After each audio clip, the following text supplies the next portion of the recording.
Any second now. I'm sure it'll go through any second now. 100%. Apparently doesn't mean 100%. Yeah, now 100% means 100. Back into Rogue Trader. I usually don't stream this day, but I've noticed this game is dragging on a bit, but I didn't want to just drop it, because there is a bunch of...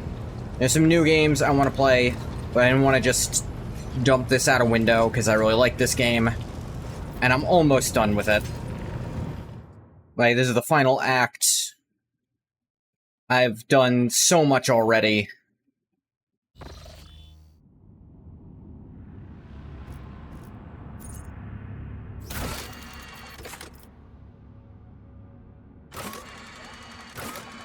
Let me see.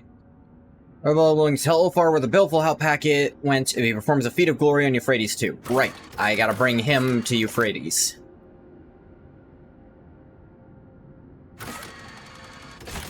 Which is where we're going anywhere. Anywhere? Anyway. Begin scan. Rogue Trader's ship took its place in the center of the attack formation. Right flank was guarded by the sacred combat vessels of the Adeptus Mechanicus. The left consisted of the combined forces gathered by the Lord Inquisitor, headed by a frigate of the indomitable Space Wolves. The enemy deployed their ships in a wide arc in an attempt to surround the squadron. The Heretics' plan was not meant to be. Thorvald and Opticon 22 sent their detachments forward, tying up the enemy in combat, presenting the Lord Captain with a chance to deliver a blow to the very heart of the enemy position. Flagships of these traitors to humanity awaited their final hour.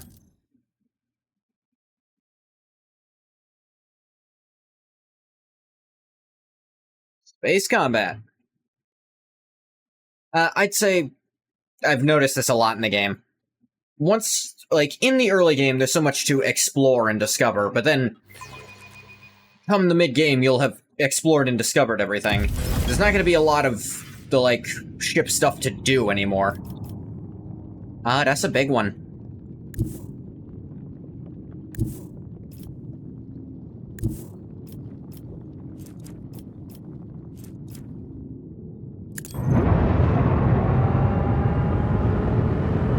Blasphemous Styx-class heavy cruiser.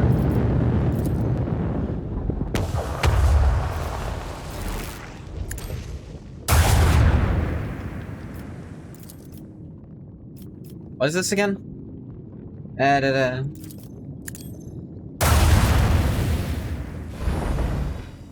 Hey, got through their shield.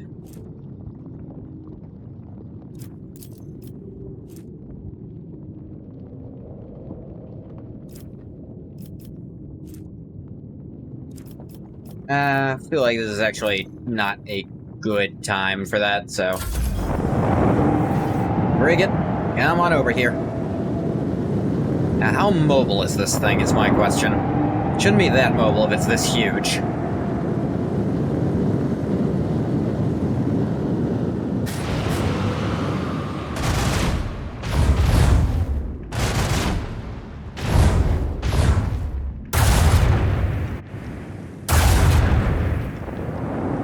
Or it's absurdly mobile for that size. Warp Rift. Just make those appear. These are swift death fighters.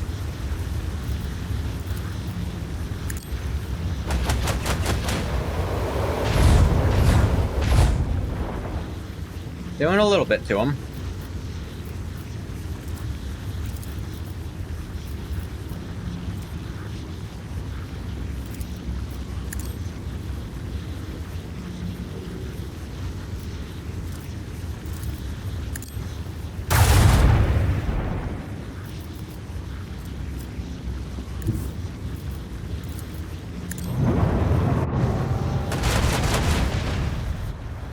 Cut that down immensely.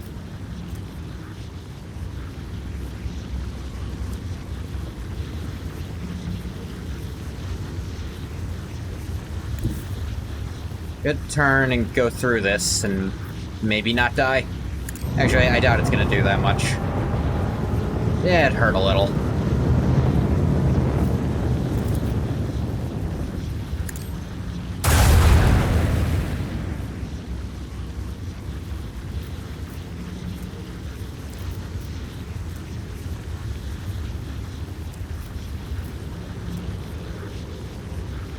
Only affects macro cannons, and not neither of them's range, so...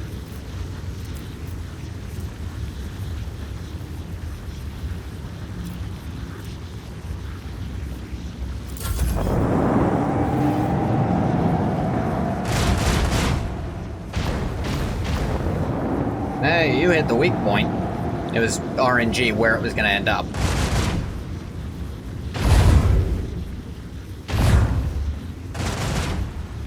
That thing has absurd, like, turning on those that is an absurd amount of cannon range. It is huge, but still. And then it starts moving.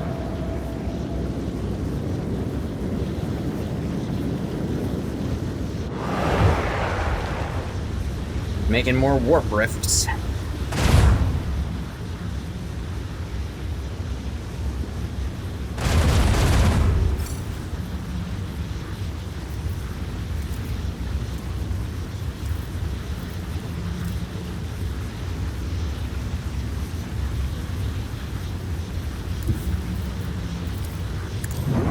Well. Howie.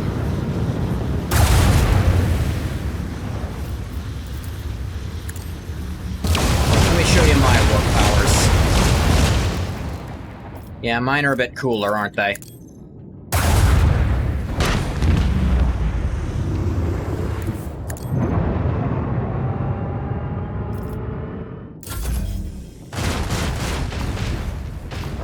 Yep, alright. Hit one of them at least.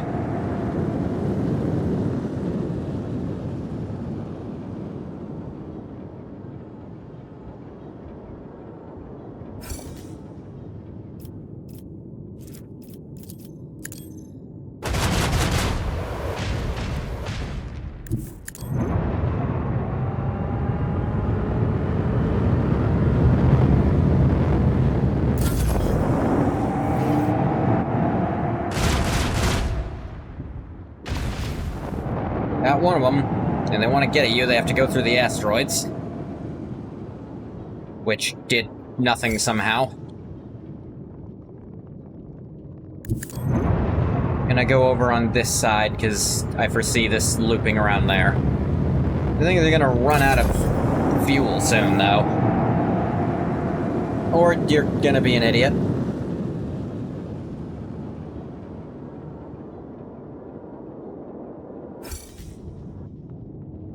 They exploded. Yeah, there we go.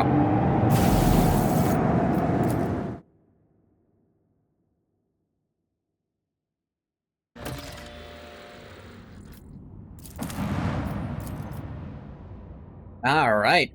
Cronus Expanse, Mundus Valancius System. Dargonus, Palace of the Lord General Militant. Extract from the memoirs When the Expanse Burned. Author Corvin Lazarus, Lord General Militant of the Dargonus Planetary Defense Garrison. The general once said that all wars are fundamentally the same. If you've seen one, you've seen them all. Grok shit. That general didn't witness the events on Euphrates II. Rogue trader Ngoth von Valancius was the supreme commander in that battle. A man of iron will, unfaltering, unshakable. I served in his personal enforcer guard back then. It's another cocky kid who thought he was an expert soldier. The Emperor was gracious to me. He gave me a chance to realize just how wrong I was. Most of my comrades didn't get a chance like that. The shuttles would have blocked out the sun. Could have seen it through the smoke of the manufactorum city of Sigma S-13. At its heart stood the Machine Cathedral, our primary objective. Lord Captain's orders were to commence a lightning-fast assault. We're flying straight into a hail of artillery fire. For many of us, that was the end. The rest were being thrown around in midair, praying that the next shell would miss their shuttle. The losses were justified. That surprise attack, we seized the initiative at the start of the battle. On descending from orbit, Sister Argenta inspired the troops with the very first notes of her prayers. Her singing was the Emperor's voice commanding us to fight without any regard for our own lives. After rousing the soldiers to launch a daring raid, she quickly captured one of the heretics' commanders. That was when we heard a starkly different voice come from the Sister of Battle. Trembling with fury, she personally interrogated the miscreant, pulling one poisoned confession after another out of him.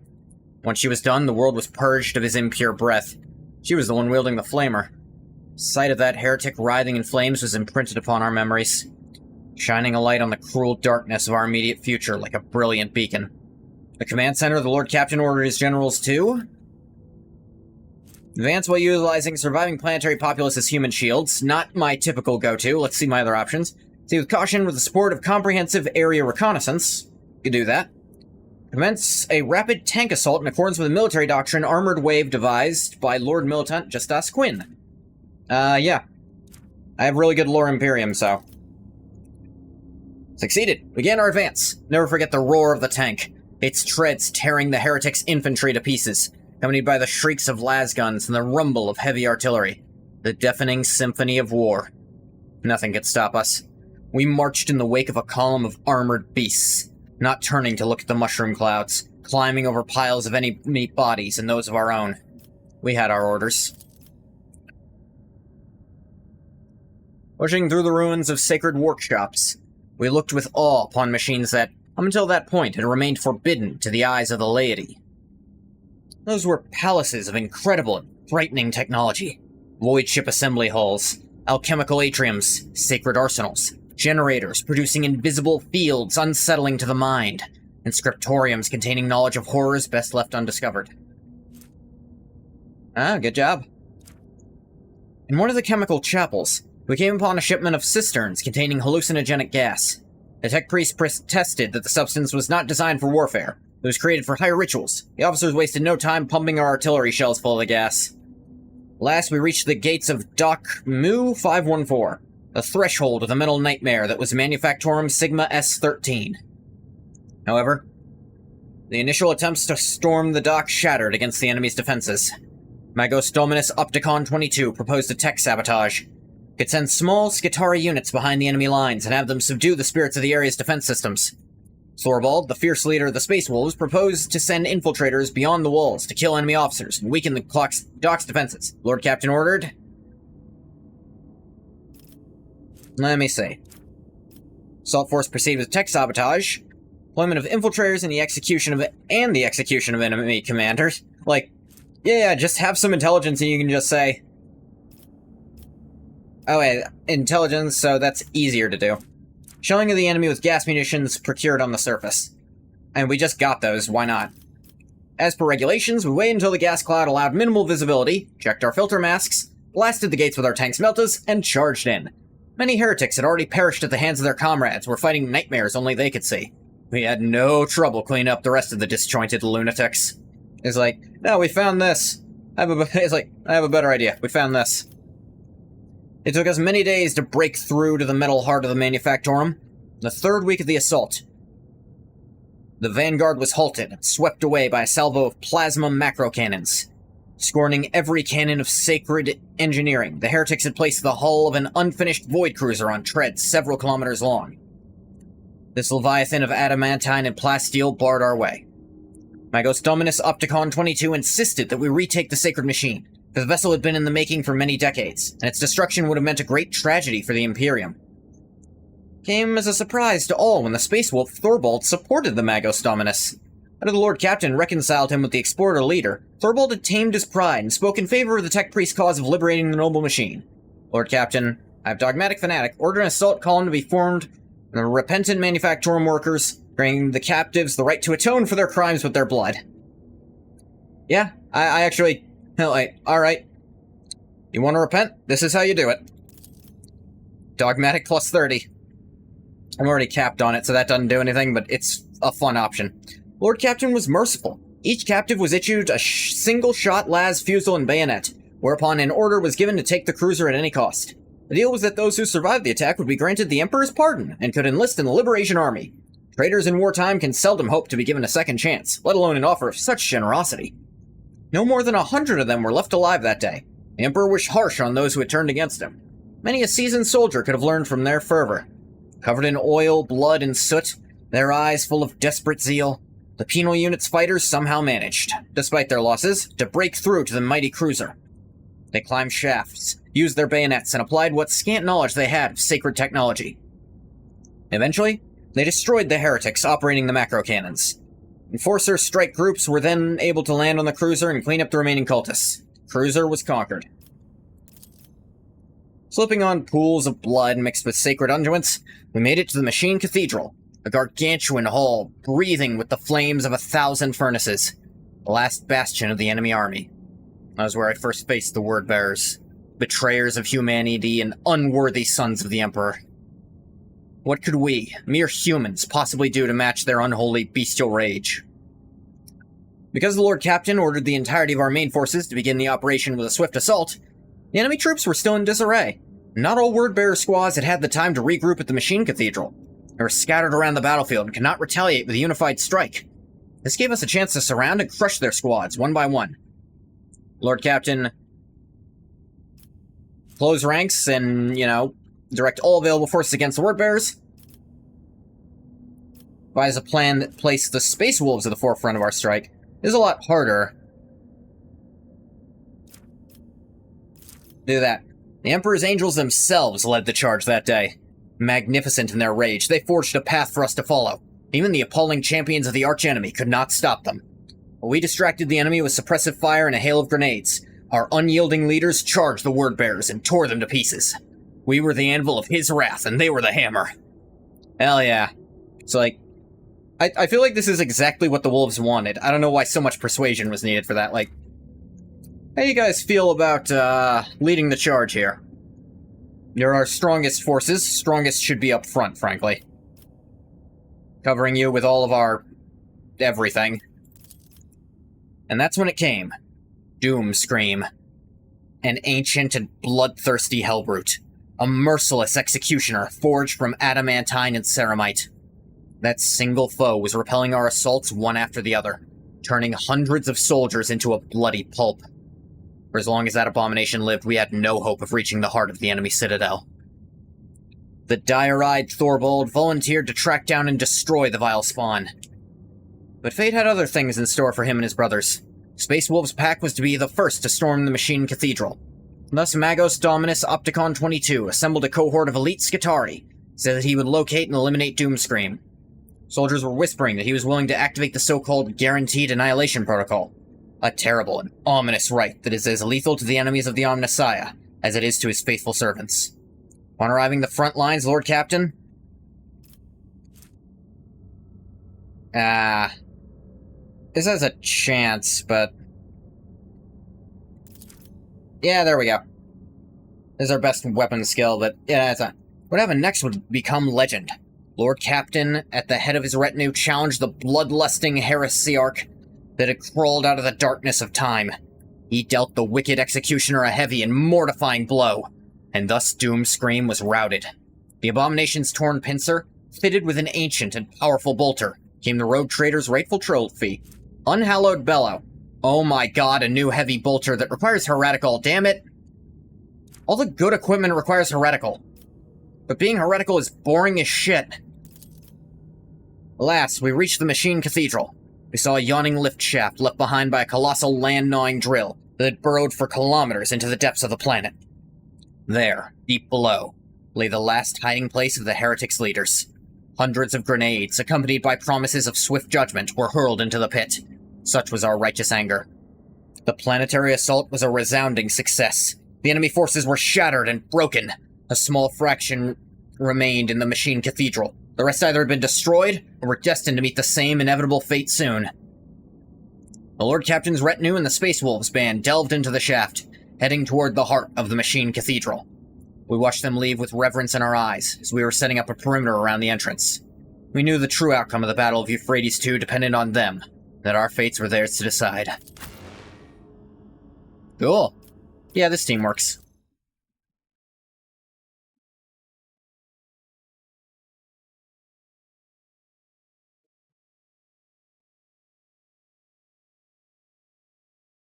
Yeah, you get a cool weapon if you do this. You can't fucking use it unless you've been playing as the worst way to play the game. Maybe the new update will add some good heretical stuff. As it stands, heretical just sucks because you're gonna lose, like, all of your companions if you do it. Which makes sense. Most of them are very loyal to the Empire, to the Imperium. Okay, I don't know why it came out paused like that. This is a strong-ass elevator if it was carrying that many space wolves. May the gears resume turning, may the batteries be infused with the blessed poison of the unreal, may the vector be set.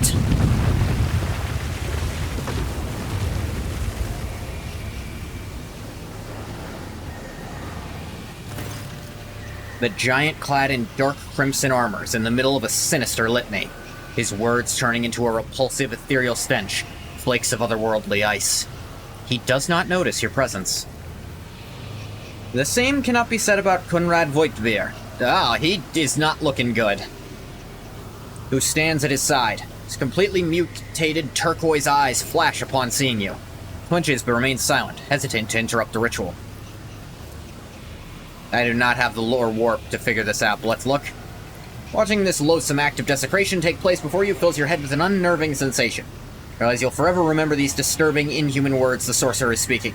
They've embedded themselves in your memory in place of something important that was there before. Try as you might, you cannot remember what it was. The sorcerer does not turn his head as his voice rolls over the room. Sup? Hey, Vintage. I see you, mortal thing. I sense your meek mind. Sorcerer reluctantly turns his burning gaze upon you. Oh, you are the one who was so eager to meet me, and your own demise? Rejoice, brother Twilight. Today you become the new rogue trader. Voigtbier's deformed features twist into a bloodthirsty smile. Yes, master. I'll rectify my mistake and reclaim what was stolen.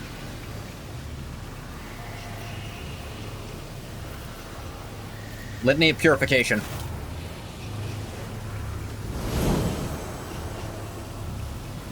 Yeah, it worked. Like, oh shit, this guy actually has faith.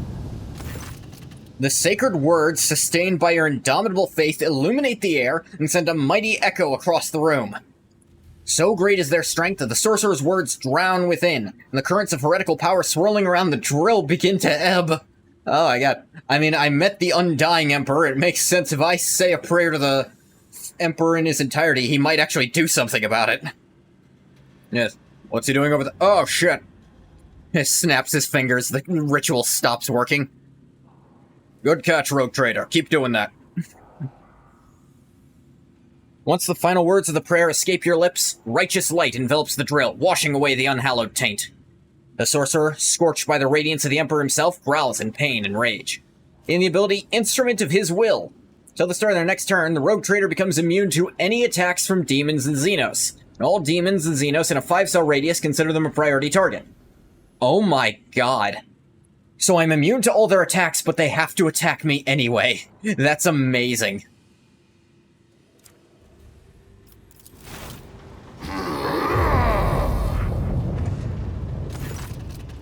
The wolf lets out a chilling howl, and his pack ready their weapons, acknowledging it as an unequivocal order to kill. With a solemn gesture of his hands, Urlon thunders in fury. The best tank move ever created, yeah. Like, holy crap. Because it's great, because you don't even have to be playing as a tank to make that useful. It's just, oh, now, it's not great for my character specifically, because he's a sniper, so he sits away from the action. I do have a shotgun, though. The solemn gesture of his hands, Urlon thunders in fury. Let those who blaspheme against the true gods beg forgiveness in vain. Let their lips be sealed, let their hands be severed, let their souls be reaped and scourged. It only works on demons and Xenos, though. Doesn't work on humans. Still useful, but then again, it's also absurdly late into the game. Yeah, no, just... The battle wolves, do not allow the malefic any respite. One Valencius, fight cover before you lose your head. I'm already behind a wall, dude. A glorious fight awaits. Take heed with the silver-tongued trader, for he is old, sly, and strong. But by the All-Father, the wolves will spill rivers of his blood today. A horrific display of profane sorcery appears to have filled Thorvald with joy and anticipation, rather than fear. You encountered Urlon before? No, or else his head wouldn't still be attached to his neck. I've not had the pleasure. As you can see, he's still alive. My pack has heard plenty about his strength and ignominious misdoings. One can see the evidence of his malefactions all across the Coronis expanse like bear tracks upon fresh snow. We stalked him and looked for a chance to clamp our jaws around his throat. The craven knows well how to hide behind the backs of his heretical lackeys. A matter of witchcraft was he attempting back there?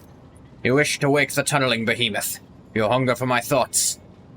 Uralon is searching for something down below, in the Manufactorum's deepest hulls. My warriors destroyed the energy fount and silenced the drill. The detestable Malefic still found a way to revive it with his heinous magics. Another blasphemy. They are too many to count now. But they weren't during the last one? Yes. Then just add 1 to whatever the last one was. Impossible. You can't add 1 anymore? No. Count limit, 9. You don't have double digits in there? No. I feel like that's a very basic upgrade you need.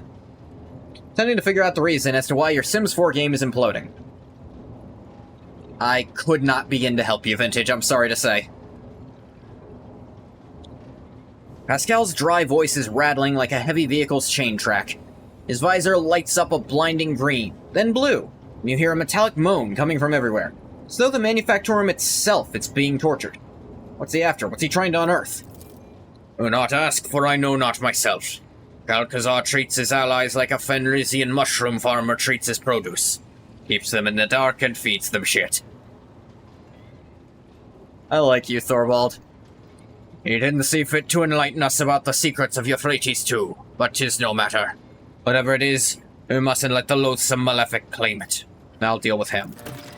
You're a brave one and not easily deterred. Good. And find a way to reach the tunneling platform while we give the mangy sorcerer something to worry about. Thorvald exchanges glances with his warriors. You could swear they all smile in anticipation inside their helmets. Oblant, you stick to the original plan. Take 2 brothers and go after Doomscream. Our scouts report that he took refuge here in these depths after being defeated in battle on the approach to the Machine Cathedral. I want to take the unholy tin can that holds his traitorous brain back to Fenris. Good hunting. It won't fail you. The eager Space Marine lets out a hungering howl. Proudly tread the hunter's grim, in chase of a beast of steel and blood. Fangs bared sharp in thirst of prey. Let glory cloak their mighty gait. That didn't rhyme. They don't all rhyme. Doomscream? He hides in his den. Step aside, Hallbrand. I will be the one to slay it. I claim this quarry for the baleful howl.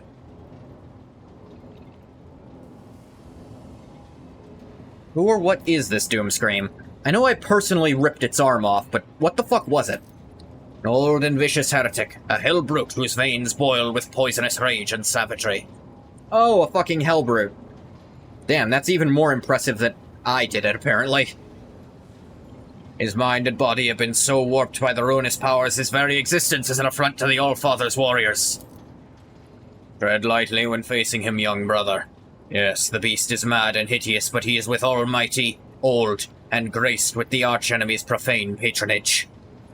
His hateful sermons abound with malefictions, and his weapon claimed the lives of hundreds during the assault. We grievously wounded him true, but we haven't seen the last of this foe. Alright, that's their excuse for letting me fight a Hellbrute. Is like, we dealt a very crippling wound to him earlier, but it is still a Hellbrute. They're damn near impossible to kill. Is like, it is functionally way weaker. I think we actually cut off one of its guns. Ulfar kills Doomscream. That proves the baleful Howl lives. If it comes to pass, I'll be the first to raise a cup to the proud name of that ferocious pack. Ulfar, we set out to hunt the beast. You seek to best me in hunting, Ulfar Everlost. None are faster or deadlier than the Stormbiters. We will see, young wolf. We will see. Luck be with you, warriors. Eldorosengoth. The fuck does that mean?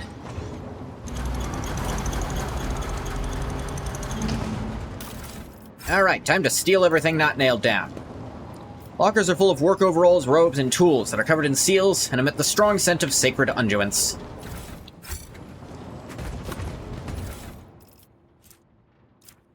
"16 Universal Laws, the Warnings. Tome containing warnings of the Omnissiah. This set of unshakable tenets of the Adeptus Mechanicus is hidden from the eyes of the layman with a special binaric cipher. Only an anointed tech priest can divine the sacred knowledge from this folio. Alright. Pascal, what does this say? Not supposed to tell you. Ah, dang it, really? Alright. I'm sure there's a reason.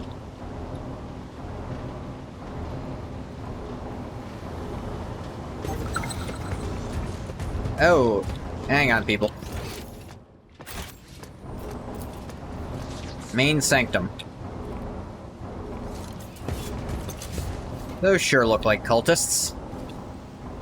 Probably on account of they are. Yep, they saw us. What are they doing? The crowd of heretics fall to their knees and hold out their hands to you, pleading for mercy.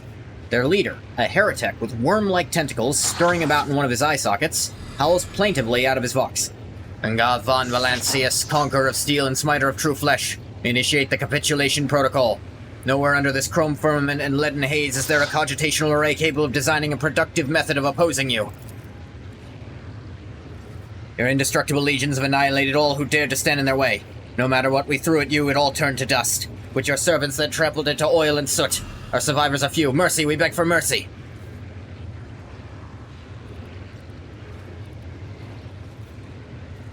Lay down your weapons and await your judgment. We'll hold the tribunal once I'm done here. One after another, the heretics hand over their weapons, like a congregation bringing gifts to a terrifying god whose stare alone could pulverize them. Perhaps for them, now that they have witnessed your tactical genius and unbridled might, that image is not far from the truth. It is the Emperor's might. Never forget that. Yeah, I don't have anyone with me who has lore warp. That's a small problem. Remnants of a foul ritual designed to feed the souls of victims in the shell of a demon engine. Necessary element of the process to strengthen the monster's physical form. I hear 2 hearts of iron beating in your chest. One belongs to a warrior. The other to a priest. Which one were you born with? Both are granted by the Omnisire.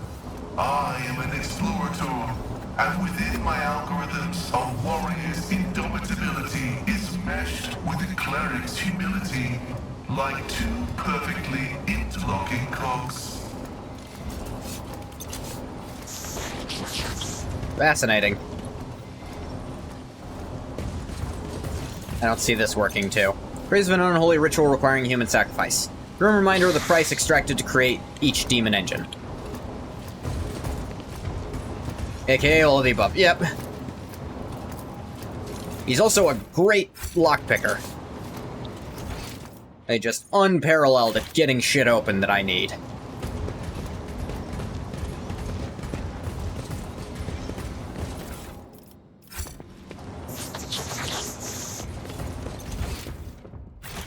Honestly, that's the main reason he's with us at all times.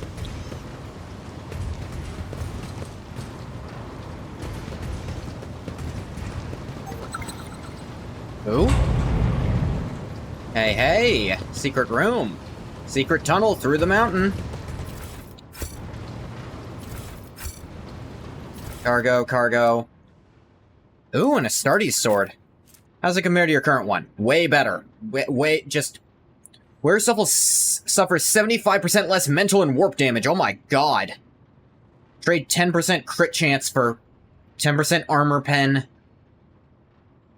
Plus 7 to 15 damage. Yeah, no, you're putting... Ofar, new sword for you. Check it out. You're literally like, yes, new weapon.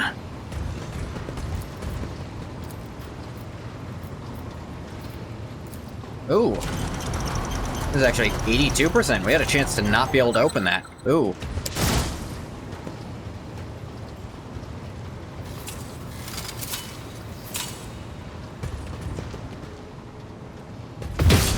Ah!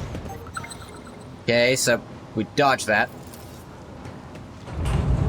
Screen displays a message about the first elevator block being removed.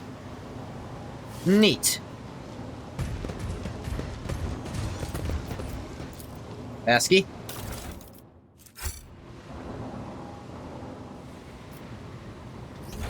That's the main generator sanctum. Apparently there's loot over here I missed. Yeah, right here. How far? Can you reach down and get that? Thanks, big guy. That looks unpleasant.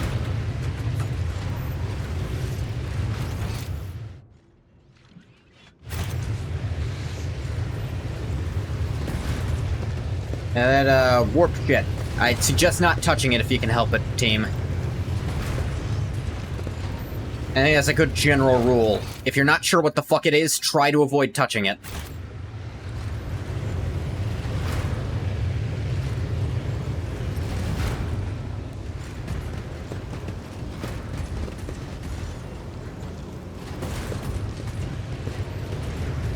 Yeah, I don't know if I want to step into that to get probably nothing. Ooh. Basky. Grenades. Charge. Multi-key. Alright.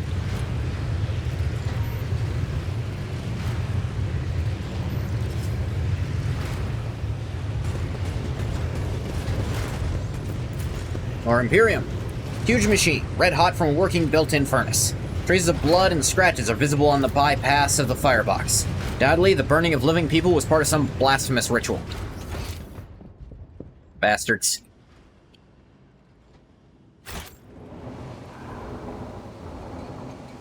Try getting over here. Haven't explored this area just yet.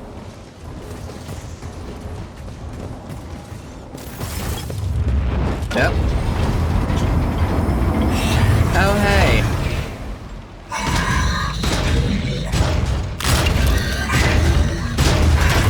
That's new. Yeah, I think I see what it wants me to do about that.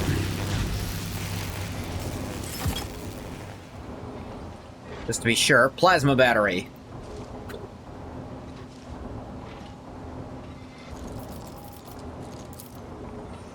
Alright, everybody, let's, Do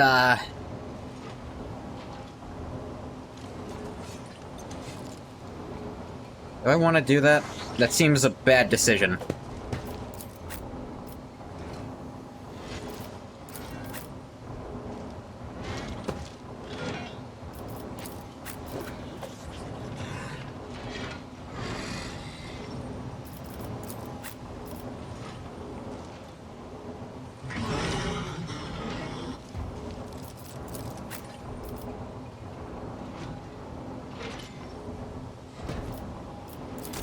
Alright, let's open the game.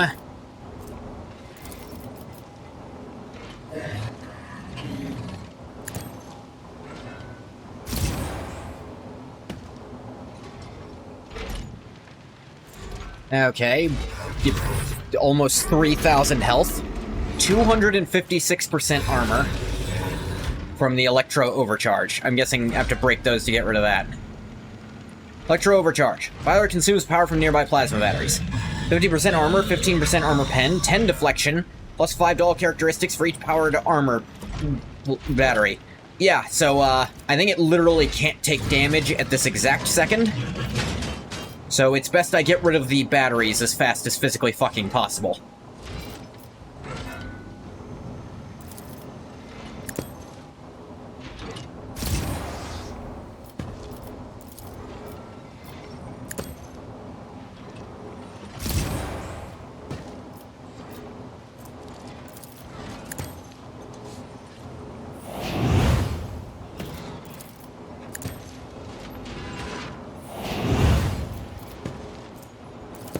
Inquisitor's Decree.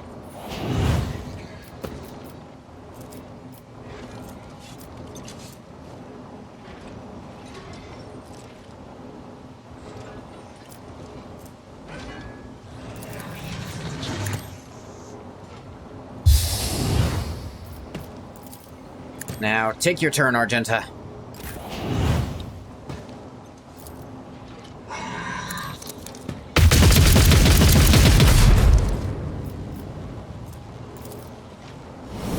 High momentum.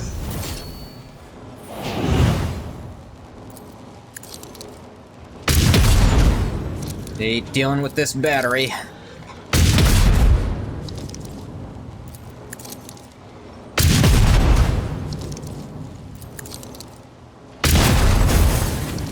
One down. Deal with the other one, too. Just start ticking away at that.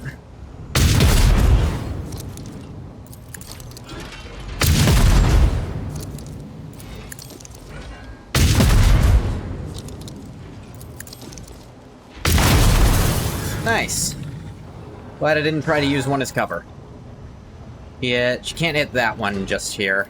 Fortunate. Well, blow these guys the hell up. High momentum.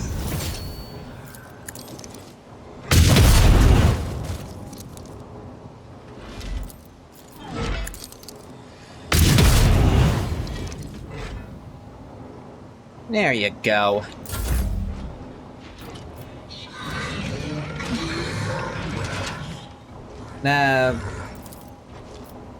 Alright, Argenta, have your finest hour, why not?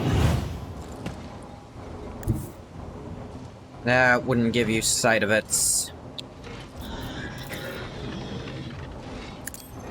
Think from here you should be able to see them?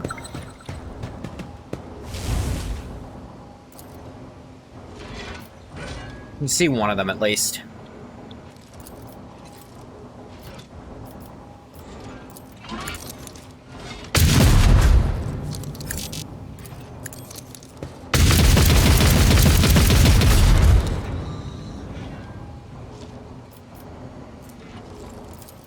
The 8 movement points.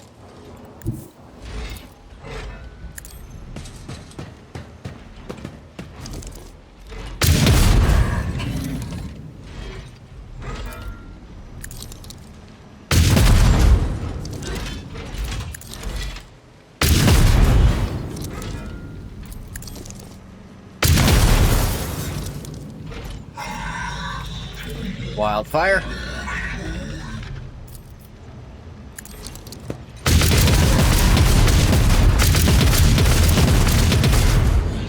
Good job.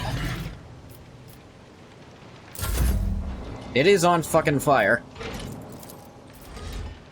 Now look at him.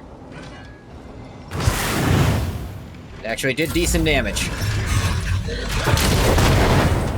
Didn't hurt. Oh, that might.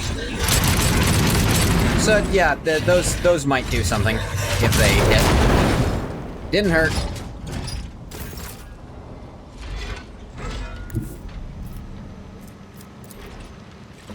Wolfar, start ripping this thing in half.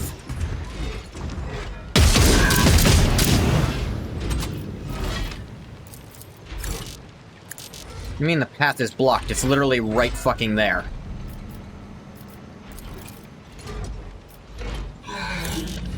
There is nothing between you and it. This makes no sense whatsoever.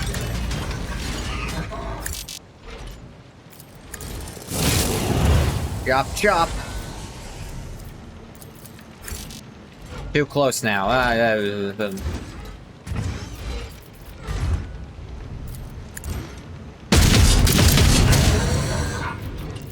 And kick the robot. Think you may have fixed it? Ah, what was wrong with it? It's taking another turn. I suppose that doesn't quite count as a turn.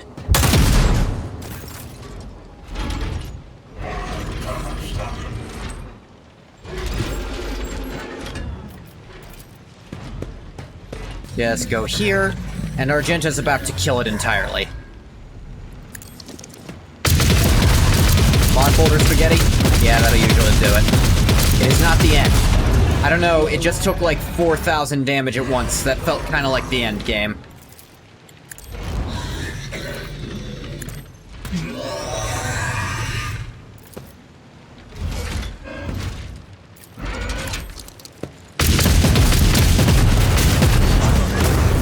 Hey, look at that. It died. I wonder how that happened. Probably had something to do with Argenta. Shoot that guy in the head. Yeah, analyze. I'm gonna level with you. I don't know what the fuck I just saw. I didn't think Sisters of Battle could do that. Whole thunderstorm come out of absolutely nowhere, though. Alright, Cabela. Now it is your turn. For to murder.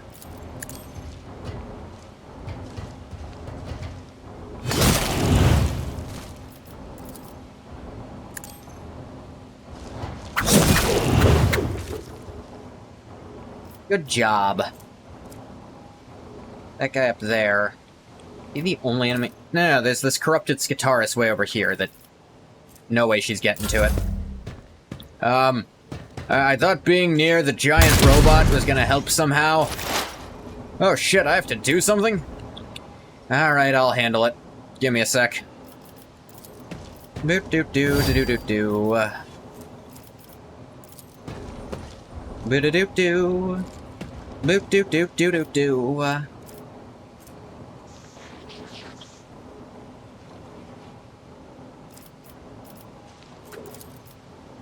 Hey you, I want your bounty.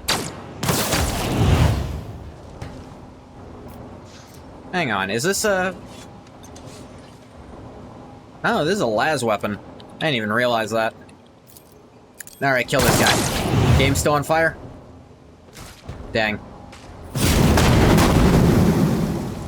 Ow. Yeah, at least those don't do wounds. That would be bullcrap. Good job, team. Was that what we were here to kill? Trapper's Furs. And Astartes Cape. Time the wearer deals damage to an enemy with a range attack from a range of 5 cells or further, where it becomes the highest priority target for this enemy until the wearer's next turn.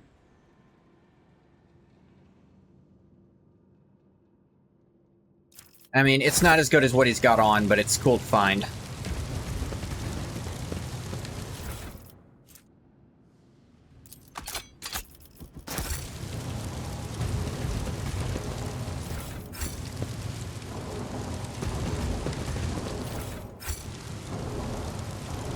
Oh yeah, this was secret.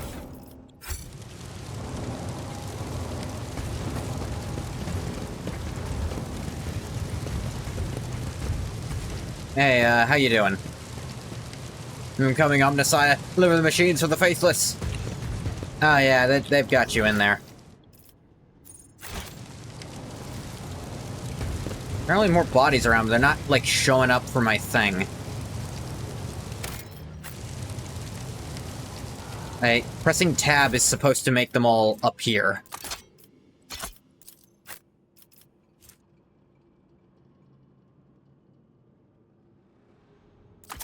It's just a sword.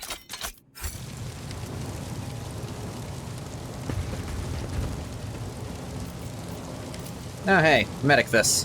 Projectors are filled with powerful sedatives. Sensible precaution that keeps the captives under the complete control of their tormentors.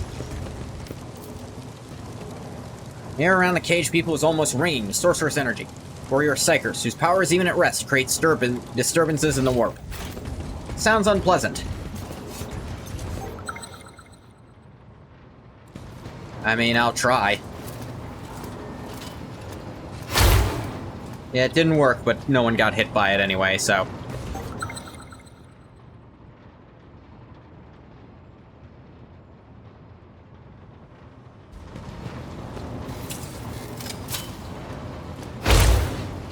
Yeah, it still exploded, but, you know.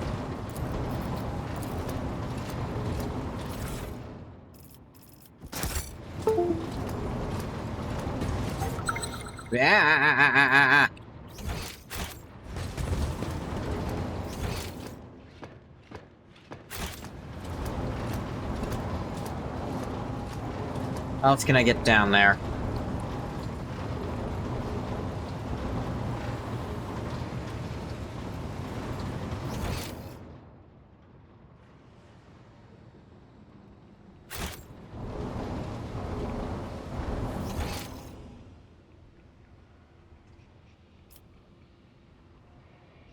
Is there another way?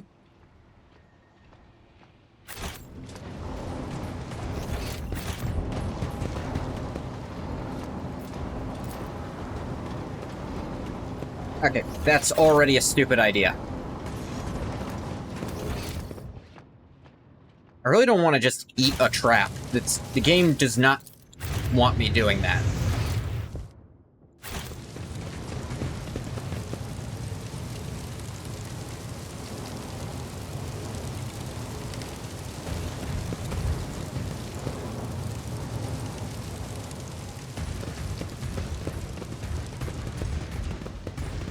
Now, was that just something that was being powered here? Was it even tech heresy? I mean, it was being used against us, which is heretical, but... Toby pattern sniper rifle.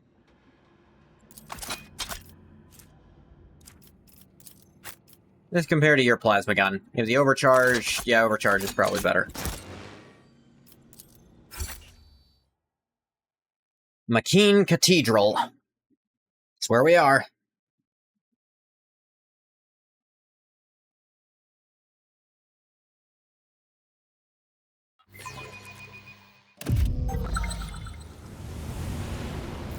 Another wall locker. Passkey? Yeah, I'll deal with that in a second.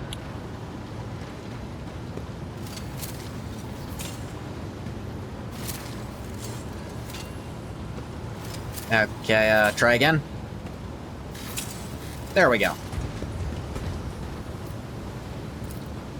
I'll try.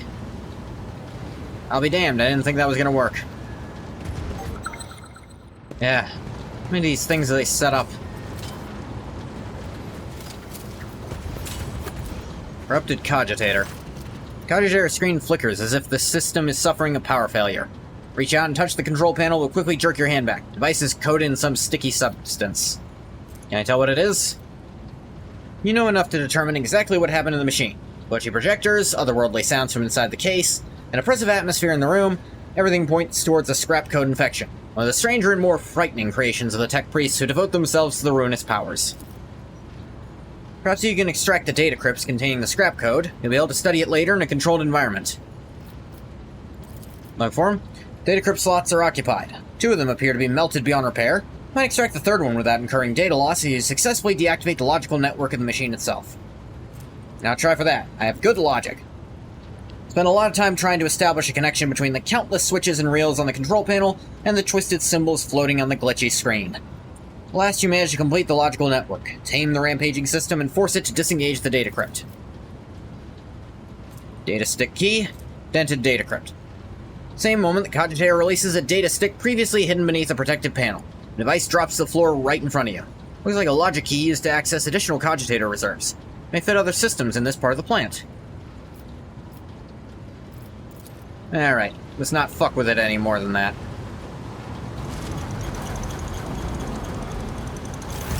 Hi, who wants to die? All of you? Really? Well, Argenta can provide. You're that sure.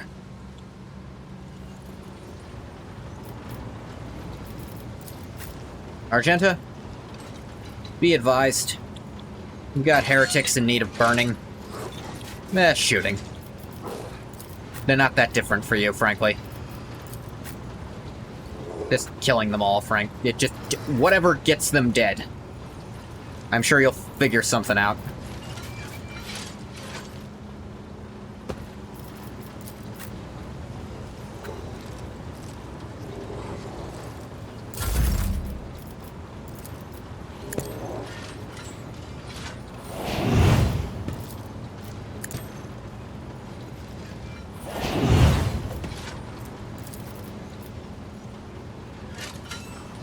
Can't see that far ahead.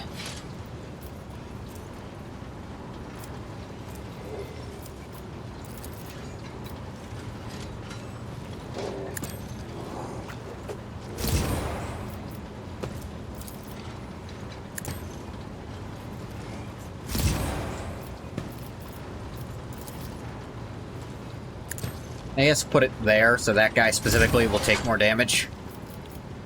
I don't see a good reason not to. Inquisitor's Decree.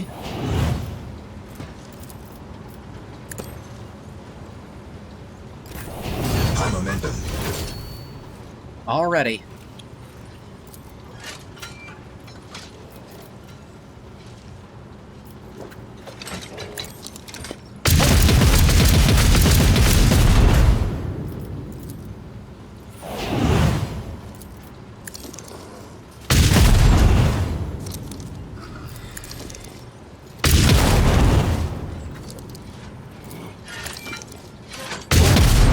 start really scaling up your damage, Argenta.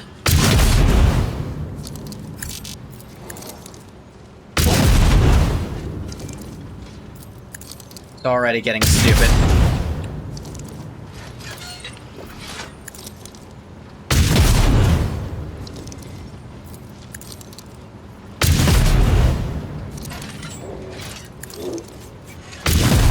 High momentum. Hey look, her momentum's high again. How'd that happen?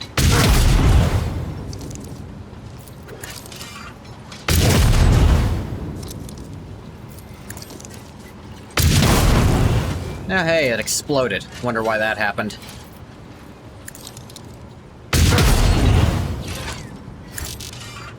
Out of shots. How unfortunate. Hey, Argenta, could you do all that again? Just really let them have it.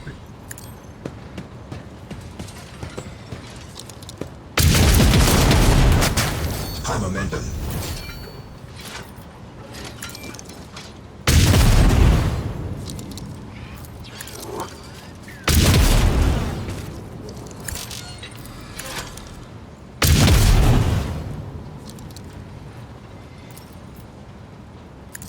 Combat servitor.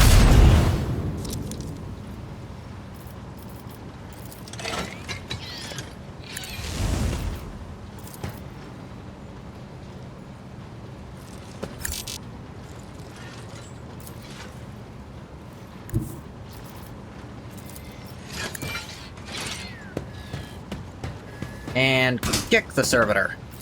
And then shoot it.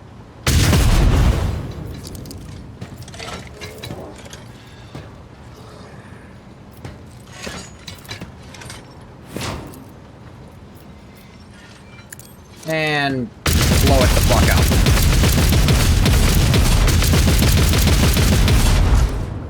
Yeah, like that. Good job, team. Blow that thing up. Owie.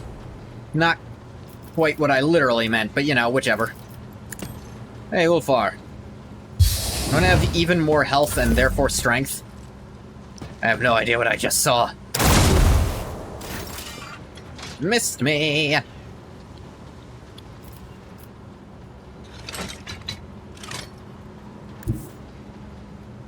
Is Cabela, who can move basically as far as she feels like this turn.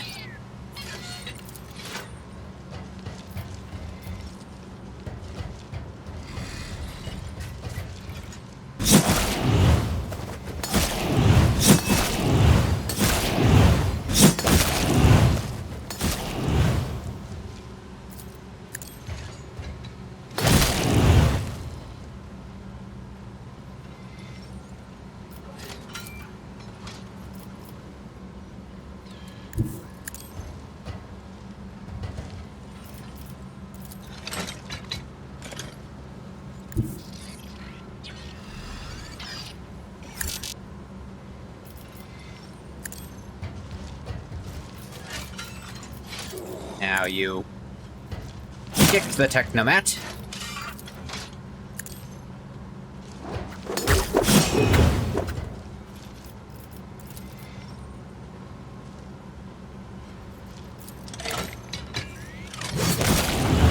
And he explodes a little bit. I'm sure there's a reason.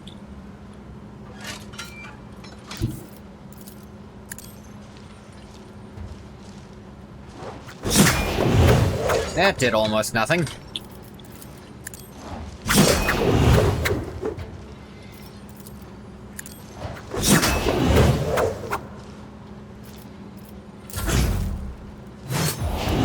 There we go. Cut him up a bunch, but just, whoa! Pesky, buddy, you good? Yeah! Pascal, you're getting set on fucking fire a lot. I can't think that's good for your health, buddy. Yeah, I don't know why enemies just don't take dot damage on their first turn. I don't think that's supposed to be a mechanic.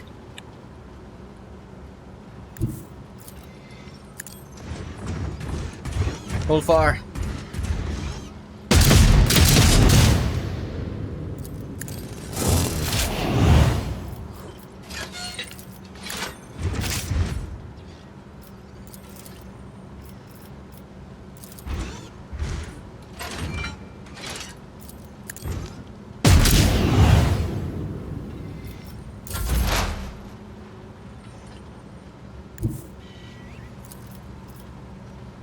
That seems a terrible idea.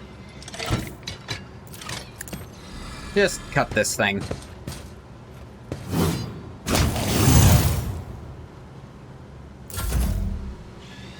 This is a Vox skull? No, it gave an extra turn.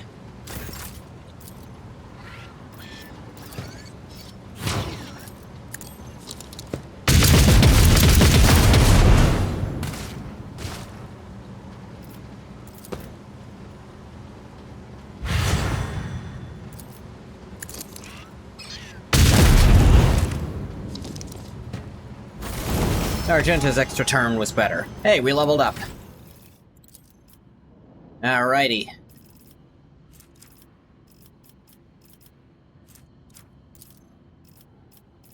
More intelligence, because I have stuff that scales off that. I guess I'll get warp lore to make these checks a little easier.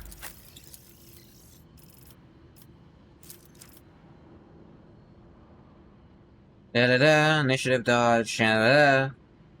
Dodge reduction,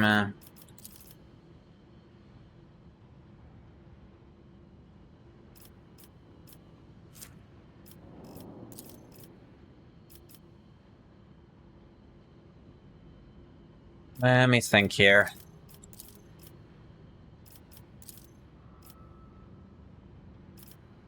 You could do it with a little more strength, why not? As for skill, awareness is as high as it wants to let it be.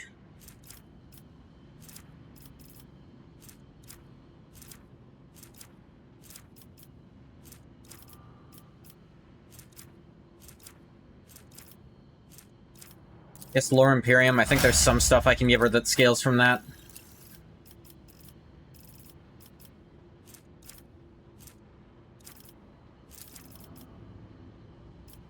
Give her more dodge chance. She doesn't need it that much, but it's better than nothing.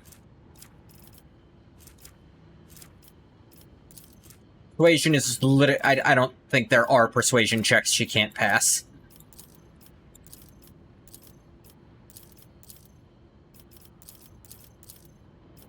You could do with more commerce. There's still checks of that are tough. Speaking of tough, more hit points for the giant, which actually feeds back into his strength score as well. It's currently 140, but... actually, more weapon skill, because I just had a thing where he needed more weapon skill.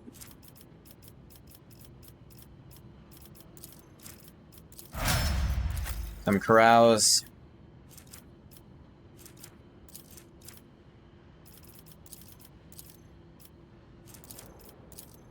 Wouldn't hurt to have more health for you.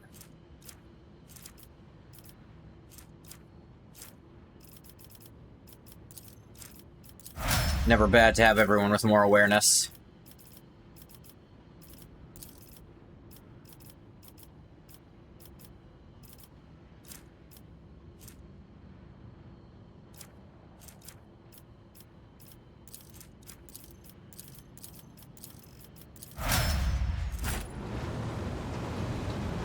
Good job, team. Let's steal all their shit. I suppose actually they stole it. We're just taking it back in the name of the glorious God Emperor. Servo key to auxiliary generator chamber. Sounds like something we probably want. Ah, hey, secret door. Just leads into this room I could go into anyway. Guess I didn't see it from the other side. Whatever. I don't think the fight would have been any easier from this side. I guess there'd be less, like, sight lines for them to see us down from a distance, but a lot of them were melee units. Machine is functional, but heavily altered. See redundant parts and crudely welded modules. Stinking oil oozes from the cracks, and the dashboard is covered with symbols of chaos. There's no doubt that all these manipulations were intended to change the purpose of the device.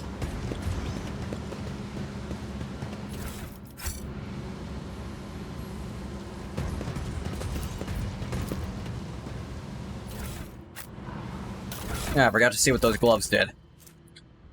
25 demolition and tech use.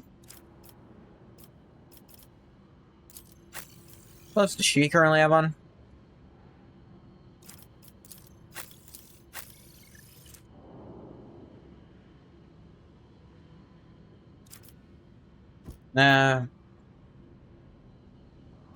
Said max out his tech use.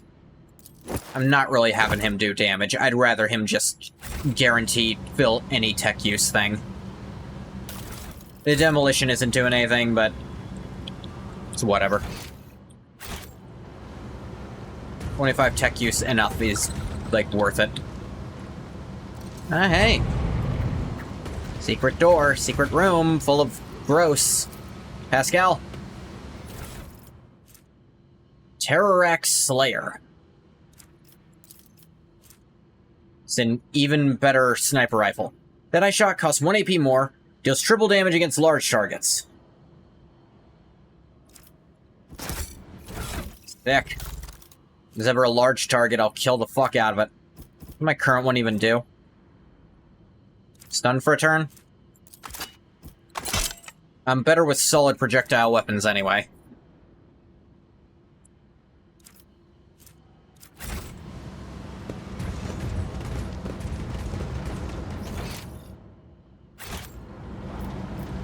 Sure.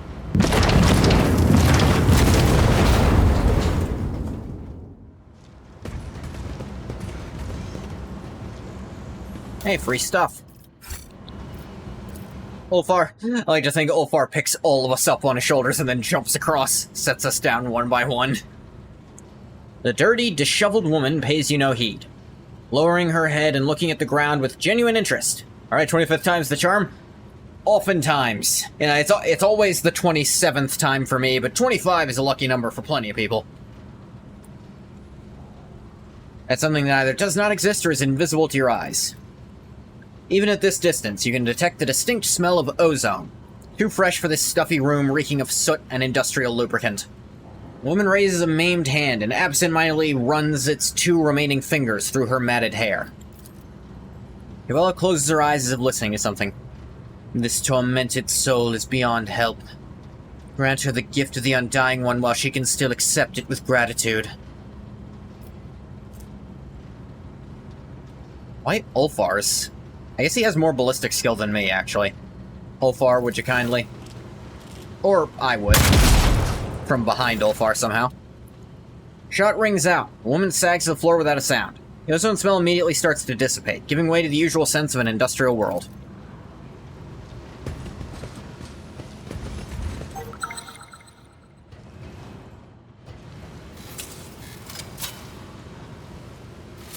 Cabela? Thanks, baby girl. They got a lot of wall safes. Not safe enough from Pascal. Speaking of, the bridges are not safe from Pascal either.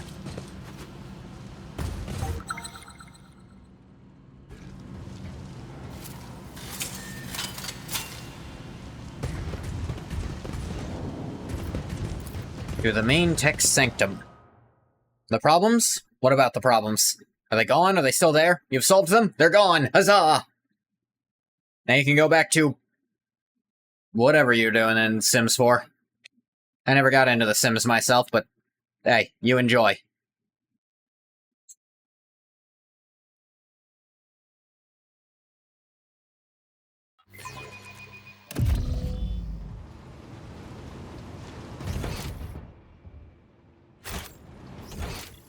Oh, I'm back up here. Just trying to fix your shit? You're not actually wanting to play right now? Wait, oh, hey, nope, I'm not on the other side. This doesn't help me. Well, we'll be mute in about a month, but hey. Ah, that's mods.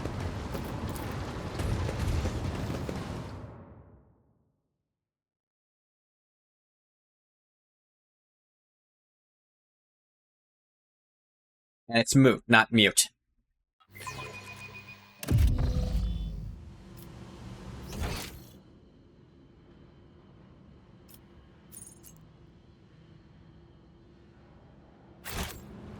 Yep.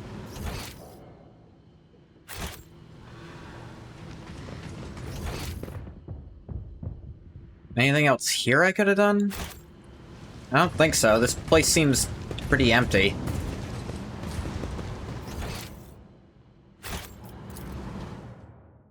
You enjoy going back to the older games. Don't update shit. Shit that needs an update, the mods fix. Sounds cool.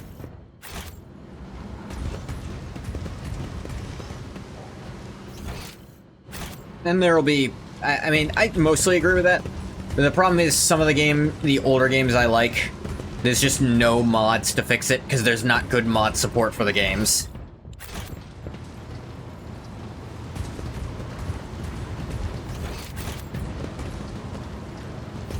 I do have this cogitator thing. Like, I'd say Fable: The Lost Chapters. Yeah, I really like that game. They've even got a Steam Workshop, but they released no mod tools, so there was like 3 mods total, last I checked. They came out with Anniversary, but that even less moddable. But at least it works on modern hardware.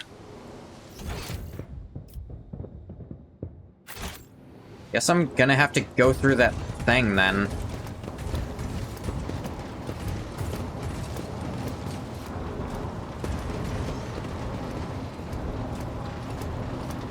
Actually, I can walk around this. Demolition. If I'm very careful, Cabela can get around this.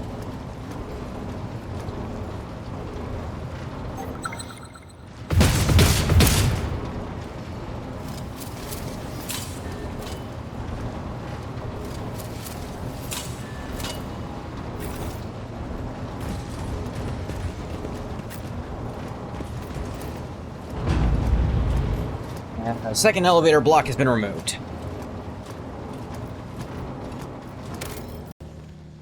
Hang on, let me look at what that was. Bam, alright. Spam bots with badges always throw me for a loop.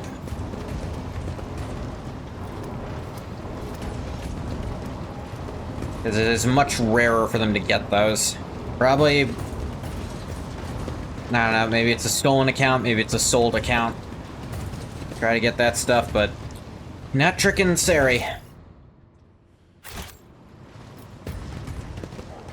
To the prayer halls.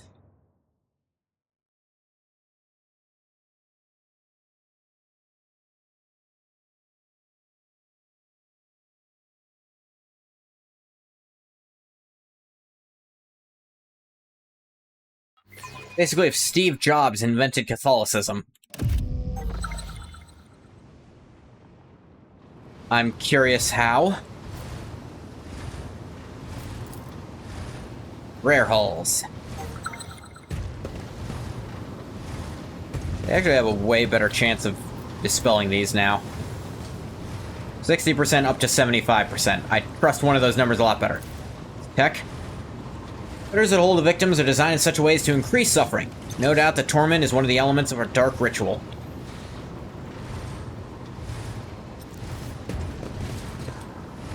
Alright.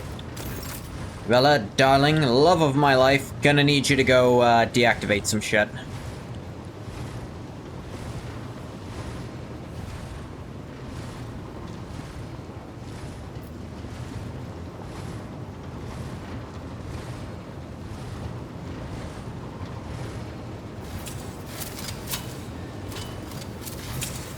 Thank you, murderous waifu. Molten rock is radiating tremendous heat. Surface bubbles and hisses softly as if the magma were incinerating the very air you breathe. Something is moving on the cogitator's main screen. Doesn't look like code. Draw closer, the image starts to undulate this way and that. The coils of an awakened snake. 2 pinpricks of light appear on the screen. Something is watching you from the darkness flickering between the unwinding coils. Succeeded! You know enough to determine exactly what happened in the machine. Glitchy projectors, otherworldly sounds from inside the case, oppressive atmosphere in the room, scrap code infection. Check for data crypt. Data crypt is in place, but its slot is protected by 2 rows of metal claws growing straight out of the cogitator's casing. Flex under your scrutiny, clutching the device even tighter. Log. Deactivate the cogitator. You reach for the power shutdown lever. The growling from the depths of the machine intensifies. The screen starts filling with red. Hand stops 1 centimeter away from its goal. Need the assistance of a servant of the Omnisci. I can just... Pascal? Make a show of removing your hand from the lever. Kick the power transfer relay located in the lower half of the cogitator's casing. Screen immediately shuts down. The snarling inside the machine peters out on its own. Checking the data crypt port reveals the claws of unclench. You easily extract the data crypt from its socket. Scratch 1. As if satisfied by your treat, the entity on the screen closes its sparkly-like eyes. Can't rid yourself of the feeling it's still watching you surreptitiously.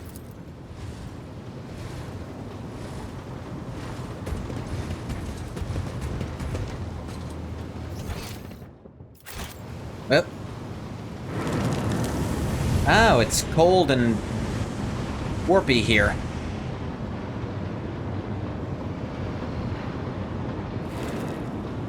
Well, I'd prefer to avoid touching that, if at all possible. Until his last breath, Nemesis was dedicated to his purpose. Had he not been the weapon of a twisted will, I would have recognized him as worthy. You are driven by your service to the Emperor, while he was nothing but a heretical spawn, an abomination. Do not suggest that the two of you were alike. Locked. You sure it's locked, Ulfgar? I'm not fucking sure. It's not budging when I try to rip it open. Damn. Ew. Is that egg sack? It's gross.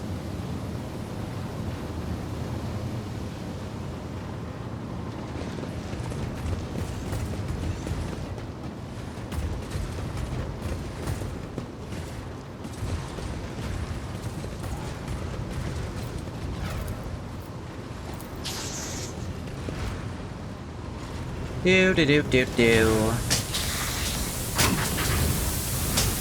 Oh, hey, another word bearer. I haven't seen one of these since, the friggin... the prologue, actually.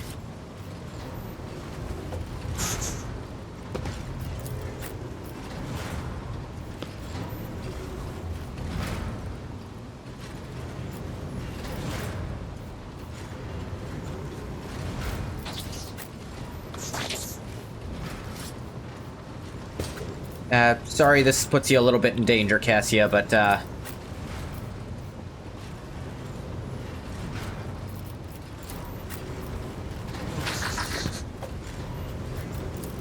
just need you to be able to see shit. Open the game.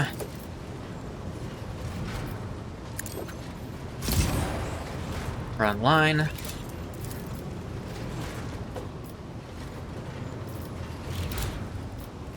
Backline, I guess. Rear.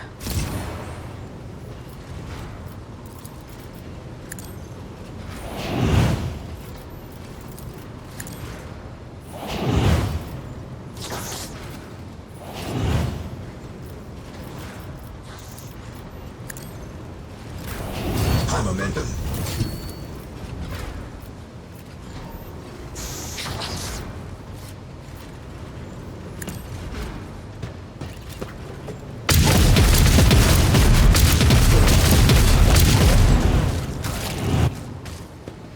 Nice. Hurricane.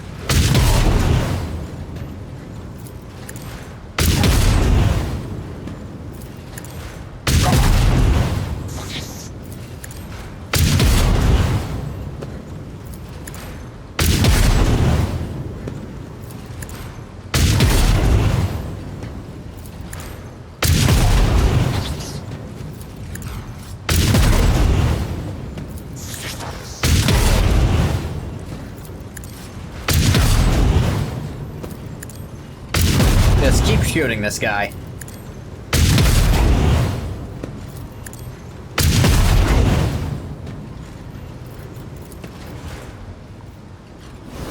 High momentum.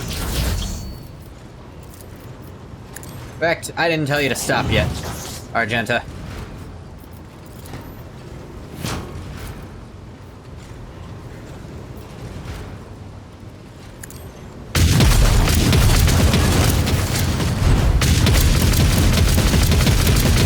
You ever seen a Sister of Battle kill 2 friggin' those in one turn? If you've watched people play this game in the late game, you probably have. But barring that, it's not something that can really be done. Sisters of Battle are strong, but they're not this fucking strong.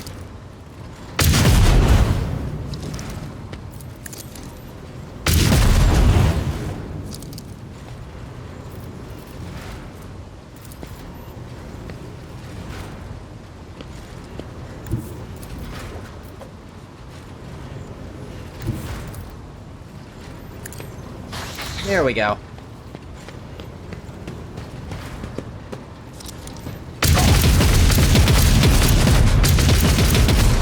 Nah, I didn't hit you at all.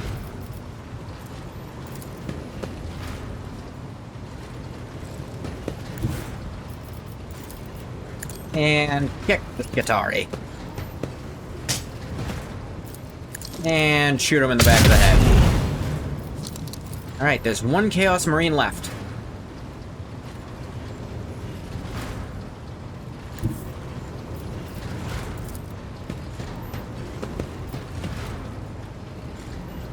And we can make it 0.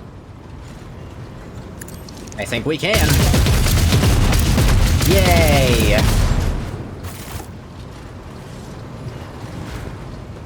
Alright, these guys have anything good on them? They have, heretical friggin' bolters. You go into trash. Okay, so Argenta killed 4 Chaos Space Marines. I remember when we started the game, it took all of us to kill just 1. Now Argenta can solo 4 of the fuckers. Solo's a strong word. Cassia was giving her extra turns. But that's still not something you can just do. Rending Chain Axe. Sucks that it's friggin' requires friggin' heretical, or else I could actually give him an axe to use. He has a unique ability that powers up axes, but I've yet to find an axe he can equip. So I question the purpose of even giving him access to it, or giving him friggin' axe in his art.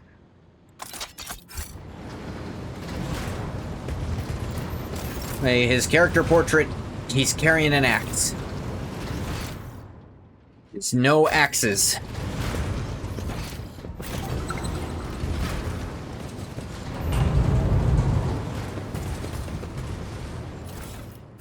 All the axes we find are axes of evil. Crack this baby open. Triumph of the Stalwart. Oh, it's a flamer.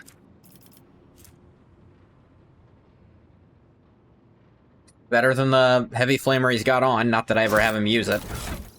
Maybe I should at some point. It's a very strong heavy flamer.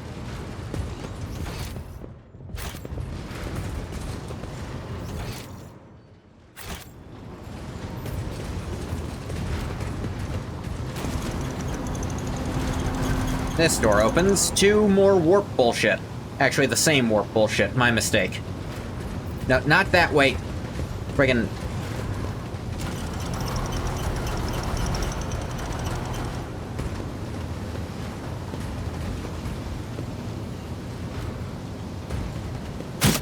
No, you dumb shit. Don't walk into it. God, I hate this. Look, she got an injury because of that.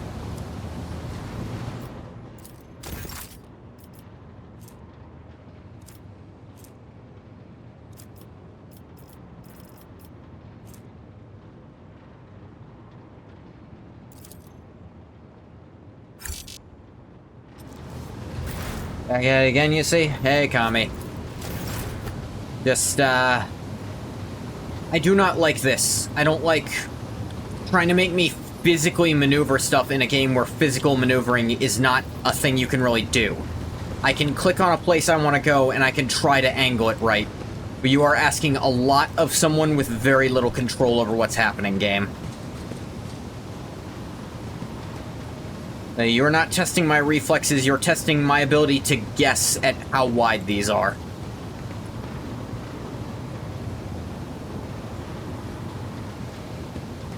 Because again, visually, they don't always match up with where they actually are. Did I fit between that? Hard to say. Let's check. Yes.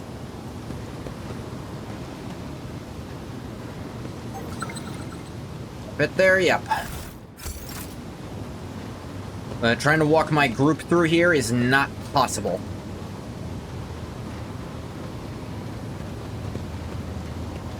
I fuck up once, I get an injury, which are also a stupid mechanic. Manufactorum has been completely converted from rock and metal processing to a much more sinister purpose. Lines have been set up to manufacture shells for demon engines. Yeah, I kind of friggin' figured.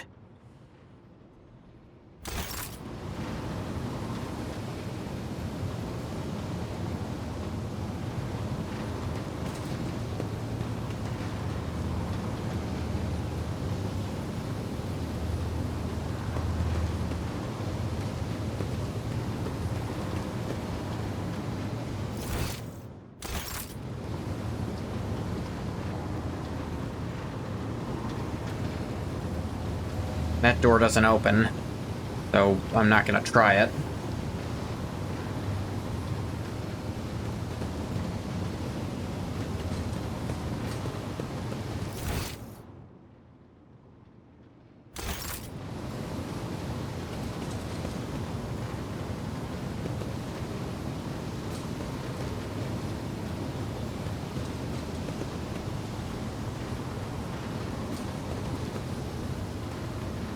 This door open?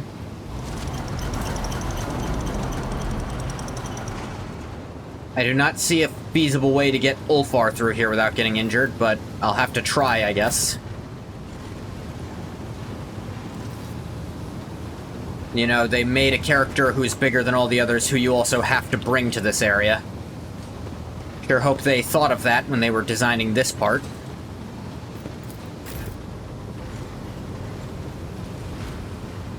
At least this part's a straight shot. Maybe Ulfar can do that. Still gonna have him go last.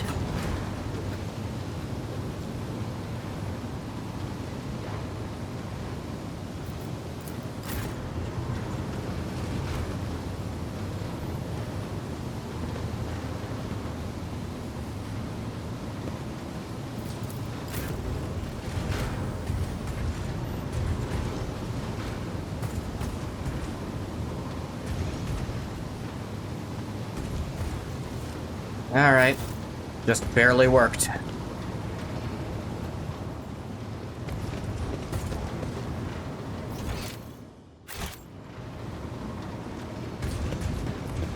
Oh, that's grotesque. It's just impalement. Gross.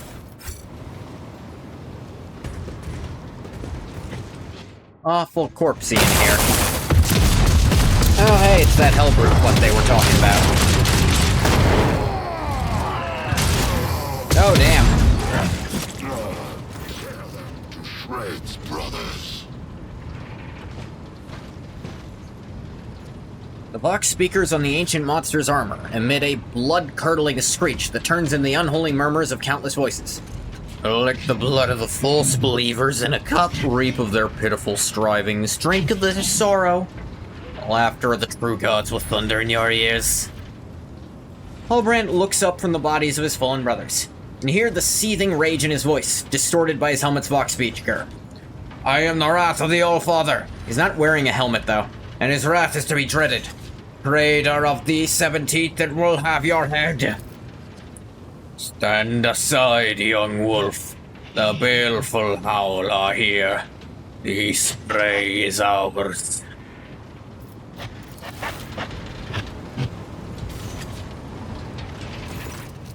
The Abomination's armor wetly gleams with profane repair scripts, daubed in blood. It's been patched with fresh ceramite in several places, evidence of serious damage received in recent battles on the surface. The monster appears to have fully regained its strength. Its flesh swells hideously as it is flooded with the power of the warp.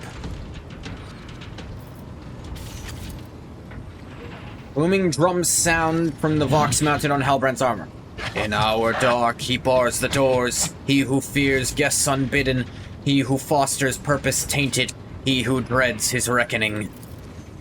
Well he knows that in our dark and savage, the grey beasts come, to his door prowling. For blood they come, for vengeance they come. The guilty are their prey. Be you malefic, be you monster, know that... In a smile of darkest sorrow, Ulfar concludes grimly, to harsh retribution their blood calls us. Fenris remembers all. Fenris forgives nothing. Like two virtuosic musicians, Halbrand and Ulfar fall into a perfect rhythm of words, breath, and movement. The fierce howl, they rush to the attack, moving as if they are not two warriors, but one.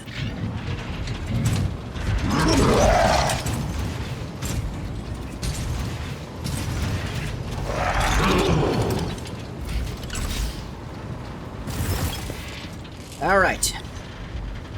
Let's look at how this thing works. Armor 100. Ruinous Blessing. 100% armor and 40 deflection. Only Ulfar's attacks can significantly reduce the Hellbrute's defense. Fair enough. So, have Ulfar be doing that. Glad I read that first.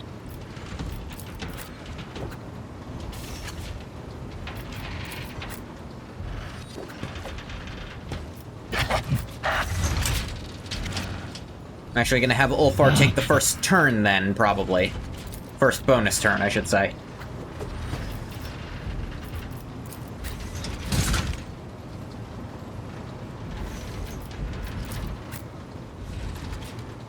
Argenta can focus on fucking with the Doomsmiths in the back. Oh, Halbrand is on the team as well. Where am I? Back here.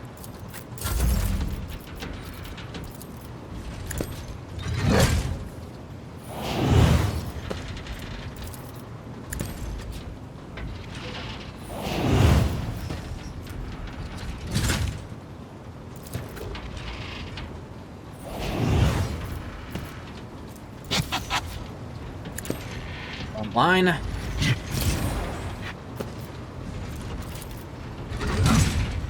Back line.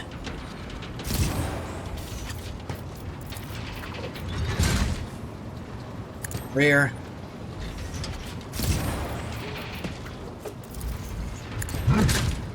Revel in the light, Ulfar. Walk him up, big guy. High momentum.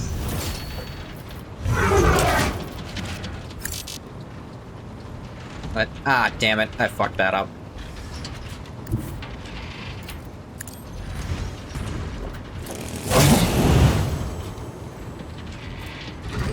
Now its armor is down. Modifier critical vulnerability. Ulfar's attacks reduce the Hellbrute's armor down to 50%, deflection to 0.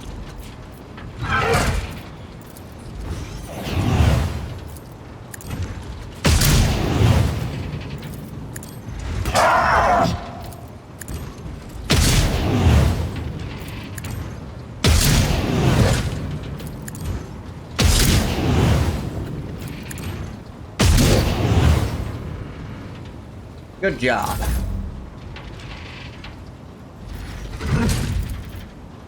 Hold it in your gaze, Cassia. Oh, Brandon, you feel like... Jesus! What did that do? Forced by that Primarch power, deal double damage. Sweet. I mean, you're shooting the damn thing. Yeah! Yeah!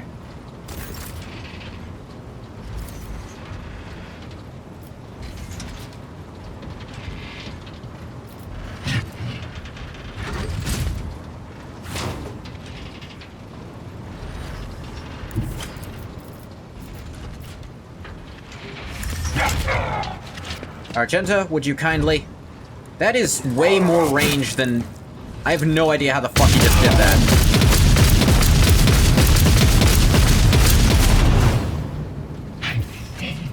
Furious Recital.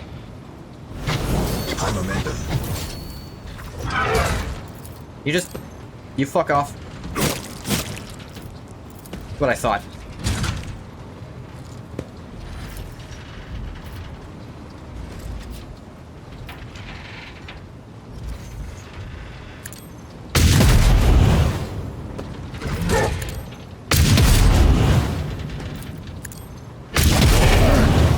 Oh dear. Just suddenly healed and... it's got a blood field? The fuck is going on here? Oh, it's not part of the fight anymore. Alright. Back to the Doomsmiths, then.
Over here and try to shoot this guy.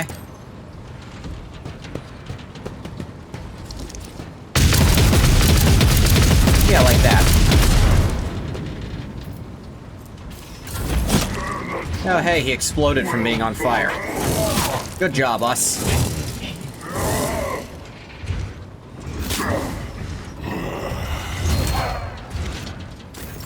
He sure did an awful lot of shit to accomplish literally nothing. Cabela, get to work on this guy.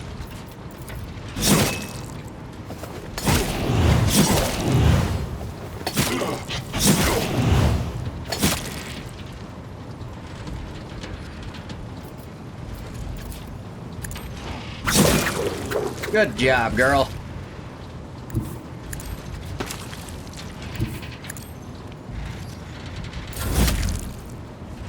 And Ulfar just... The wounded monster lets out a scream that resonates with the might of the ruinous powers, and retreats. Its armor is riddled with holes. Its vox speakers are clogged with tangled prayers of despair and joy. I fear not the blasphemy of the deluded, for it is promised to me. With my eyes of flame I pierce the hearts of the doubting, or it is granted to me. I root out false faith, for I stand on the true path, and I will not be forsaken by the protection of the true gods. Ulfar is drenched in the Hellbrute's blood, which carries the acrid tang of machine oil. He wipes the blood from his face and bursts into deafening laughter. The ground itself seems to quake at this mighty display of joy. Behold, All-Father, how fleeting is a coward's valor. Instead of praise and hymns, pleas for salvation come. But my hands are full with weapons laden, without a finger span for mercy or for grace. But stay the old wolf's charge against the foe. Corruption's mighty beast he did valiantly ravage. The right to sever its word thread will another claim. A hunter fresh and battle bold.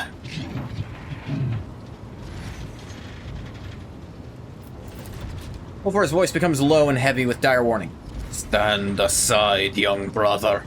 Our foe is wounded, but well banked is his malice, and still smoldering. My lot will be his blow to meet. Hit my hide ere carry scars aplenty.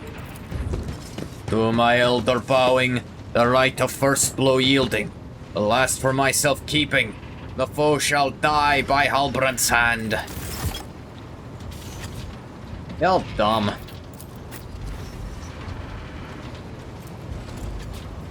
So, it's at half health. It's got a fresh injury, ew. Eternal Hatred. 50% crit chance and deals 50% extra damage.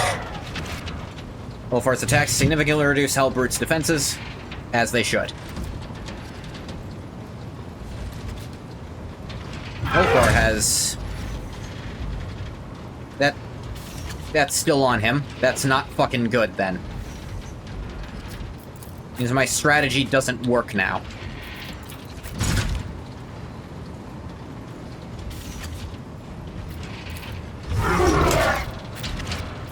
Thing sounds like General Grievous.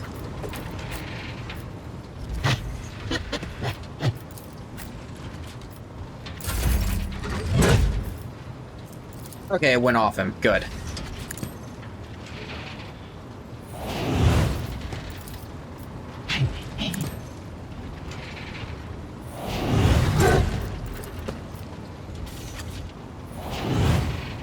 Inquisitor's Decree.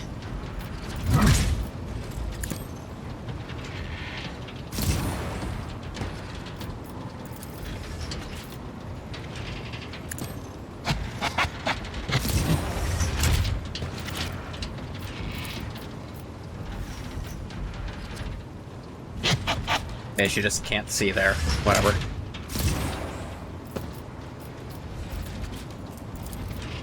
Ulfar, bring it down. High momentum.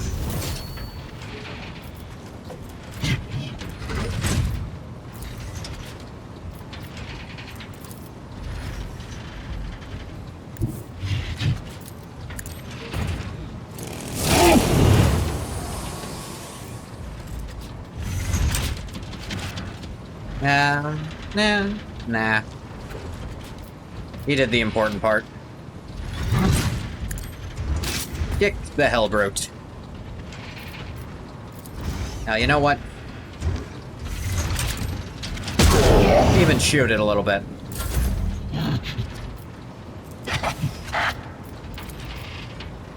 Can't quite see her from there. Argenta, would you kindly make this thing not alive anymore? Would help tremendously.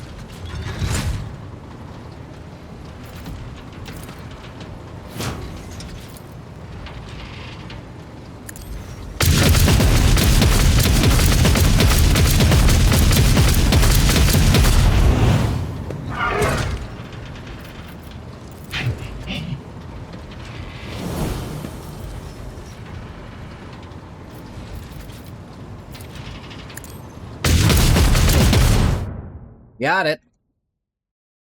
This Argenta has more bullets than exist in the physical world. She's just got them on her and is more than happy to unleash them. The heretic, lowering his gruesome weapon in exhaustion, but still standing, casts a desperate glance at Ulfar. The Vox speaker crackles. In the abode of the true gods, there is neither time nor prohibition.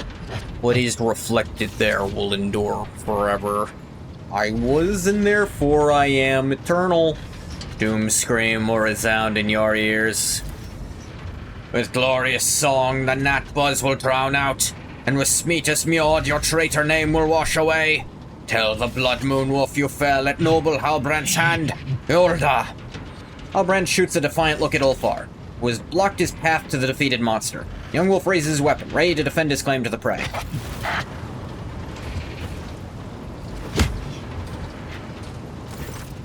Many lessons have to you, young wolf, been handed down, so let this be your last. Tread not upon your elder's prey. Ferociously declaiming the last line, Ulfar knocks Halbrand to the ground with a crushing blow to the head, sending him into a deep stupor. Of the baleful pack worthy was the hunt. Their name will thunder at the feast of victory.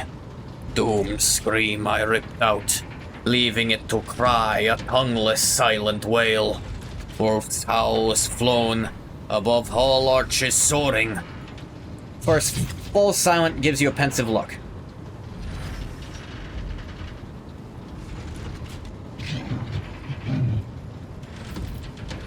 Memory over graves of brothers worthy. Memory over graves of brothers worthy. Ulfar raises grief-fogged gaze to you. Arnulf and Skadi would have liked that ending.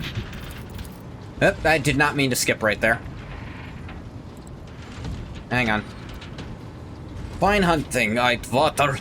The prey and the verses have me well pleased. Over Halbrand. Judging by his sluggish movements, the young wolf is alive, but not entirely lucid. A storm cloud of heavy bruising is spreading across his handsome face. Pack's honor been upheld? Ulfar walks over to the Hellbrute, whose limbs are convulsing in vain attempts to raise his weapon. Wolf draws a knife covered in red runes and smiles at you. The name of the baleful howl was not tarnished in this battle. Wearing the same blissful smile, Ulfar casually grabs the visor of the heretic's helm and begins to wield the blade with the efficiency of a butcher.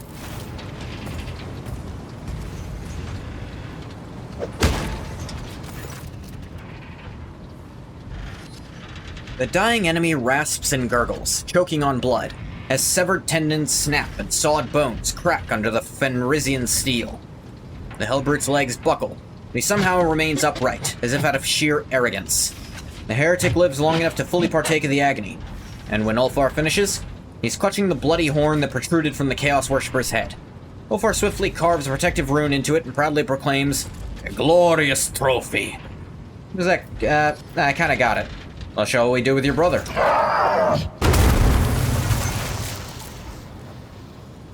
Yeah, no, that's a good idea. That's what we should do with him.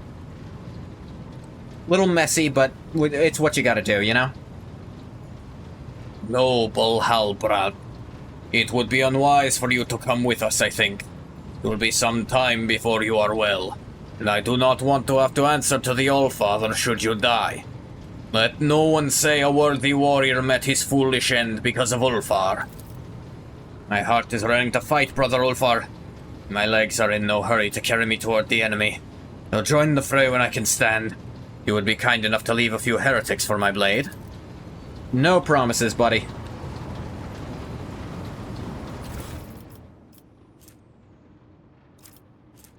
Hellbrute Horn Trophy. Greetings, hey Corningnat.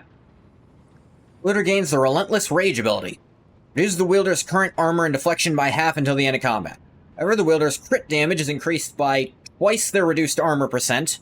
Melee attack is increased by twice the reduced deflection until the end of combat. His ability can be used once per round, all effects stack.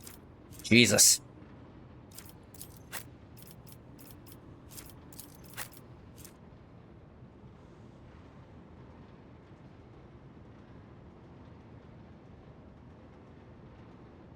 Honestly, I might put this on Argenta for the... She doesn't need armor, so just, Though buffing her melee wouldn't do much. She has good armor, though. Stardy's Chain Axe. For some reason, Chain Axes require you to be a heretic. Love an explanation for how. No, I wouldn't, actually.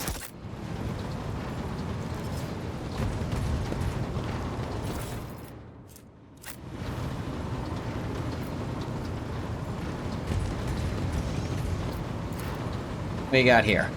Anvil covered with the inscriptions and symbols of chaos is designed for the work of one person. Forge Master, who is capable of creating sorcerous components used in complex machines. Playing Etheria Restart for the past week. I think I saw some ads for that. That's that new gacha, right?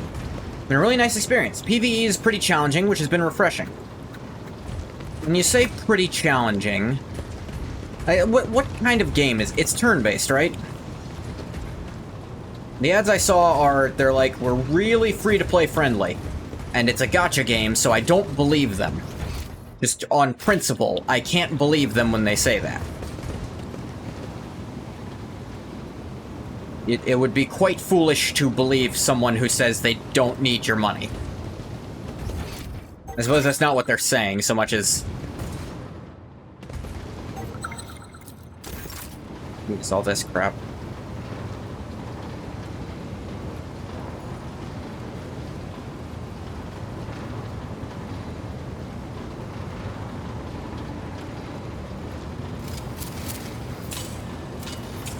There we go.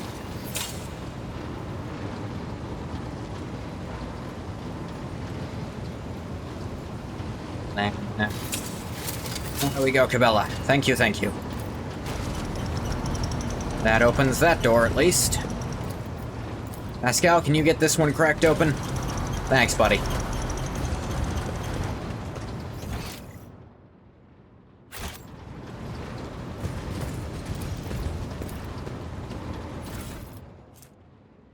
Omnispect. Where targets 3 or more enemies in one attack, targets suffer decrease to armor based on their intelligence bonus times the amount of targeted enemies. Bella is selected here. I suppose it's gonna say 0 no matter what, because... yeah. I don't really do AoE attacks, so that's not too useful for me. My setup is an absolute fuckload of single attacks. Like, far more than should be feasible. Oh, look at that. Massive cage is empty. No, it's not. Bars bear slashes made by massive claws. Yeah, that's not empty. Turn-based gotcha. Think more Epic 7 than HSR in terms of combat.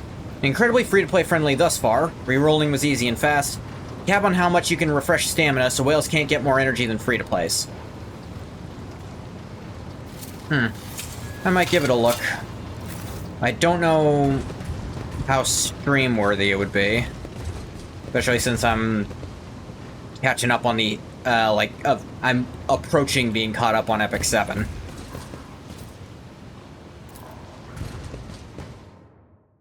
I don't think I'll stream it even if I liked it.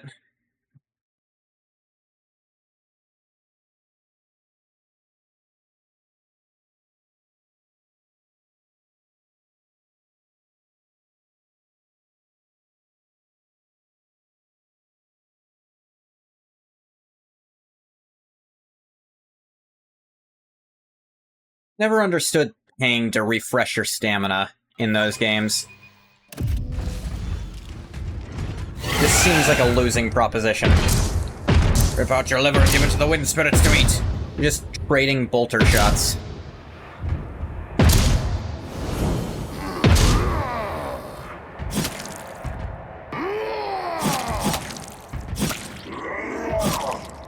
Oh, I think I know who's winning this fight. Yeah. He didn't explode, so... oh dear.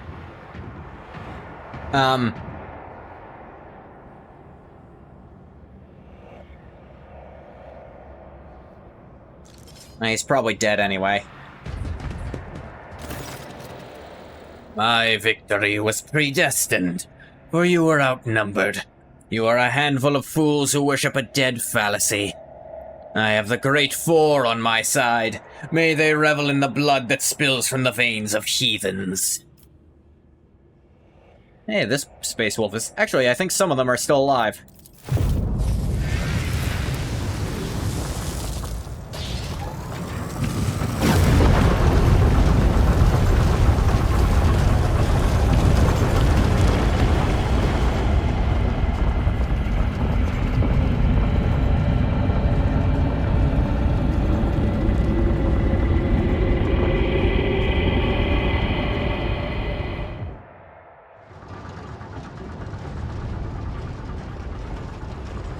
Urulon burns you with a baleful gaze. Do you think that saying empty prayers to a withered husk could disrupt the course of my magic? There's some issues. Skill upgrade materials are kind of scarce. Communication from the devs has been pretty bad. Other than that, you've been enjoying the game. PvP has been pretty fair since dupes aren't super impactful. I mean, don't upgrade materials always start out rare and gotchas? Like, this just gives you something to be doing, even after you beat the story, so you're still spending your limited stamina, right?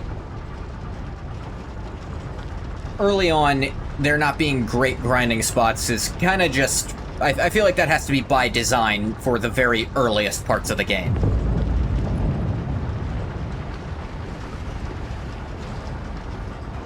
Because if it was super easy to get them, then you'd just get them and then you'd run out of... you wouldn't be playing the game every day, would you? While there's very limited story content.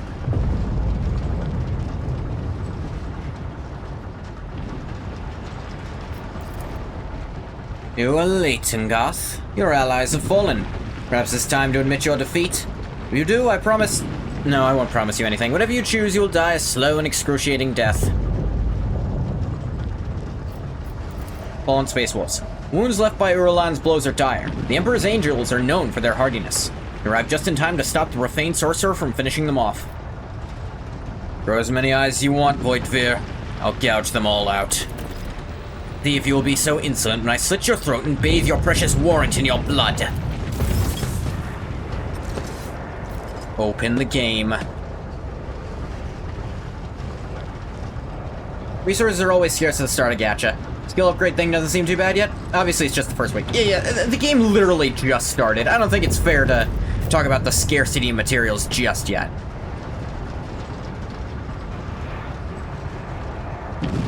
I give it till, like, update 3, by the time there's, like, a good chunk of, like, once they've gotten enough of the story content finished that you have plenty of stuff to do. Now, like, no one has a lot of characters yet either, so it's not like you're doing a bunch of stuff. I don't like this. I don't like that that's a default angle I'm just gonna have to contend with.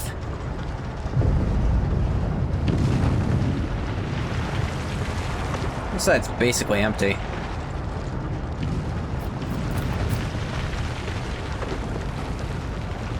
Camera in here is really bad. That is, like... It is hard to excuse how bad that camera is. That shall be the front line. Where Argenta will kill them all.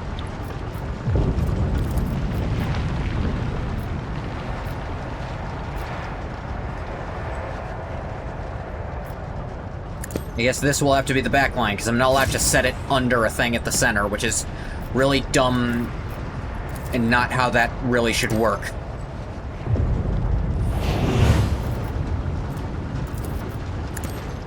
Give her an air of authority. Or show your own. Inquisitorial decree.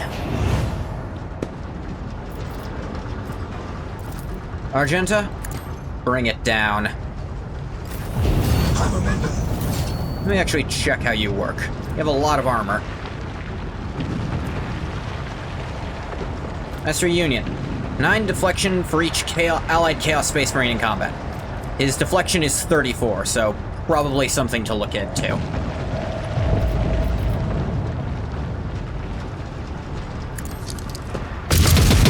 Get Humrag out of the way, though.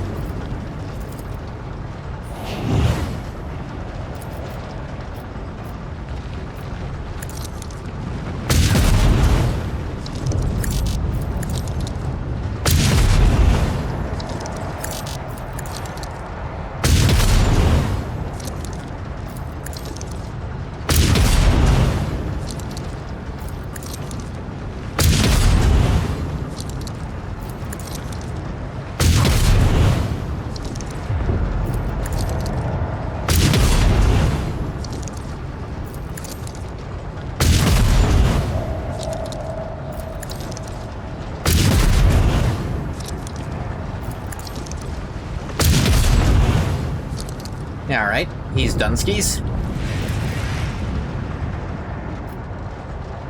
Now for the word bearers.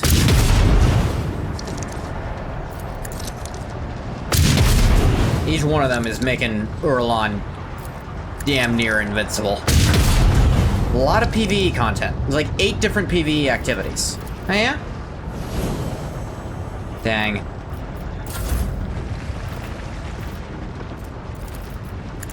Ovar, have some more... whatever you do.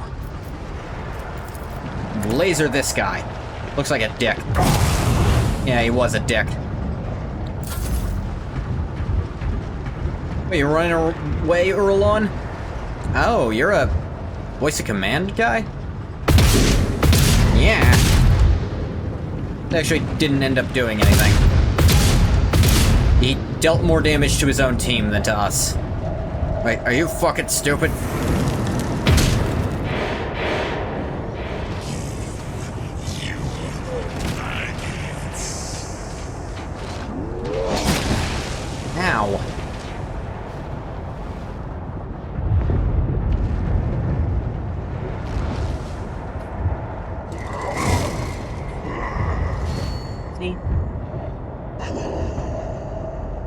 Foreign enemy.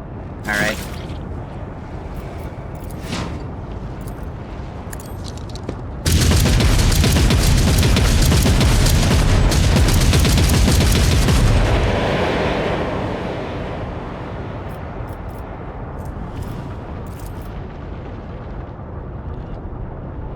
Banner system was kind of weird, though. When a new character is added, they immediately get added to the standard bearer. They also get their banner. They also get their own rate-up banner. Rate-up banners don't have a soft pity, standard banner does. Huh. But they still have a hard pity, I presume.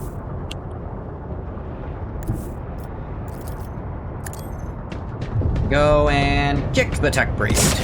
High momentum.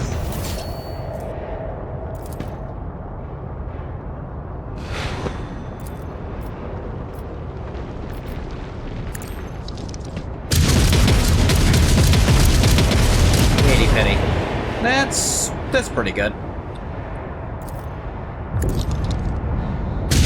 Oh, that's Urlon. I'm actually damaging him already.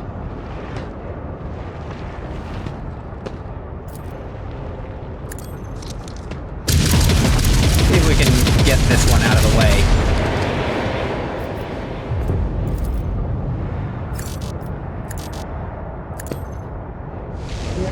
Dash back over there.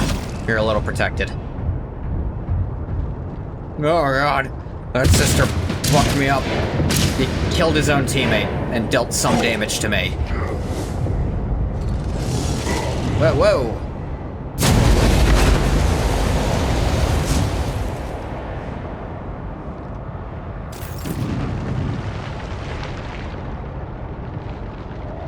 Bella, darling, how'd you feel about ripping this word bearer in half?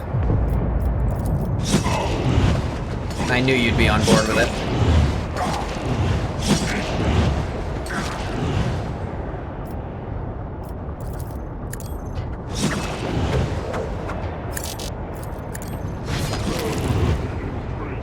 Yeah,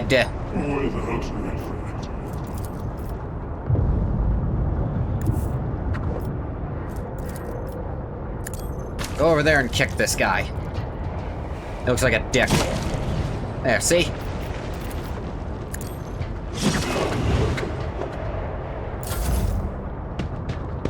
Here is a tech priest. Yeah, they're tech priests, alright. Okay. This area... They really did not check the cameras. Alright, let me get into my perfect spot.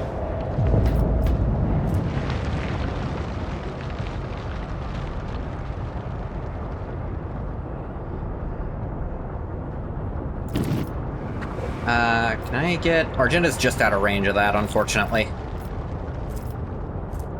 I'll be culling the bold today. Could do some serious damage already to this guy, but let's look at who else I could fucking kill.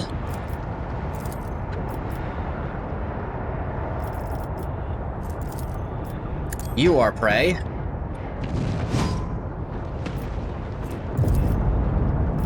I'll be claiming your bounty now. Hee hee hee.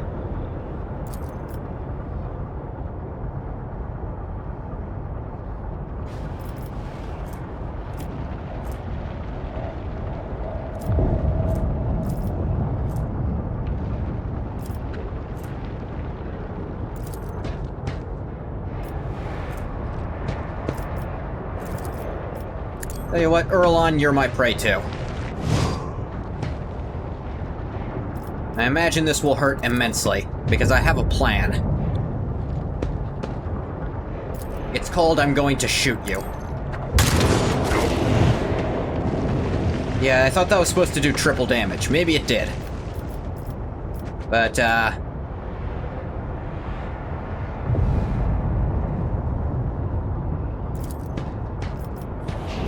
well, everybody raid.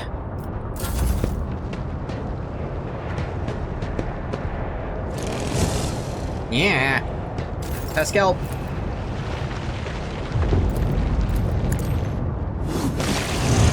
Yeah, there's no need for you to let that just sit there. Just fucking shoot him. I mean, no line of sight. He's literally right there.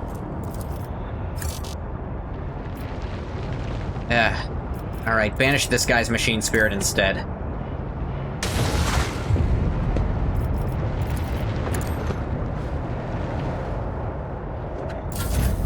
High momentum.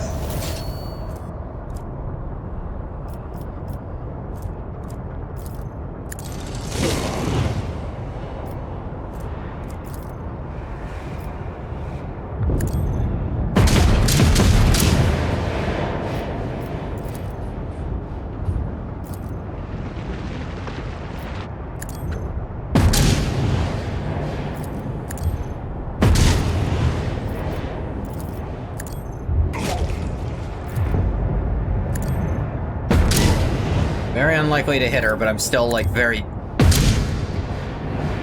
nervous about pressing the button every time. Miss this guy a lot, Ulfar.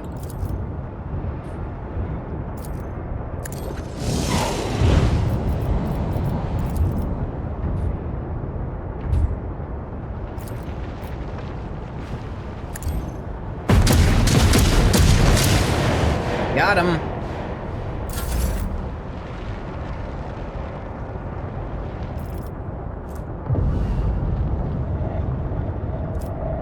Urlon is basically alone now. Deflection's down to 16. Actually, there's one other... Yeah, there's that word bearer all the way back fucking there.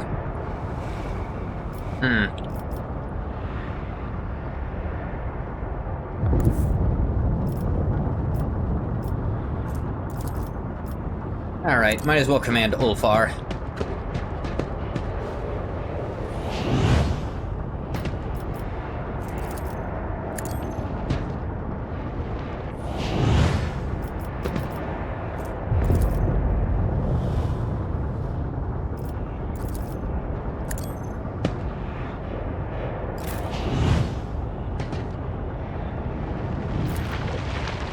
Can't see Urlon from there.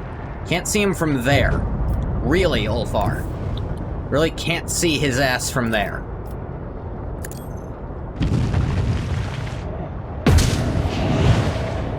Yeah, at least shoot that guy.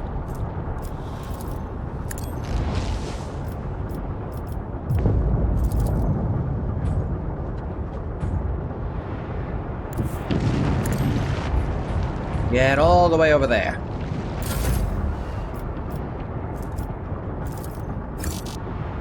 No line somehow. Alright, Cabela, you can have extra stuff. Somehow can't see him from here. I refuse to believe that. I don't think this game knows what a sight line is.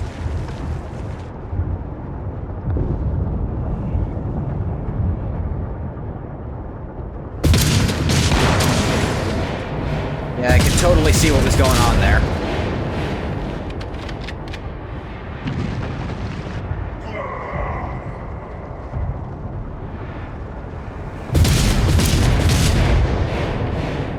Really didn't do anything.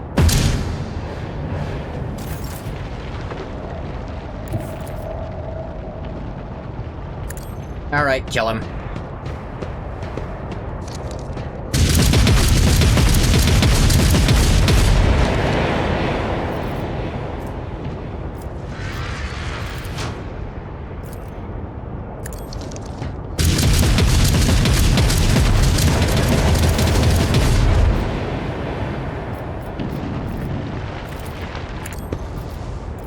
And you kick the tech priest.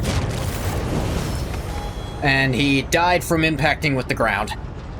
Urlon staggers back from the blow. Your strikes have crumpled his blood-red armor. His face bears a grimace of pain.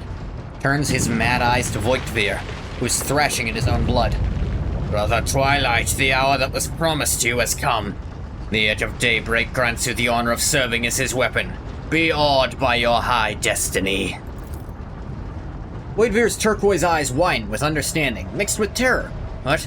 Now? But I'm not ready. It's not what you promised. You said I would reign.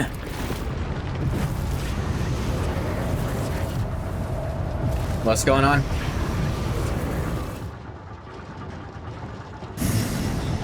Okay, so they just teleported over there for their scene.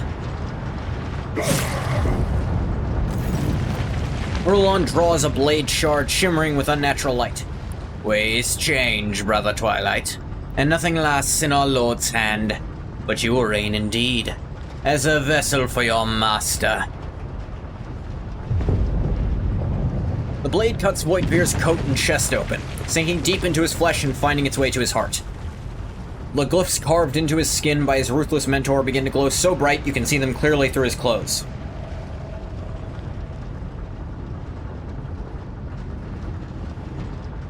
I know that sword. Shard were used in 2 attempts in my life. Unsuccessful attempts, might I add. This one will be the last. Yes, and equally successful. Yeah, you sick fuck. What you and your ignorance brazenly call shards is in truth a triune relic. The seat of the great spirit of the Edge of Daybreak, one who serves the Master himself, the Changer of Ways. You do not deserve to behold his visage, but you will. Conrad, fight it. Can't you see you've been deceived and used? So be it. As long as I get my revenge on you. For what? You started betraying the shit out of me before we knew each other, you fuck. Voigtvir doubles over, but his voice is still seething with malice.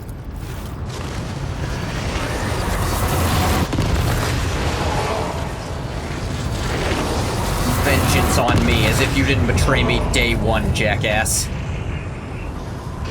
Oh. That's one of Tzeentch's boys. Pernicious warp energies seep into his body, causing it to glow and flicker. The mad cry of pain and exultation, Conrad Voigtvir ceases to exist. A mighty winged figure rises from his bloody remains. Edge of Daybreak, I witness you. Rulon musters enough strength for a faint, vengeful smile. Enter the forlorn halls of reality and claim them. I gave all that I had in your name. Hail the truth. His giant body goes limp, his face forever retaining a wicked expression of triumph. My imprisonment ends. I am made manifest. Rejoice, mortal witnesses, for I have come to lord over you. Demon lets out a hoarse, cawing laugh. Told you that you would welcome my return to reality.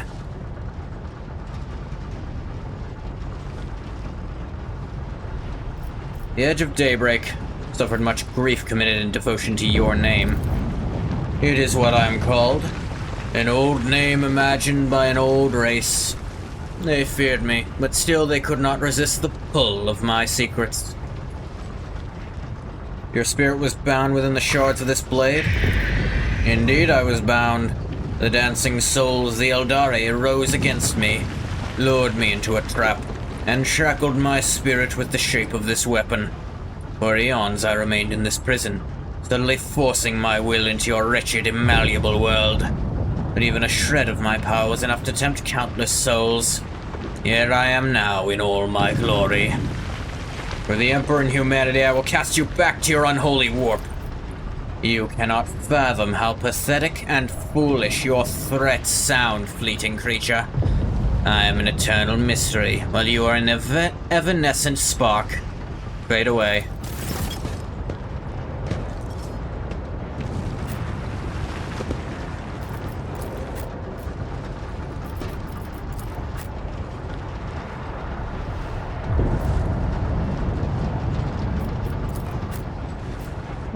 I just have to hope Cassia can see from there.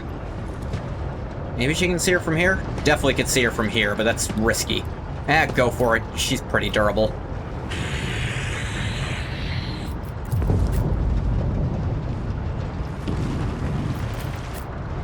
Pascal's gonna be a bit late to the... Oh, nope, he's already here. I was about to say he was gonna be late to the party, but nope.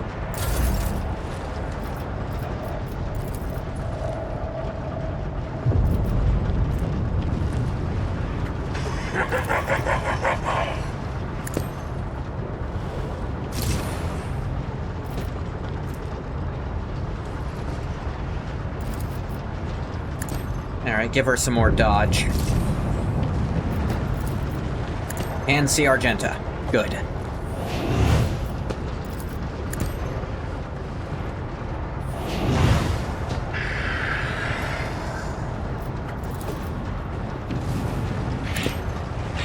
That'll be the rear.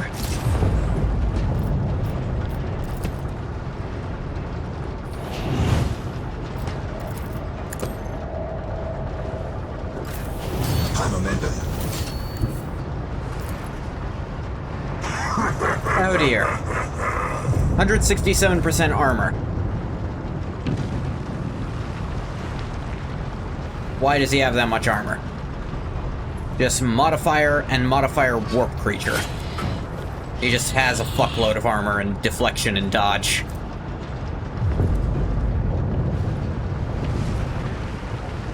Let me see. Da-da-da.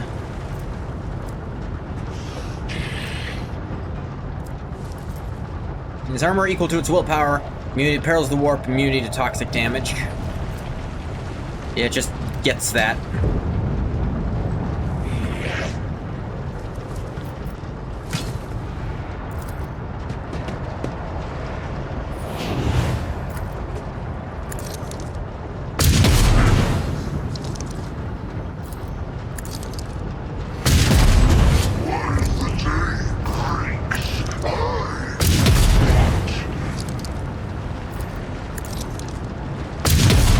Sure you believe that.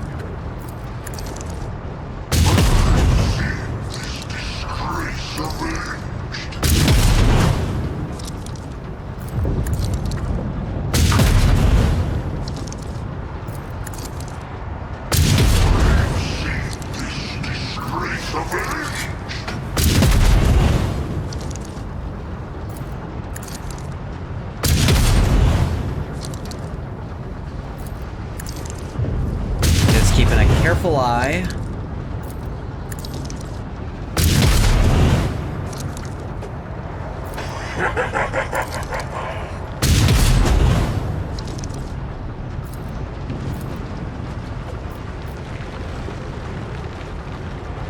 Kill this part.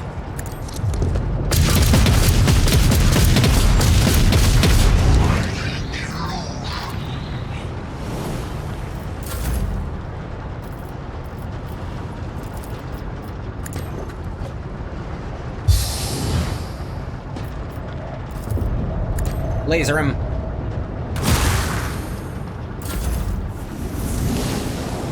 And he can just teleport whenever he fucking feels like it. That's a really fair and cool mechanic. Doesn't everyone agree? And he just summoned a bunch of allies. And then lasered me, all in the same turn.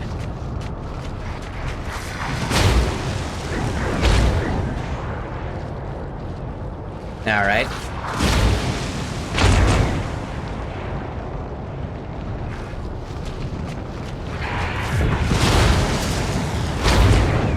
Really cool he could just teleport to the other end of the arena because he felt like it. Really loving all these AoE attacks that apparently have no dodge chance to them, because my team has absurd dodge.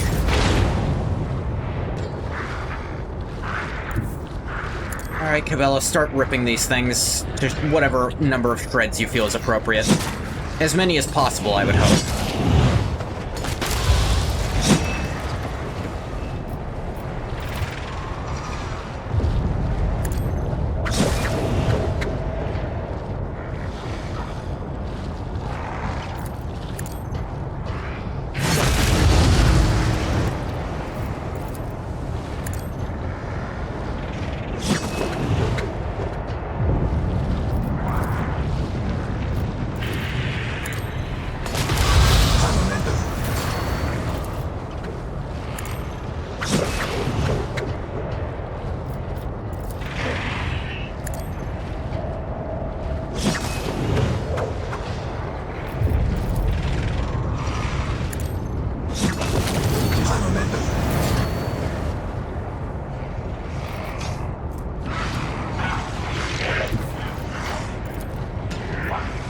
Not where I selected.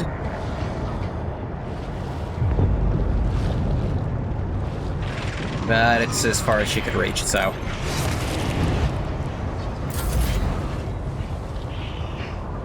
Alright.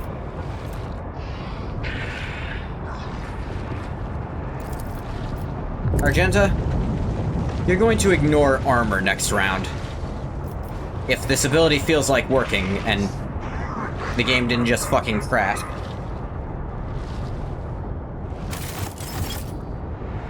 The game is not loading the ability in.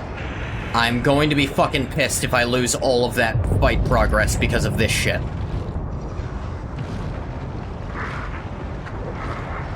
I will be inconsolably mad at the game if this happens right now.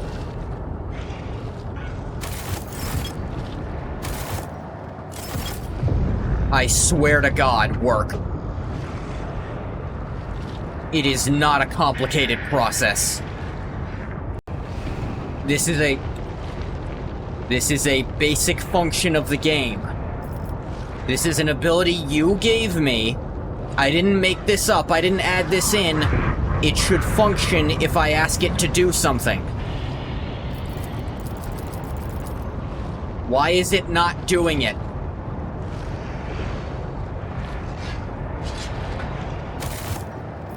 Don't make me restart the game.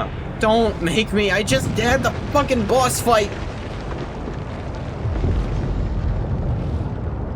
Why? Why? I just did a boss fight.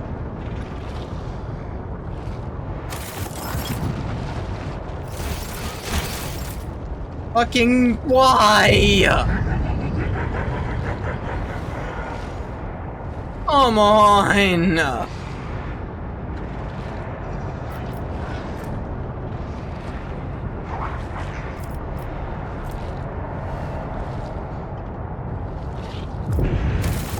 Alright.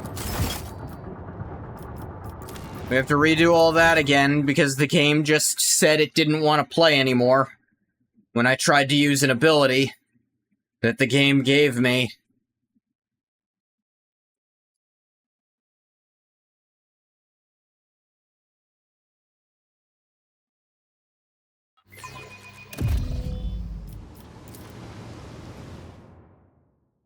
Yay.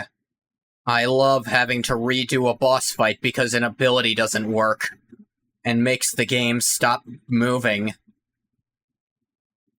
And there was literally nothing else I could do but reload before the boss fight happened. Don't you love it when a game just doesn't fucking work?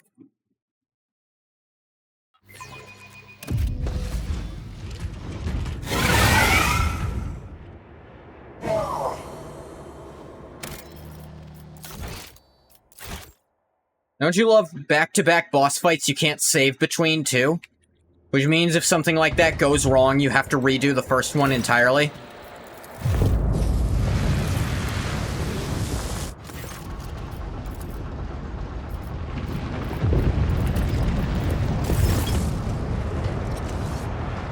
Are these all great things you want in a video game?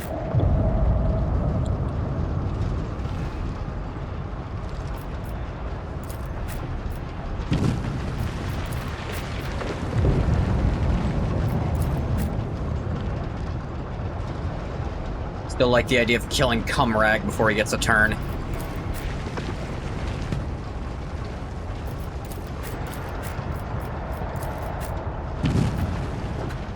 Probably move over here. Something.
do it like this.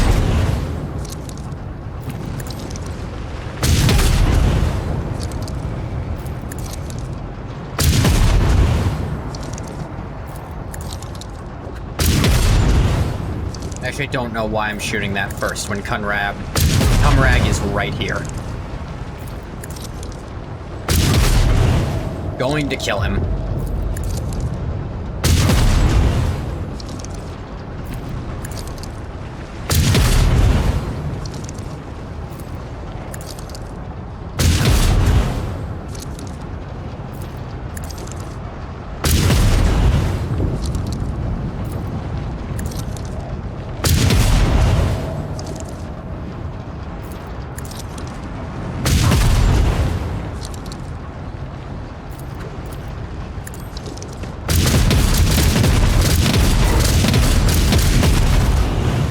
There we go.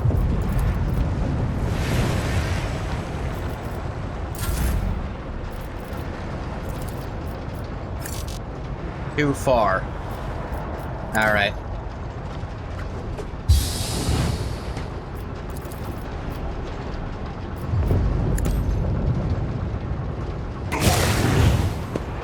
Get the words bared on ya.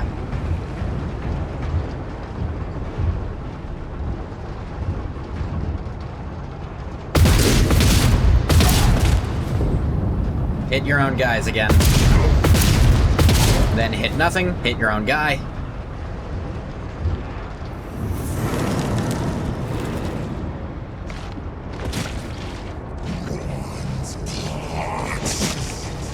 Ow.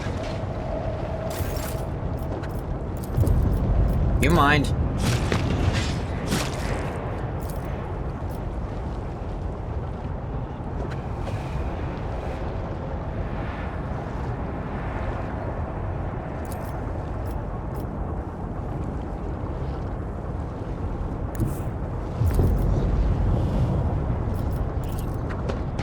Yes, go on over here, Argenta.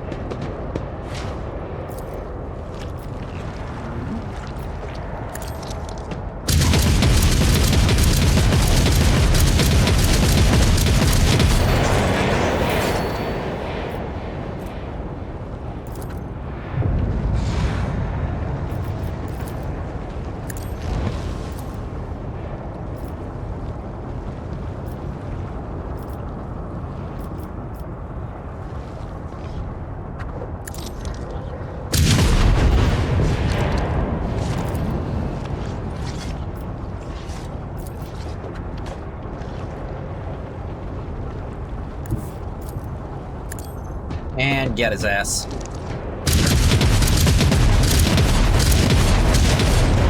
Love how, like, jumpy he gets when he's getting shot up like that.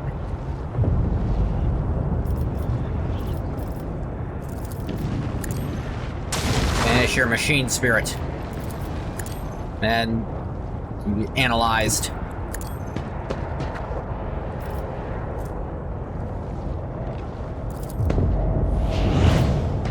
Now we're gonna hit you where it hurts. In your fire.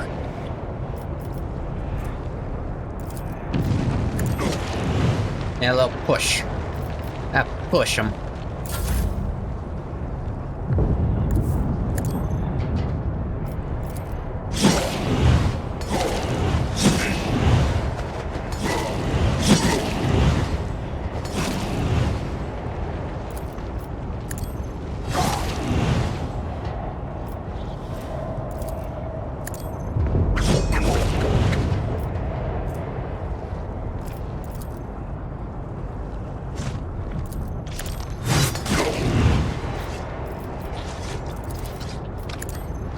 Yuck. Yeah, Pascal got kicked too. Oh dear. Yeah. Bonk. Yeah, Petty.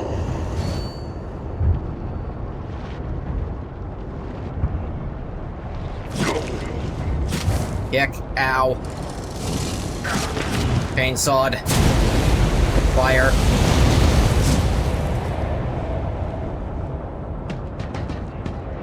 And a Corrupted tech priest. You're also here, I've noticed.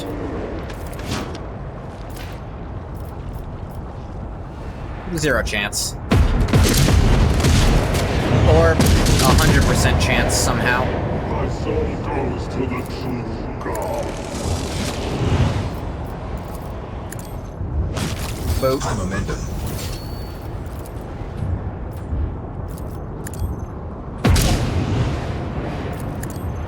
Mastery of gun.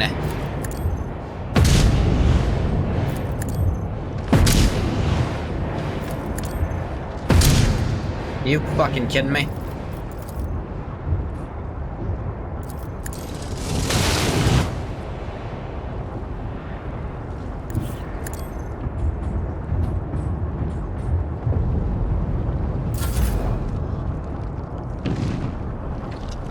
Alright, what's your weird ass that I apparently can't see from where I'm standing? But if I were right here, you're still invisible somehow. Orlan has discovered the secret of invisibility. Who'd have thought?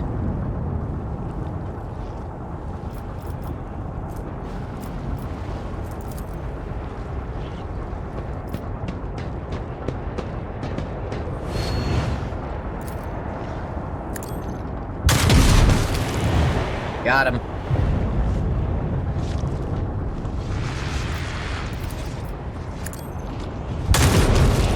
These are all weaklings.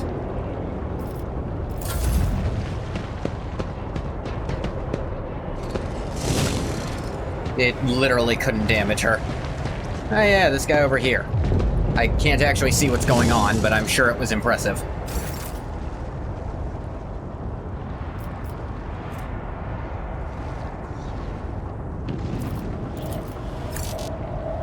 Fuck you mean too fine? Do this to him, so now it's not too far. Get back in the fight, Pascal. Stop being on fucking fire.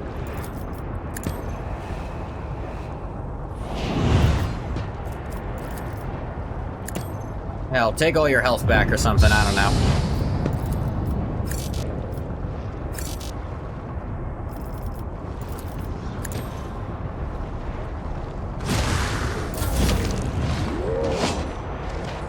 What the hell? Why is this thing green?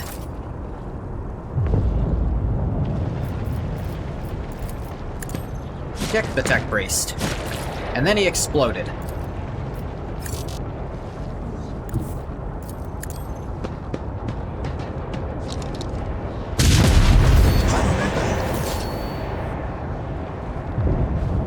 Okay, guess I have to kill this thing now.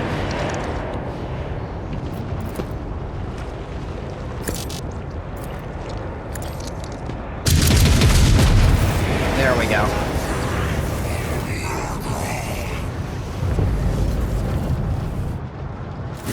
Alright, let's try again. I know that sword.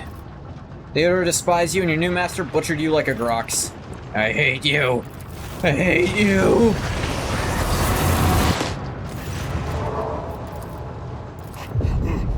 Suffered much grief committed in devotion to your name.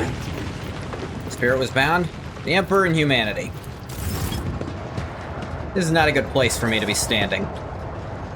I have very little movement somehow. I'm also not gonna go as all out on him this time, because I know he's just gonna fucking teleport. And then again, I also don't really have that much of an option, do I?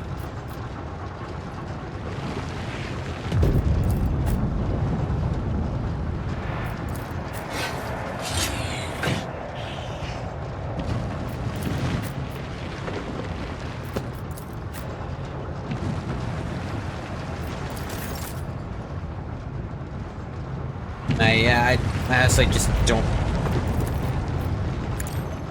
Just hope he decides to teleport the same way he did last time.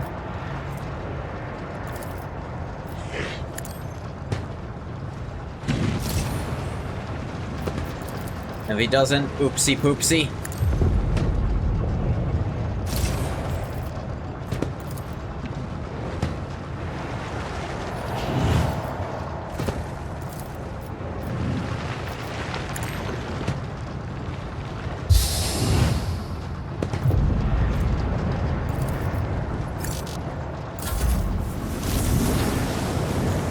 Alright, he did teleport, but not to the same location. He teleported here instead. Like 3 feet away. I don't understand this. This is a really stupid boss. This is immensely stupid. And they're all just gonna attack Ngoth because the dumbass RNG boss decided to teleport to where he was already standing.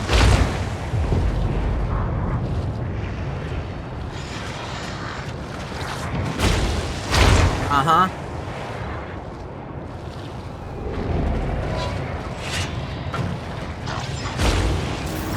Yeah, okay, you all just did exactly the same fucking thing as each other.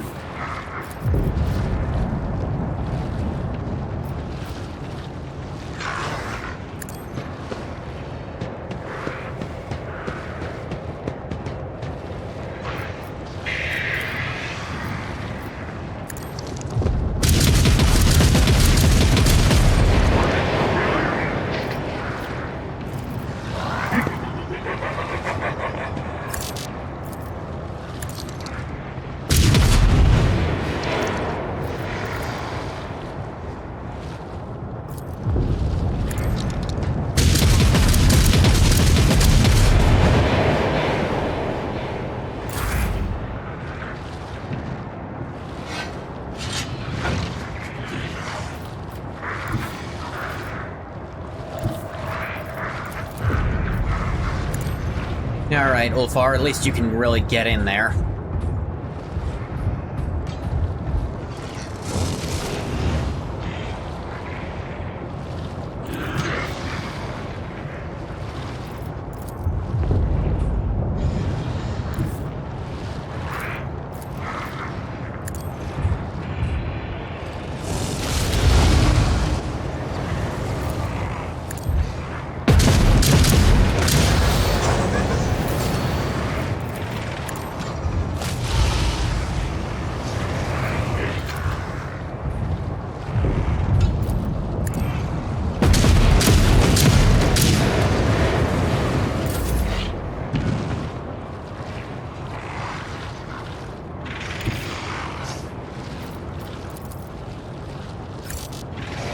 Well, I'm gonna have to hit you with one of these, Ulfar. Sorry about this.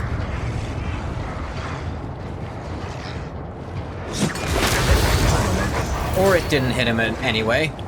You know, either or.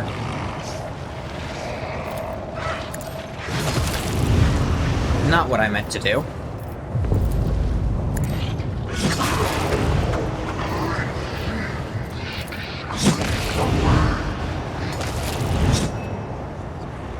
Yeah, Ulfar, please parry as many of those as come at you.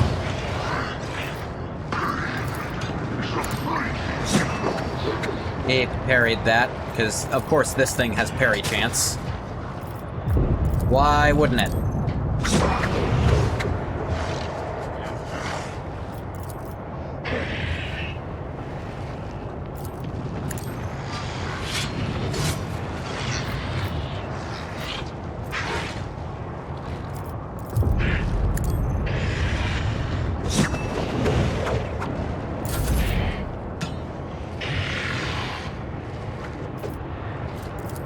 In the perfect spot.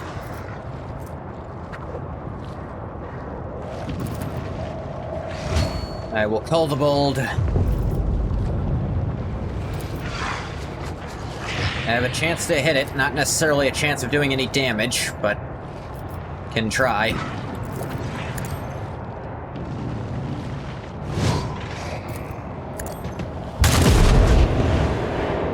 Did that do anything? Something.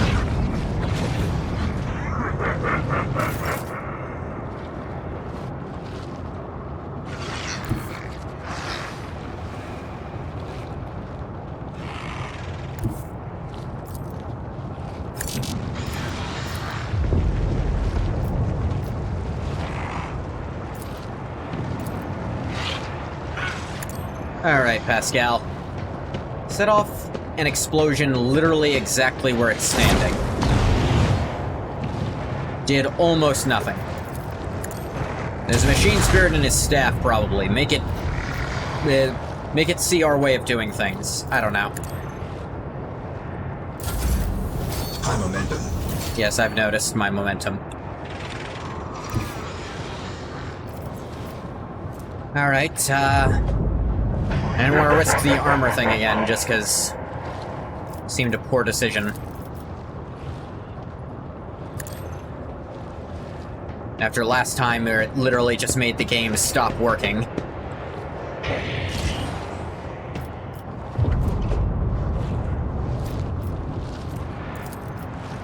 Argenta, this shall be your finest hour. To date.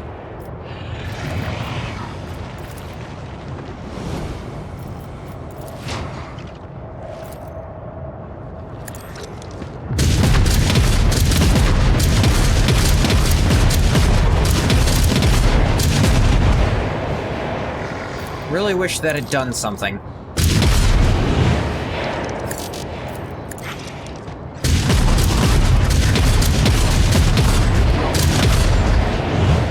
As it stands, this is not doing shit.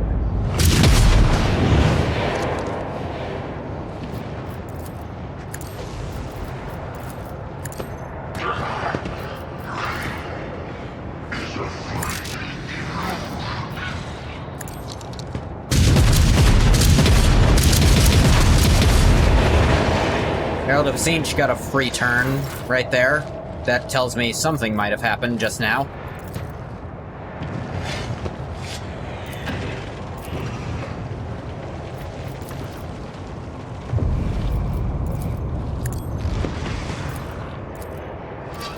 Maybe this is what I need to be doing.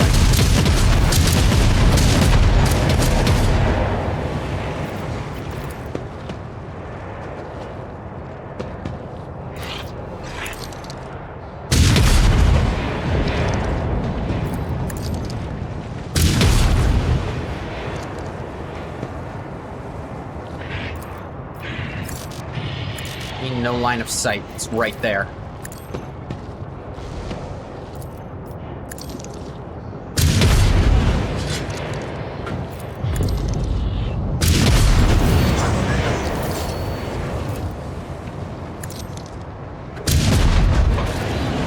Okay, no, not like that, please.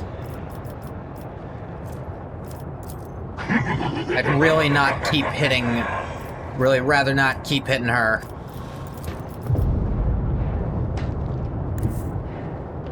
Yeah, this'll be better. Okay, finally starting to damage it with Argenta.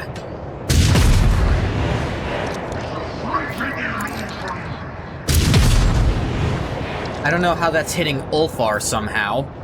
That is nowhere near how that angle works.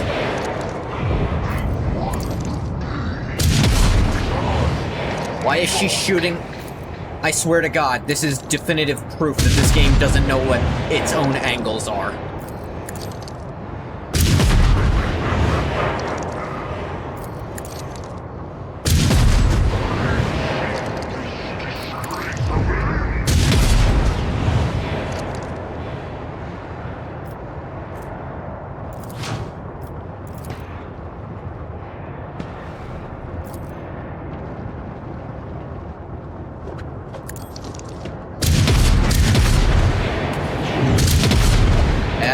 Literally more attacks than the game can calculate at a time.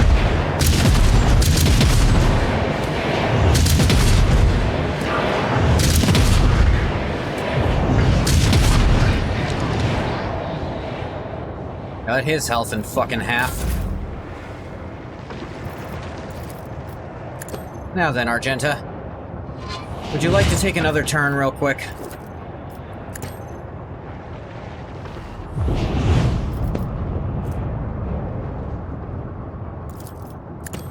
Won't be quite as big as the last one, but it's still gonna hurt.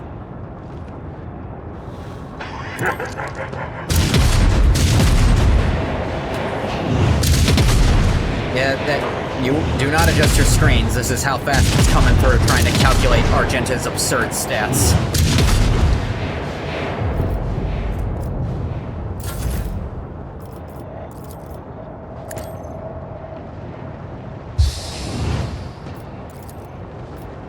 Laser him.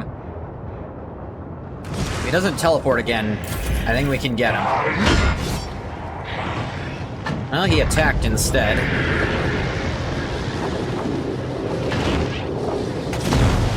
Okay, he's attacking Cabela specifically, who then stabbed him. He's walking away instead of teleporting. That's a good sign for me.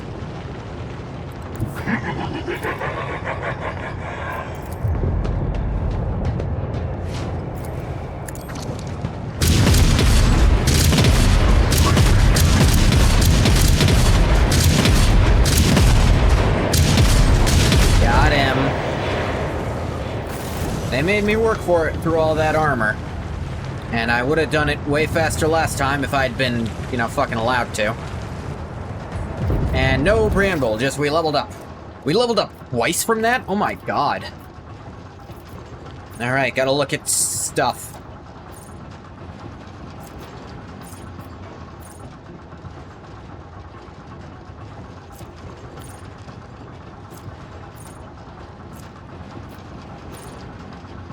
Na-na-na. This could be okay?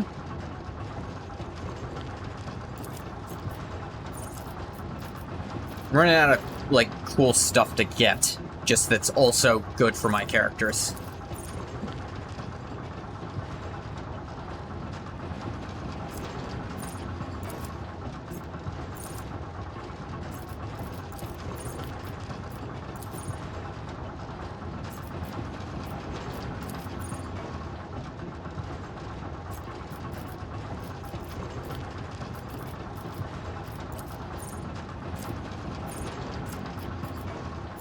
That's really not good.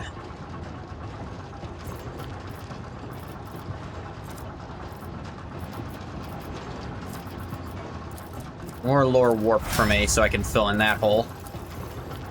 Alright, Argenta is going to be a little more important.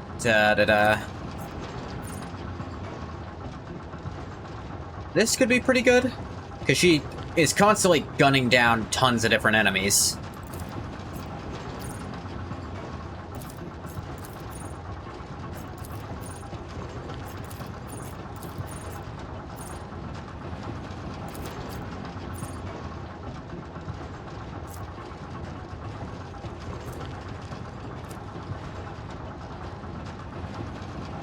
This is also really good, just to stack up. Have her and Ulfar both get this, and they'll rip... They will destroy bosses. Not that they don't already do that.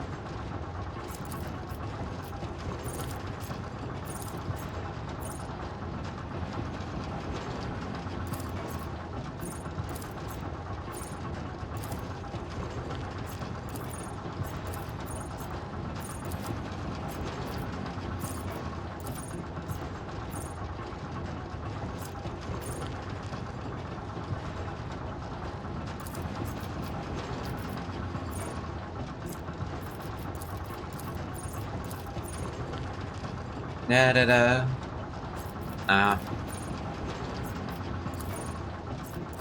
Well, nah.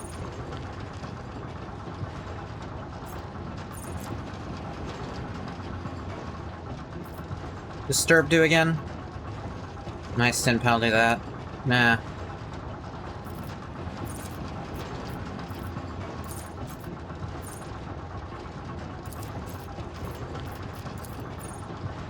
This is okay.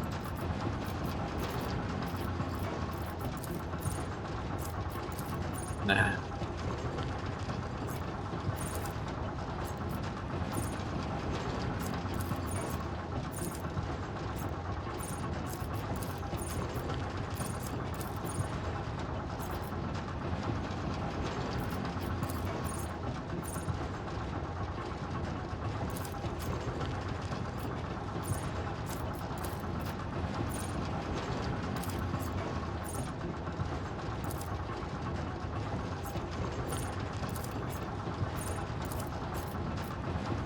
This, I guess, and then, yeah,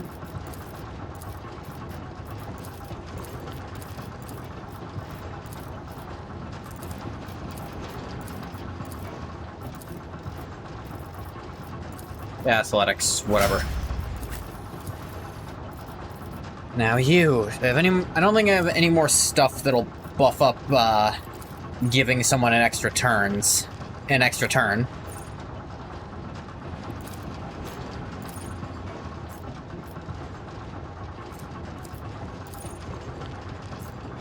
Da-da-da.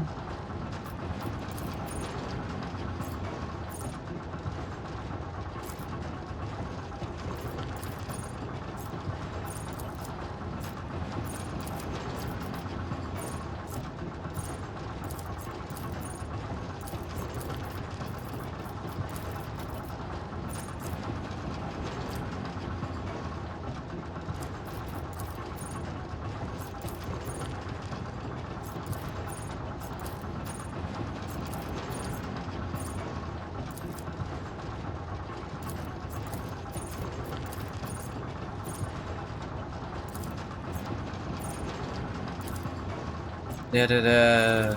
Na-na-na. Make her heal even better, but she doesn't really need it.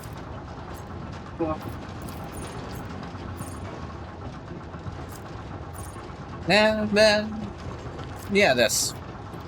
Yeah.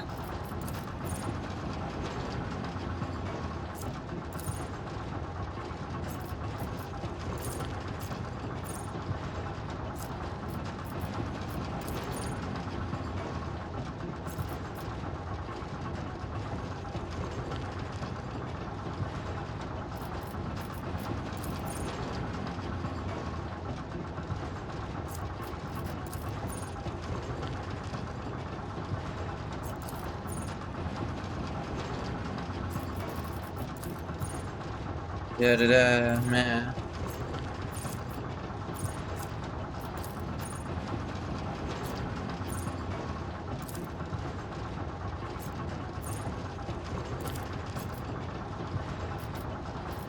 I guess this.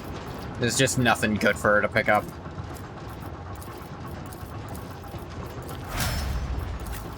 Ulfar.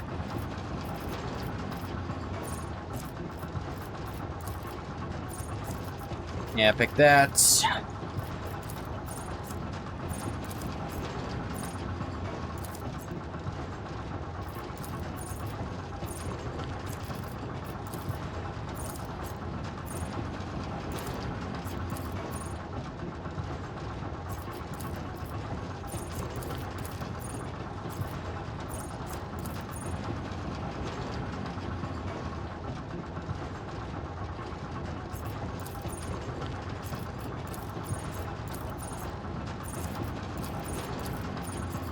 Yes, this.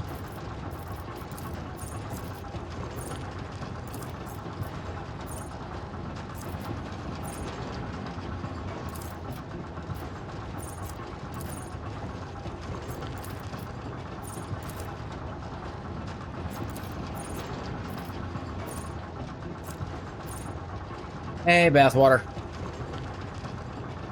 You missed me killing a greater demon. We leveled up twice from it, which is what I'm doing now.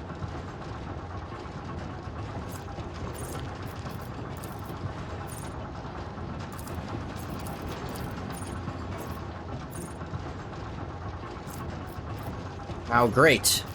There. That'll do, pig. That'll do.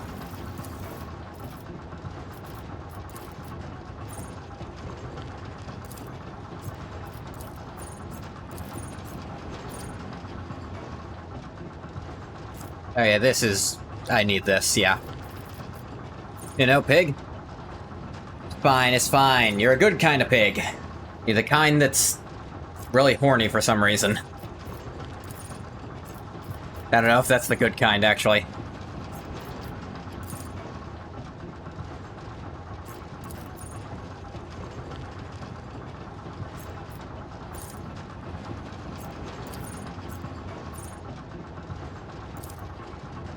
That's your secret, Captain? You're always horny. Yeah.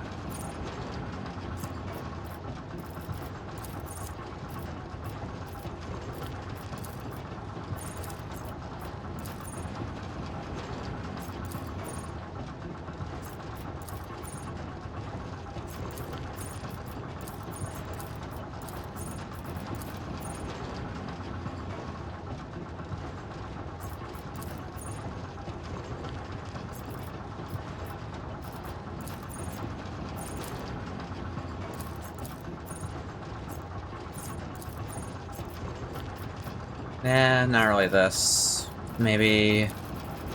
Yes, just having a little more armor wouldn't hurt for her. That stuff's capped already, so it's like, I just have to pick up awareness or something. Pascal, I genuinely have no idea what to do with you. You accomplish nothing most combats.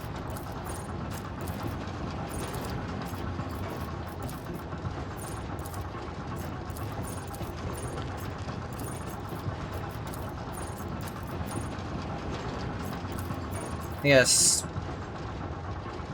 I should give him a bunch of strength so he'll hit harder.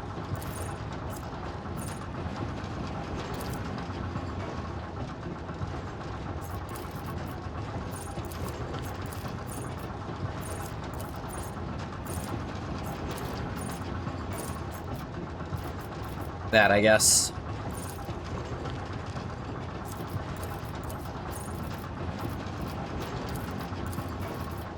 And pick up the heal thing and,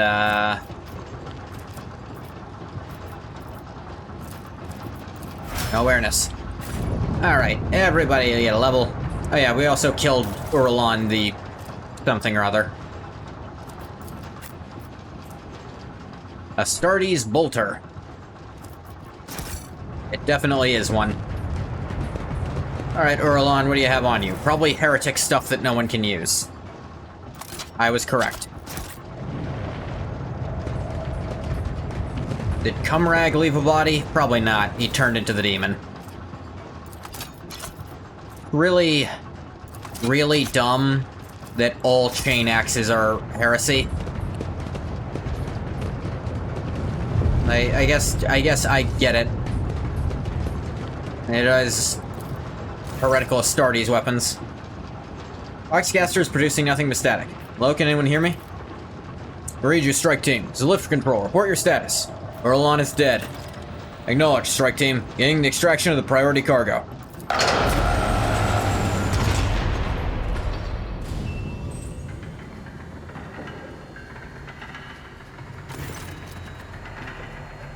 A fine victory, Umgath. They will tell sagas about the day the contemptible Urlon fell. The Cog Priest should offer you a fine cup of Mjod for saving their prayer world. Thorvald nods at the two gaunt bodies in crimson robes lying on the floor. If you hadn't, Urlon would have bathed them in 100-fold more blood. As for you, Ulfar Thunderlung, you have proven yourself. The Stormbiters will tell all about your feat in your roaring song. Oh yeah, we also killed a Hellbrute, which... not as impressive as killing a greater demon, but still damned impressive. I thank you, Thorvald. You and your brothers fought well. You did the wolves proud. It will be my joy to share a cup with you at the victory feast, Ironhide. How's your pack, Thorvald? What are your losses? Several of my brothers will carry on fighting their battles in the Allfather's host. The rest have survived. We've shed much of our blood, but a wolf's hide is tough and his spirit is stubborn. When you take us down, you had better finish us off. The Stormbiters live on this day and the next. What was hidden down there? What was the treasure Urlon was after? I know not. Kalkazar's perils did not allow anyone into the hidden arsenals. All we could see was them dragging crates up to the surface. 'Tis the age-old way. We fight. They sweep up the spoils. Thorvald grimly nods at the pair of corpses. We brought these from below. For all I know, it was his carols that killed them to seal their lips. Do they still have lips? Looks closer. Nope, Voxcasters. My mistake. See no signs of violence on the two women's bodies. Their porcelain white skin proves without a doubt that they are dead. Their hands are clutched together in a death grip. A sweet scent of rotten meat prickles my nostrils. But it is not the fallen bodies I smell. It's the hands of the Inquisitor's minions. It is what my instinct tells me to. My heart never had a strong faith in Kalkazard's words before, and now whatever phantom trust I had is scattering into smoke. We must ask questions and get the answers. By force, if that is the way it has to be. Both wolves affirm the last words with fervent and murderous nods. Pascal. Something strange has occurred to the two women's augmetics. as if they had begun to grow inside their flesh, spreading webs of metal around them. After taking a closer look, you realize that every augment seems to have begun mutating, developing new forms and functions not envisioned by their creators. Seems probable this is what caused their demise. Suddenly, you hear a click inside one of the tech priest's bodies. Her eyes open wide. Spasm shakes her gaunt limbs, making Thorvald clutch his weapon. Her lips twist into a crooked line, forcing out two words. The yoke! Curious. Get me a healer, priest. We have heavily wounded here. Thorvald roars his command into the box, but there's no immediate response. Reconstruction. Impossible. Woman's whisper is barely audible. The weak voices coming from her pale lips still sounds more alive than the mechanical hiss of a box. The shelter has fallen. The maimed hunter comes. Cessation of vital functions inevitable. Her eyes momentarily roll back, but then a metallic churn inside her chest brings her back to consciousness. Reading the unit's new spheric signature. No evidence of corruption registered in the algorithms. Detecting substantial logical disruptions within the augments. Threat level, low. There's not a single wound upon her white skin. There's no doubt she'll soon perish. Her augmetics are failing as if they have been sabotaged by some entropic influence. For a moment you consider it a sign of tech blight, but then you refute the thought. What you're witnessing is not decay, but transformation of the matter from which the tech priest's true flesh is made. What happened to you? A pained shadow falls across her face. Chapel was attacked. The preservation protocol commanded me to hide within the inner artifactorium, block all outside access to it. Prolonged presence in close proximity to the object was prohibited by the algorithm. The preservation protocol had a higher priority. The object affected me. I resisted. Resistance led to structural change. What object? The yoke, the weapon we forged at the Lord Inquisitor's command, the destroyer of worlds. What is this yoke? How does it work? What does it do? An enigma. The project was kept secret from everyone, including the Smiths. We forged fragments of it. It was a tool for controlling energies of staggering power. It was not the omniscience blessed gifts that served at its foundation. It was forbidden knowledge, knowledge that we comprehended. Registering blasphemy. We were continuing the work of our mentor, Archmagos Amarnat. It was his wisdom that made our toils possible.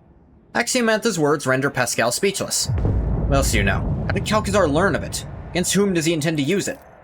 Against anyone. Its power is absolute. The first experiments with this tech relic were calamitous. The tech blight is merely its echo. Its potential is so much greater. She stops, as if frightened by her own words. Never should have fallen into the hands of the laity. The Lord Inquisitor stole it. Its secret was procured beyond the dimensional gate beneath the dark stars and passed over to Amarnat. Calcazar destroyed the Messiah of Discontinuing and robbed him. Claimed the secret for himself. He knows. She points at Thorvald. He was there. Thorvald glances at you in shame. He speaks no lies. The first task the Inquisitor gave us in the Expanse was to destroy a cult of tech heretics. The deed was done.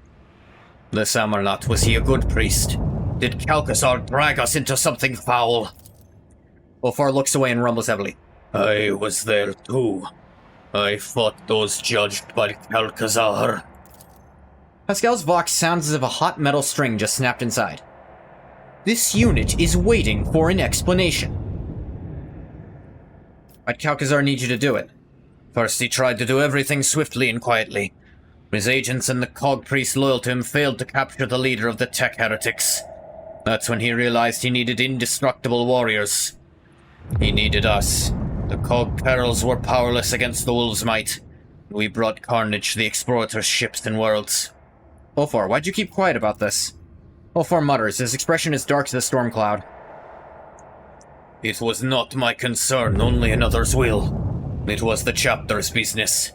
I've already told you more about the wolves than many of my brothers would have said in my place.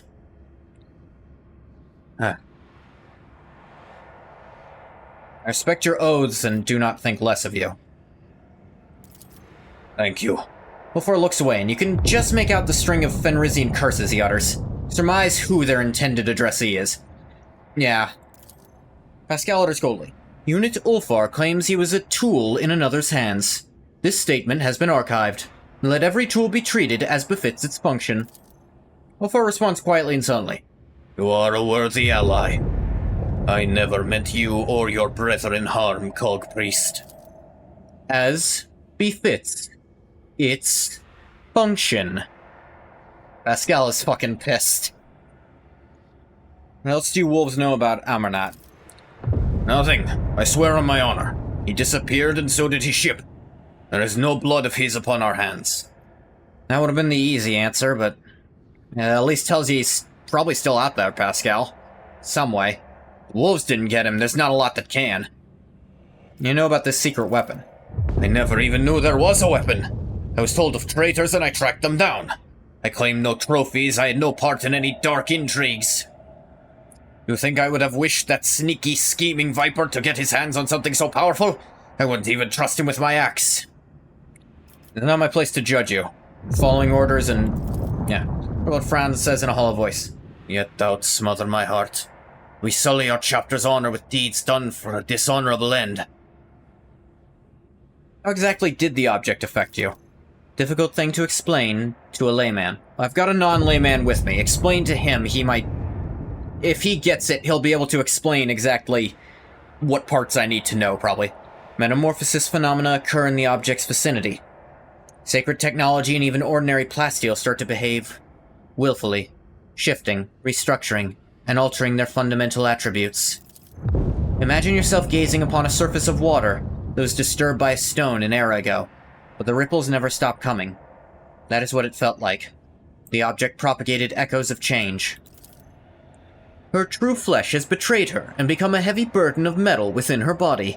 Something that is not of the Omnissiah's design. Something devoid of function.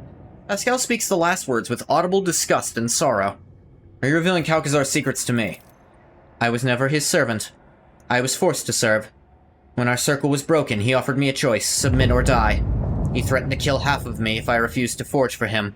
He needed Archmagos Amarnat's knowledge, and I had it. I saw no sense in resisting. You betrayed him, too. Yes. Our agreement comes easily, with a weak smile.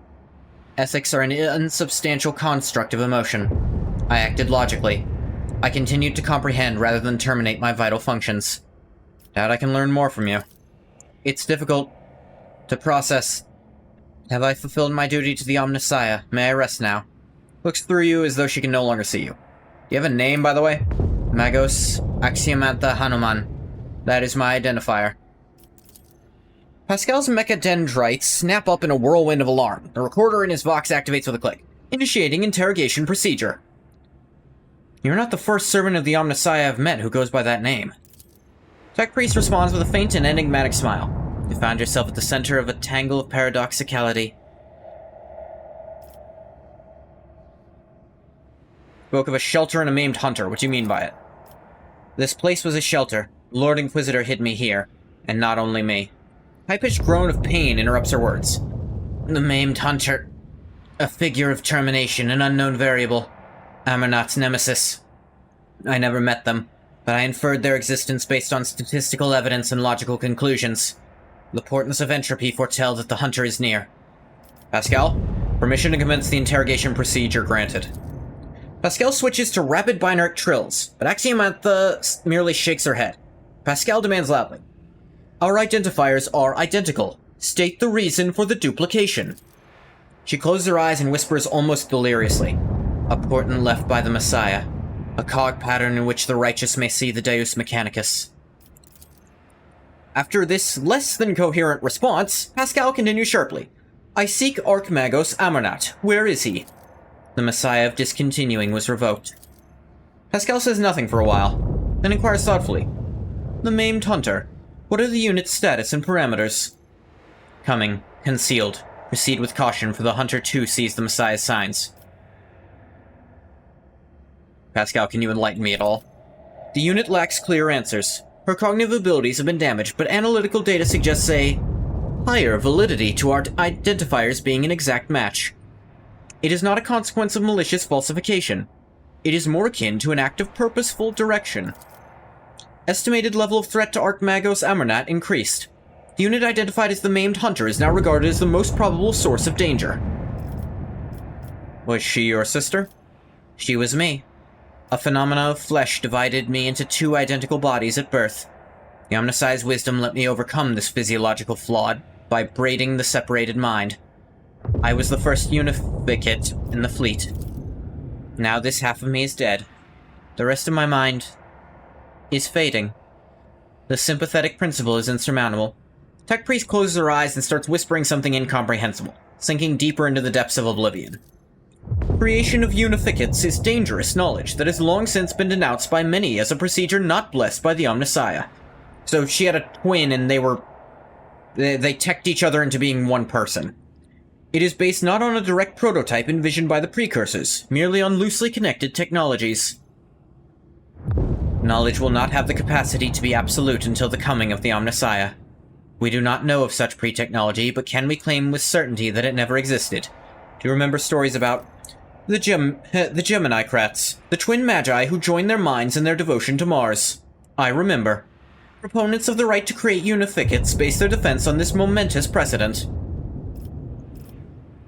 How do you know about Amarnat?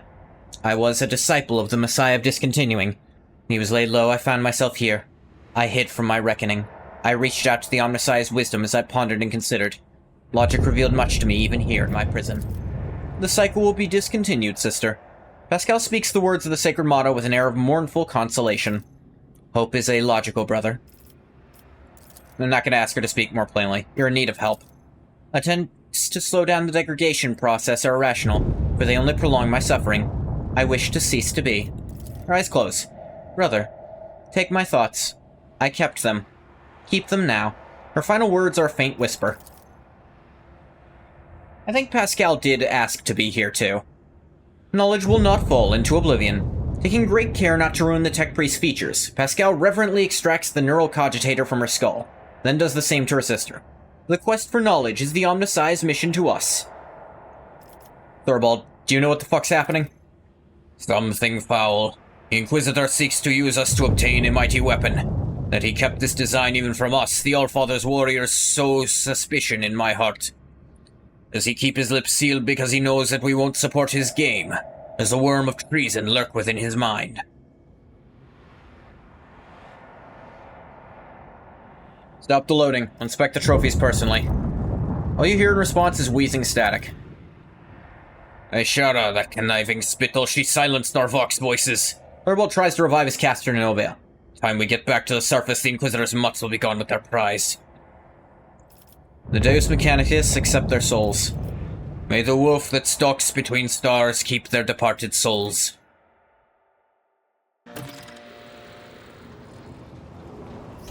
Next is to demand answers from Calcazar. The fuck?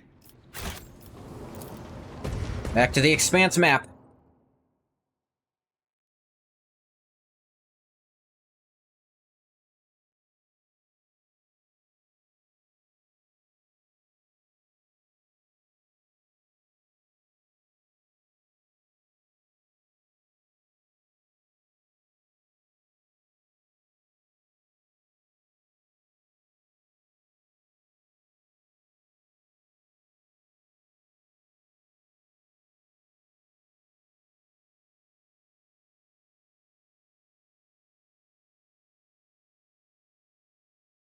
"100% doesn't mean 100% when you're stupid."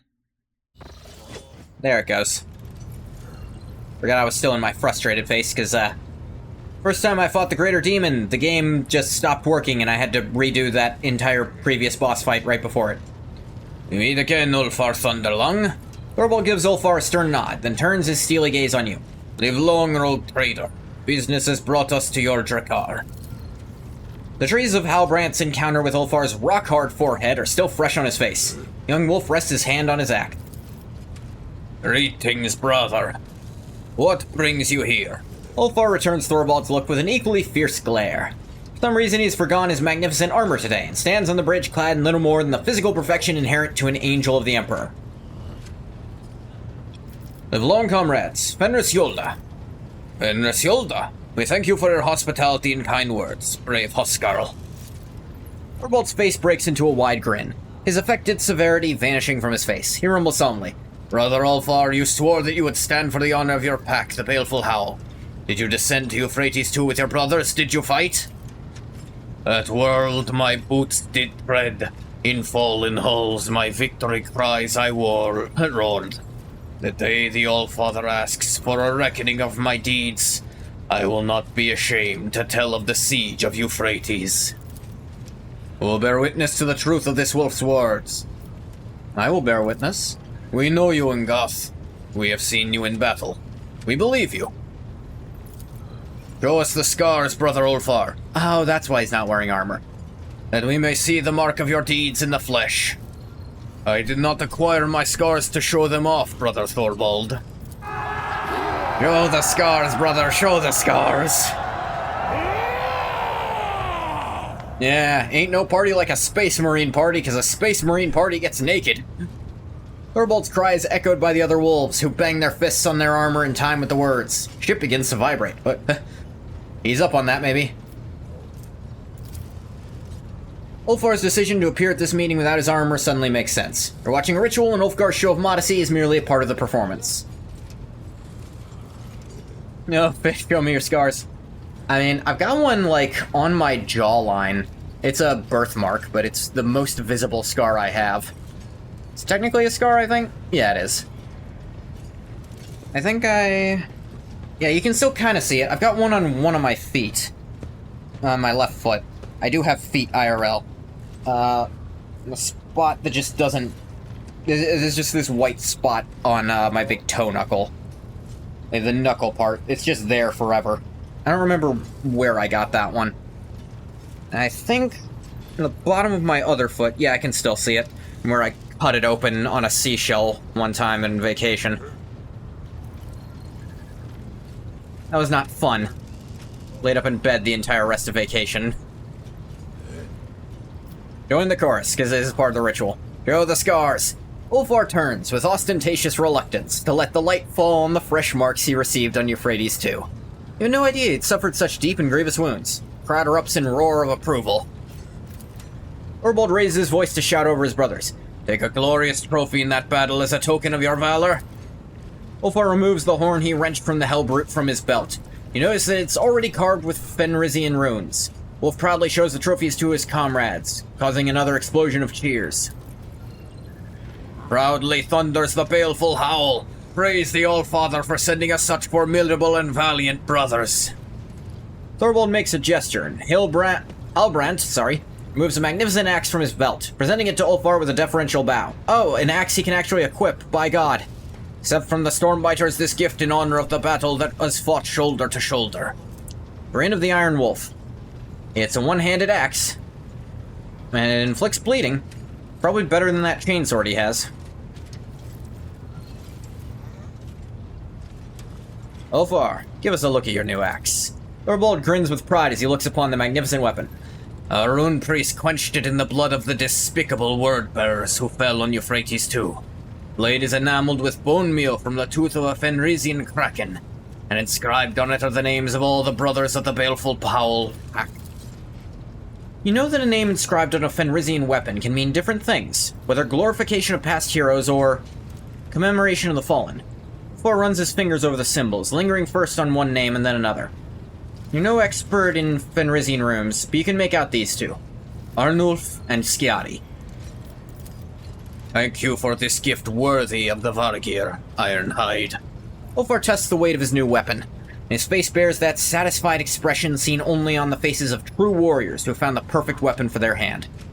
So you've decorated your trophy from Euphrates too? Something of a flourish, Ulfar shows you the angular yet graceful script of runes that wind around and around the gleaming horn. When I return to Fenris, I will drink mjord from this while singing the saga of my march into the Coronis expanse. Thorvald, now you tell Ulfar where to look for his brothers? Wolf hands you a data slate. Coordinates displayed on it are a monstrous distance from the inhabited worlds of the expanse. I'll not stand in Ulfar's way if he chooses to go searching, but... Brother, you have proven the glory of your pack. Is it not time to sever this word thread? Weird thread? With respect, I once again extend my offer to join the Stormbiters. The pack's plasteel marks are resting in Thorvald's outstretched hand. Forgive me, brother, but I must decline your offer, though my heart fills with joy at the thought of fighting alongside you. Ulfar draws a knife adorned with scarlet runes and slices his palm. I, Ulfar Thunderlung, swear before the Black Mane and by the blood of Fenris I will not cease to seek my pack until my own eyes behold them, alive or dead. I understand, brother. Thorvald sighs with regret. May Blackmane run beside your path. Fortify yourself, stroke your rage. I see that your heart is darker than the waters of the world sea, so I ask you, take care that you do not join those of whom we must not speak. Of whom must you not speak? Halbrand clears his throat and opens his mouth to reply, but he catches the sharp glance of Ulfar and Thorvald and swiftly changes his mind. You do not need that knowledge, Father. A path in the forest that only the wolves ought to tread. Okay. So, what now?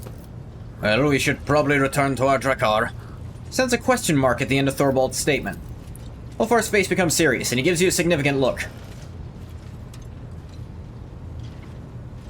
Can hardly let the glorious wolves of Fenris leave without first treating them to a fine feast. Can hardly let my esteemed guests leave without a hell of a party. The wolves burst into shouts of approval. Someone with a gravelly voice starts singing a merry song. No doubt one about massacres and glorious deaths on the battlefield. The kitchen servants here are certainly no match for those serving in the Great Hall of Fenris. The masters of this Drakkar are not lacking in hospitality or generosity. A small group of space wolves is enough to fill your entire magnificent ship with clamor, shouts, and other portents of the coming feast. Formidable feast in which eating, drinking, and singing will be done the way wolves do all things. To their last gasp. Okay. Like I said, I didn't really get the Space Wolves before this game. Now they're one of my favorite groups just because they're fun. Let us raise our cups at Vatar, in honor of deeds accomplished and in expectation of those yet to come. Now you know where your brothers are heading. Will you do? Help you to deal with the enemies who besiege your home, and then head for the coordinates that Thorvald gave me. Well, I know, Edvater, that you are dauntless, and if I but say the word, you will join me in my seeking. But the place I will voyage to is a perilous one.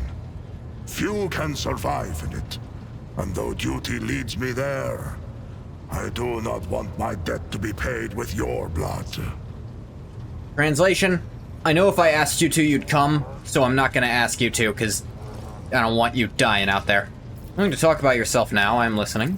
It is wise to hide one's past from a stranger, but shameful to hide it from a friend. Ah, Ask away. you're my biggest buddy, Ulfar.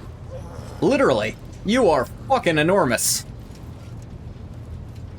How did you become an Astartes? I was a seafarer. Every Would have been in my spring top we would 3 go guests, out onto yeah. the world sea and slay many armed krakens and ravenous sea drakes. And then the season of fire would come, and we would dock on Asaheim to battle for our clan's right to inhabit that land. I was young, but already fierce, and facing down foes twice my size. The chooser of the valiant, who had watched the fateful battle from the cliffs, deemed me worthy and took me to the Fang for healing. My clan was proud. That is typically how Astartes get picked. They find kids who have killed things way outside of their weight class and aim for them. I spent years in training before I passed through the dreaded gate of Mordkai, bowed on the runestones before both his heads, and walked into the Valley of Dreams. As for what I saw there, do not ask me. That is between me and the Death Wolf. I see. The rune priest scoured my soul, but found it untouched by corruption. I returned, and I partook of the cup of Wolfen. The Canis Helix entered my blood, and the agony of transformation changed my body to resemble that of a beast, and my mind was drowned in the dark depths of bloodlust. Damn. My return from the dark was long and cost me greatly. When I stood in the hall of the Fang once more, the rune priests imbued my body with the remaining gene seed and implanted the necessary organs. But those trials were nothing compared to what I had already endured. What happened in your final trial? When I overcame the darkness of Wolfen in my soul, I set out for the Fang. Every neophyte must undergo a hunt during this journey. One might fight a fearsome wolf, another a sly snow worm. I crossed paths with a doppelgrendel, a Fucking cunning what? and rancorous spirit. Doppelgrendel. That is not two words I've ever heard together before. So, Grendel, the monster from Beowulf, and Doppel as in doppelganger. For 5 days and nights did we bring our wits and wrath to bear in battle. The spirit changed its guise, but in the end, I gouged out its eyes. Fleeing, it hissed a curse. Nowhere would I find an honorable death, vowed the creature.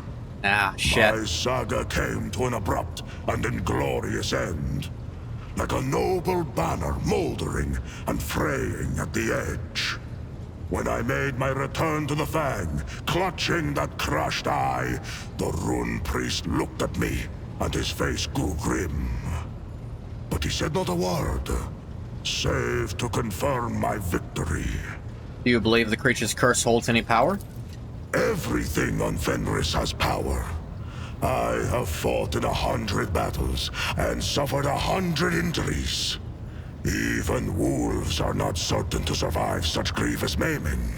But I always survived. And with each new victory, my thoughts took a darker turn. What if I truly am destined never to die with honor? What if my death will be foolish and inglorious? Each time I bury a brother, I secretly envy him. Wolfar's mournful words land heavily like cliff rock cleaving off into the sea. His face darkens until it resembles a grim idol hewn by a primitive people. This seems like a really insensitive question to ask. Subject recruits to heinous trials. Why? The path of Astartes leads into the fangs of horror. He's not denying that they're heinous. That can be endured by the mind is one that mortals can handle. But we are needed where the unthinkable begins to happen. Things that understanding cannot help to bear. Things that, once beheld, turn minds into bubbling, pulsating dreck. An ordinary man who encounters this evil will go mad with despair. But we are incapable of feeling fear. It is simply not in our nature. Instead, we feel unbearable rage. We must select the neophytes who will look into the eyes of the unthinkable and roar. That is why we need our trials. I see. Many times I have heard the We shall know no clicking of fear. Mordecai's fangs next to my ear. But I have never allowed him close enough to sink them into my rump. We should know more about your pack.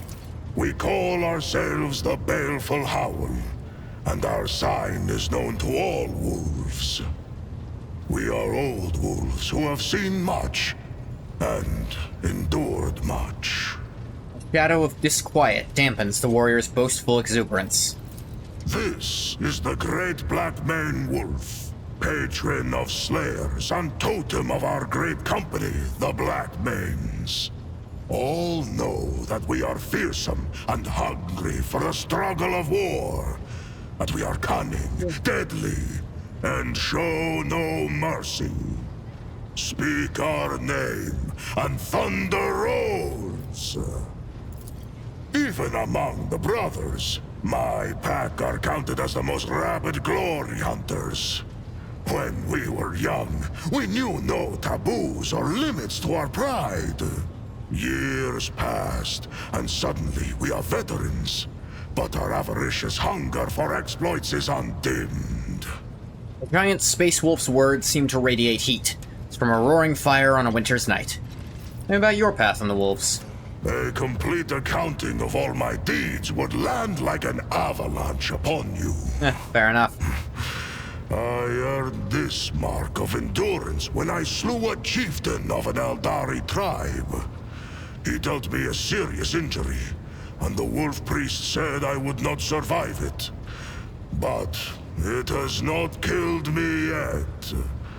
2 years I lay in a delirium after that battle. Ah, I've heard about that. A special organ that kicks in and makes you, kind of just sleep if you would die.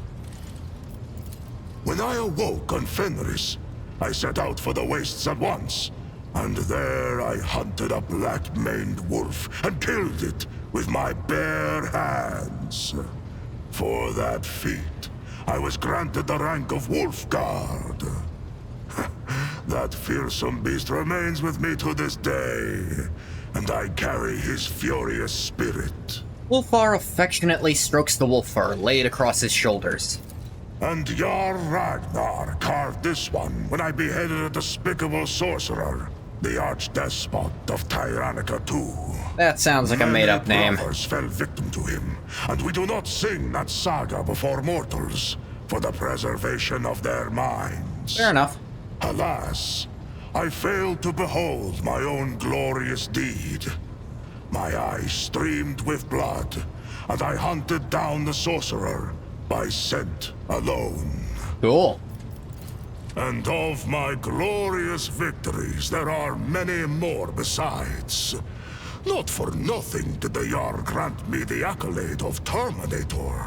He proudly displays the sigil on his chest. A stone seal in the shape of a wolf head on top of a cross. Notice your penchant for poetry. Before becoming an Astartes, I dreamed of becoming a skald, a keeper of stories. At feasts, I often sing of my brother's exploits. Thousands are stored in my memory. When I am near, wolves fight even more ferociously, for they know their deeds will be immortalized. One of the tech priests theorized that our songs contained hidden psychometric codes to increase courage. Maybe there is such a thing in other places. But on Fenris, our sagas are spun from memory, from respect, from pride. Fascinating. More than word stringing, a secret weaving. Magic in its marrow. Not to ear or mind speaks the saga. Its spell sounds deeper strike, and the heart hearkens. Your brothers call you Thunderlong? That is my moniker, yes. My voice knows no fatigue, whether fighting or feasting. I can recite the glorious sagas and terrify foes with my battle cry for hours. Oh, this fine name was given to me by my loyal friends, Arnulf Bloody Axe and Skjaldi Twice Thinker. You know, as far as nicknames go, Bloody Axe, pretty good. You know, ancient real-life Viking Eric Bloodaxe, almost identical. Twice Thinker. It makes me think he almost did something exceptionally stupid, but thought better of it. Tell me about Arnulf and Skjaldi. The bonds between us were many. Arnulf was my sworn brother. It was he whom I faced down in a battle where the chooser of the valiant noticed me. Arnulf, too, was deemed worthy. We went from bitter foes to setting aside the enmity between our clans and becoming Eric Bloodaxe of Norway mentioned. Correct. He gave me this blade to show that the past was forgotten. I think his wife went on to become the Quick queen. to laugh was Arnulf, and fearsome in a Queen of fight. something. She held some level of political power. Almost as She was fearsome a as smart me. lady. Skadi Twice Thinker. Well, he was sent to us by the Allfather to see that we did not meet our deaths as young pups. He had enough thoughts in that head of his to make do for Wrong me do. and Arnulf both. It was Skadi who taught me to compose verses. The spirits prized his wisdom, and the runes hearkened to his voice. It should be DUE. You're not getting off the hook for this, Ulfar, even though I like you. When the Xenos took me prisoner, Arnulf caught up with them and slew a score of them with his fine axe. And Skadi called down a storm so mighty that the abomination's jetbikes were whipped into the wind's furious currents like leaves. But even that was not enough to take them all. We were captured. Tervantius Damn, took even a Skadi Psyker first Astartes couldn't and stop him? turned his body They're into fucking powerful. something unthinkable. Then he took Arnulf, and during the many hours of torture, my brother's only response to the freak was disdainful laughter. And then he fell silent. This means you must perform feats of glory in their honor. Their names may be remembered 1,000 years hence. And their sagas will be sung in the Hall of the Immortals, sowing valor in the hearts of the young. Thank you for your answer. I enjoy telling stories. I gotta head out. Nice talk. Fenris et Fater. Fenris Yolda, Ulfar. Hey, Argenta. Think I saw something? Greetings. I want to talk to you about what you learned during the assault on Euphrates 2. Of course. Do you remember the first days of the attack? When we captured one of the heretic commanders? I think so. He burned so brightly you could have seen him from anywhere on the battlefield, I'm sure. But what is most important is what he told us before his execution. The heretic was one of Conrad Voigtfir's closest henchmen, and he revealed, screaming through the pain, what I had wanted to know for so long. The markers of the route to Salus Prime. The world my heart calls to. The heretics of the Final Dawn tried all they could to stop us, but they failed. Of course, my mission is all I can think about. One No more day questions. we will... That's something I can actually do something about now. Too bad they didn't have that actually, you know, happen. Wait for Argenta to approach with news. Okay. They didn't have that, like, actually occur during the story, even though she was part of my party for it. Little disappointing. Heinrichs, your boss has something to fucking answer for, and I'm not gonna not kill you if you're in on it. To what do I owe this visit? Alright, can't discuss this with you. Can I talk to Pascal about that new data he got? The Omnissiah knows all. Nah, looks like he's fine. Did I ever discuss with the Iliad after we found her people on that planet? Elantak?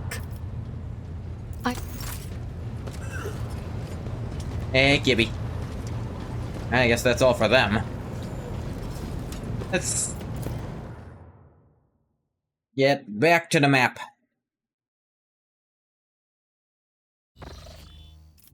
Argenta has not tried to hide her excitement. Ah, of course. Rogue Trader, last we can speak. The victory on Euphrates 2 was invaluable in and of itself, but what great fruit it bore.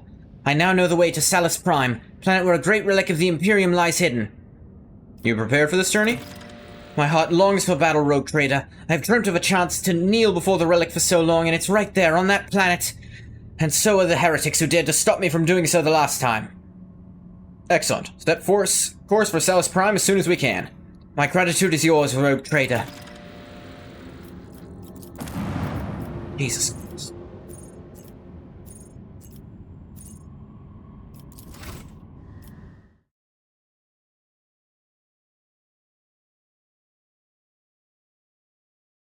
One second, my cat's doing something. Something he needs to not be doing. And I'm back. Sorry about that. Frozen Prince.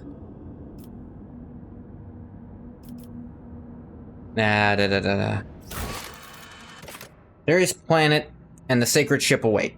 Wraith Tawi. We're Captain My also serves as a hideout for the heretics. Sorry, come close to taking your life once before.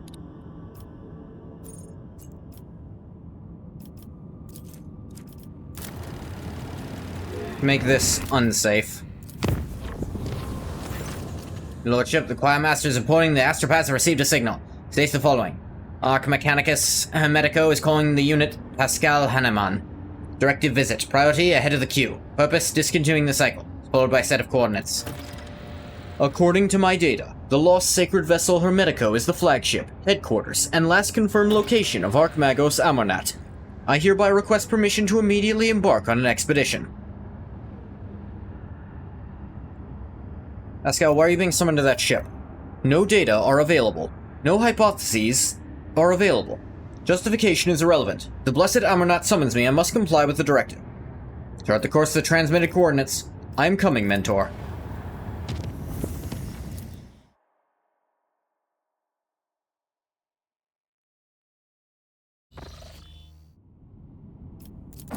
Let's look around here a bit.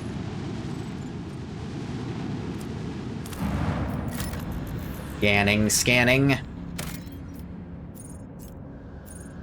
Ice World. Just go here? Alright. Shard of the Holy World. Fuck's that mean?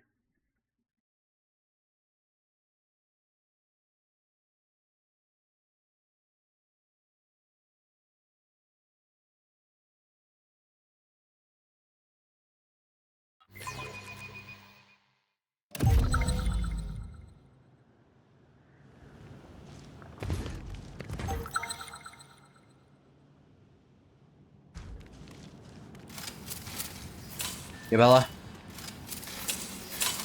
Fragment of ship plating bearing unholy symbols. Seems the vessel was shot over the planet. Some of the debris reached the surface. Lasgun batteries are depleted. People fought to the last breath. Oh, more word bearers.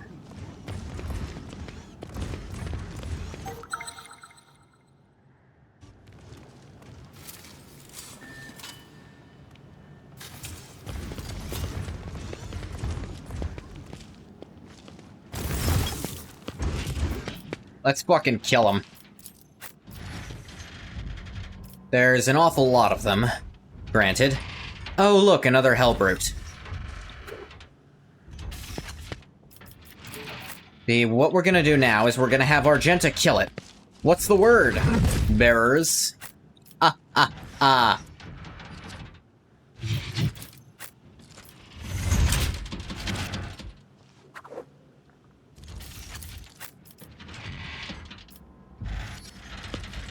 Pascal all the way up here. Actually, could Cabela get over here? Not that far.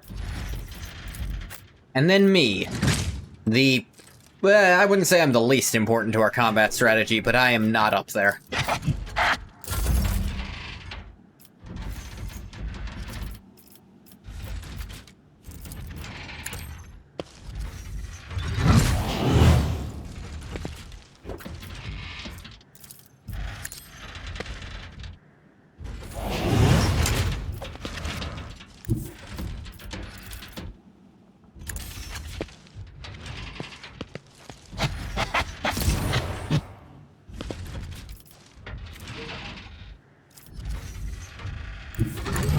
Luckily, Cassia has enough movement I can just slip in and out of shit like that.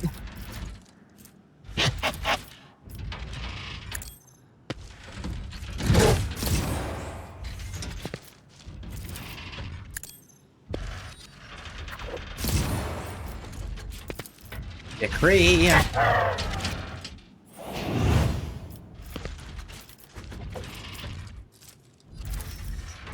Reveal the light, Argenta. Now, Argenta, bring it down. High momentum. His armor is quite high. Melee attacks deal fire damage, inflict burning for 2 rounds, unless the target passes agility resistance test. General Hatred, 50% crit chance and 50% damage.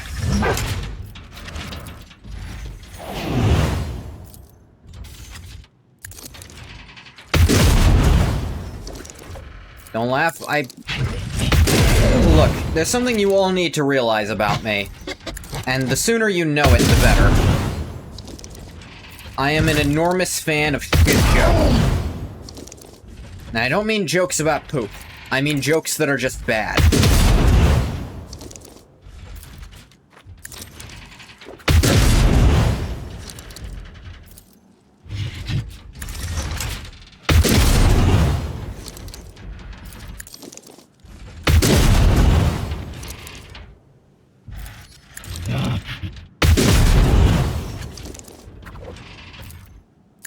You admit they're bad. Yeah, and that's why I love them.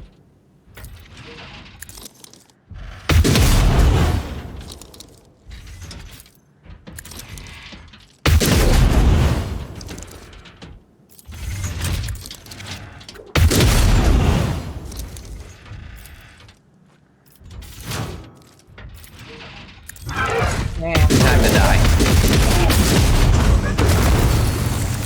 Oh, hey. Momentum went back up.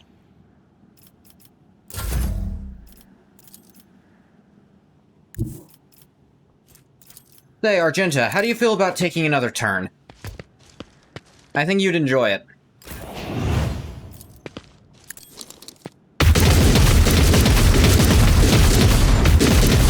See, I knew you'd agree with me on that.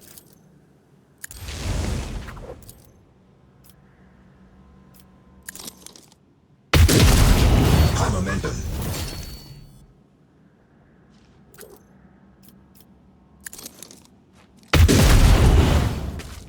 Ah. Blew his fucking head off.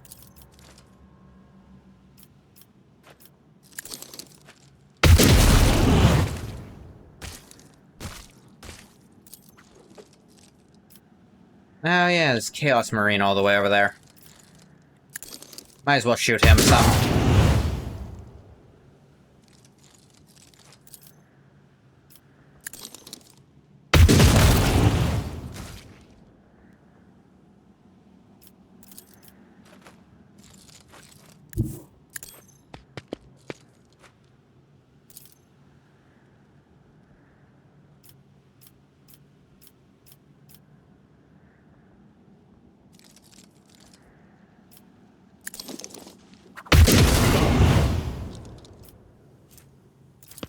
Wildfire.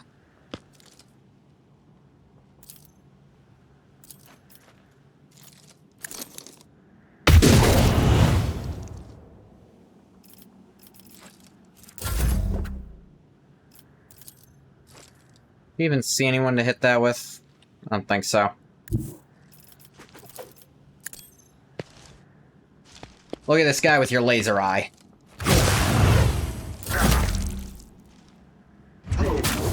I forgot to give him his new axe.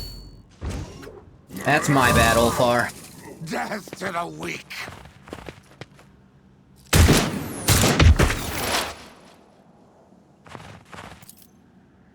Yeah, I could certainly do some damage to this thing. I could certainly do a lot of damage to him, actually.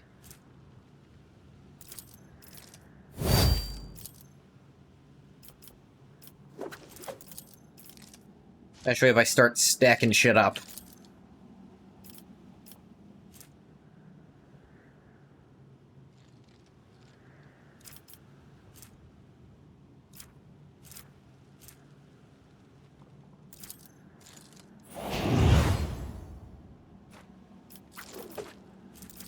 I have a plan, Arthur.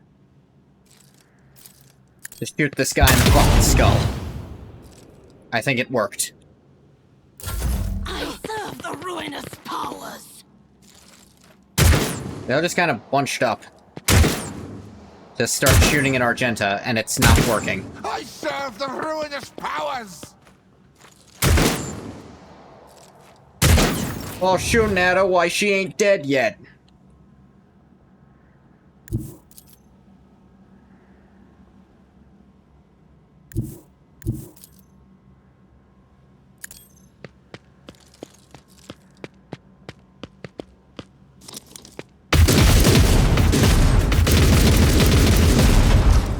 Dang.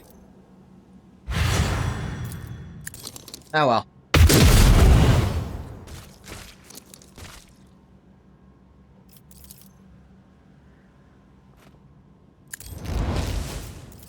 And kick the cultist.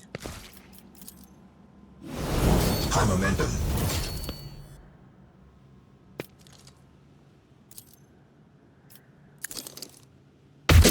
And shoot that guy. Cabela! You should get all the way over here.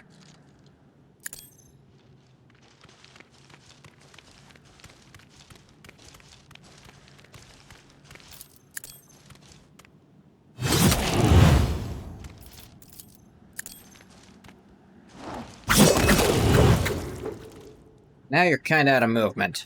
Or are you? Rush recklessly.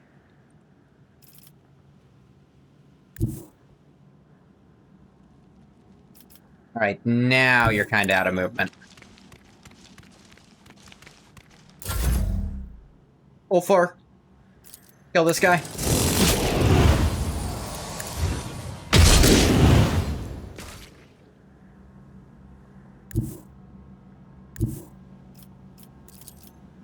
Kill his ass too.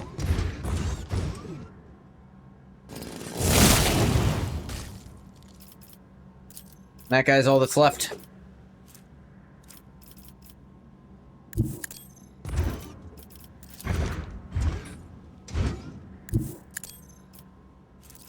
And kick. Kicked his entire fucking arm off. Wow.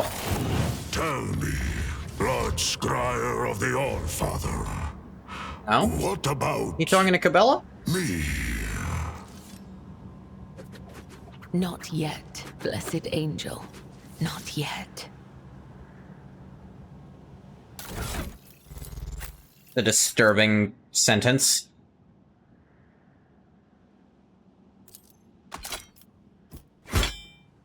Give him his axe.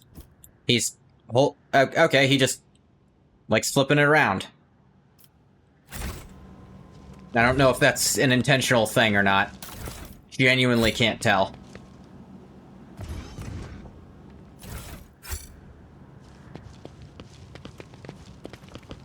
The hell's this thing?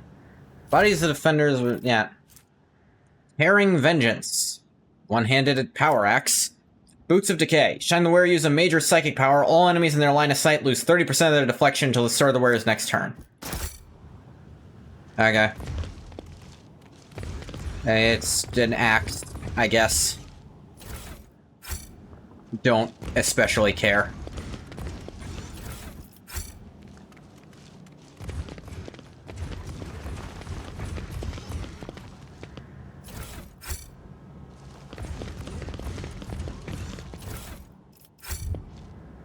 A lot of weapons here.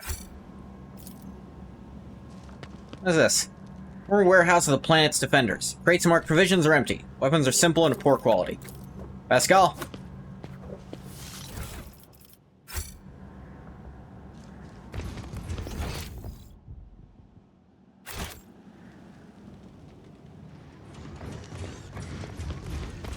Ah, it's a backpack over here full of keys and rampage.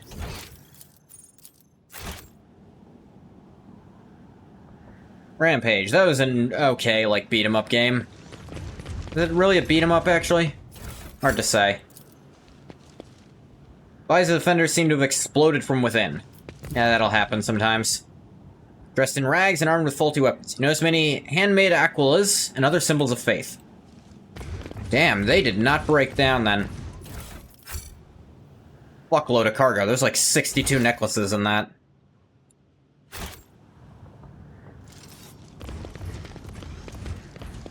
You know a place fought to the death when you find handmade Aquilas.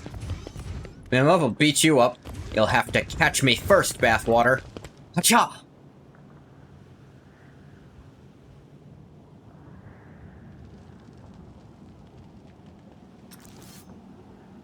That was only a taste. Especially if I'm rolling downhill. Good luck catching me when I'm doing that. If I'm going uphill, I'll probably just die, but, you know. One day, fish, one day. Ah, rock. With a minuscule amount of metal on it. That's what I always wanted.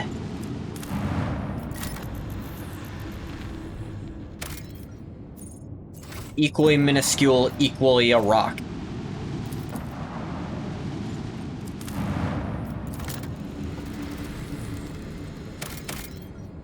Man, that's just gas.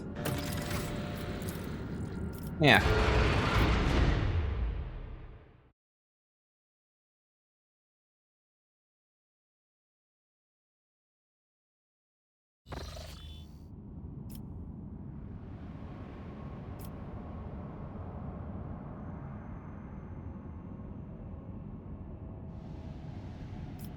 There's Wraith Tawi. Where that is. Where's Pascal's thing? Aeromedico is Systems Speculo. I'm not sure where that is either.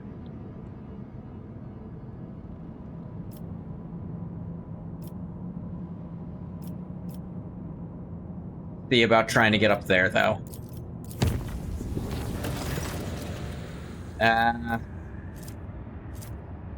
Try to avoid the collision, I guess.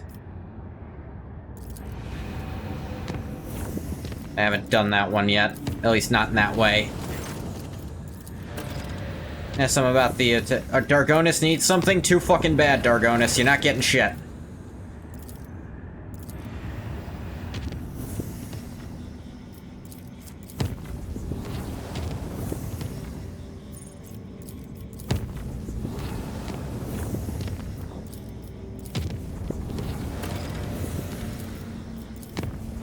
A Boost 6 event requires my attention.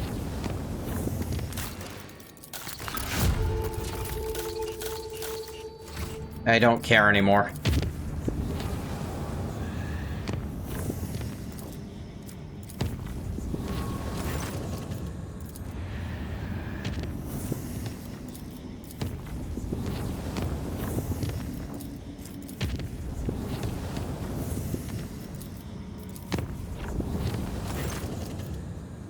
Took a little bit of damage that time.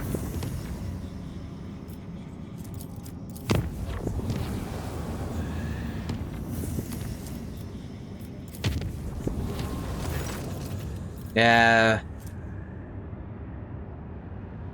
Banish the monsters with faith and prayer.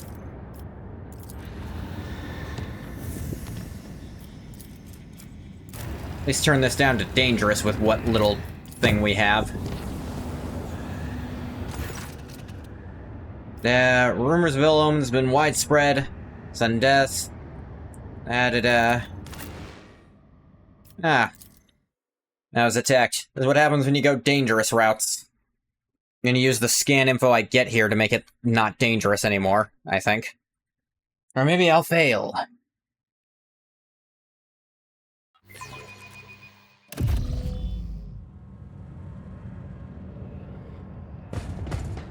Oh, great. The warp is all fucked.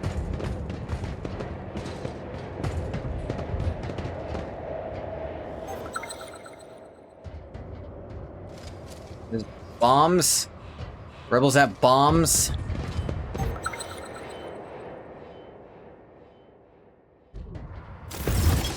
Of course.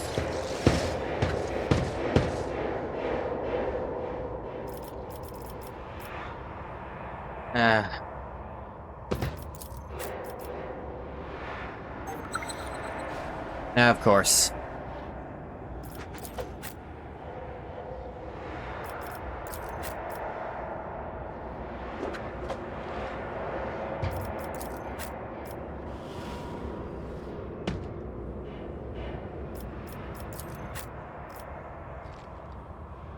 I'll be back here, I guess. I don't care. Open the game. Argenta, you're just gonna wipe them out. It's just what you're gonna do.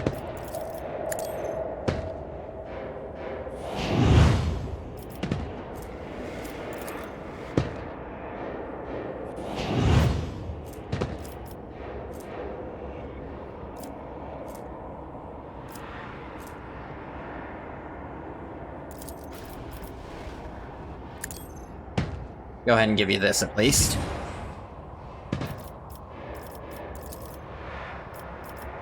Or this here, why not?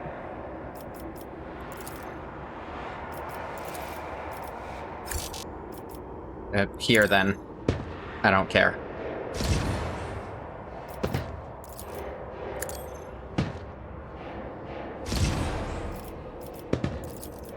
Alright, Argenta. High momentum.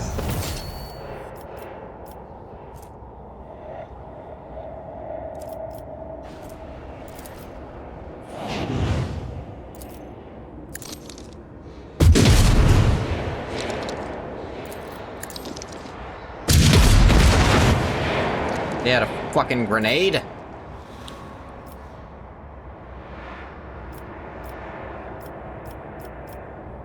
How about, like, sharpshooter? Ah, damn it. Didn't realize there was aliens, too.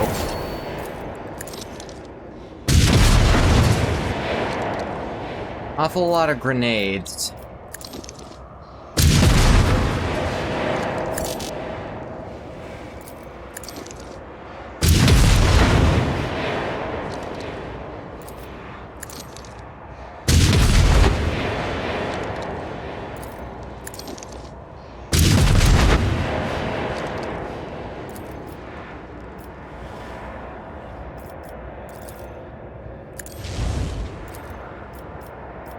Still can't see them from there, Argenta, really.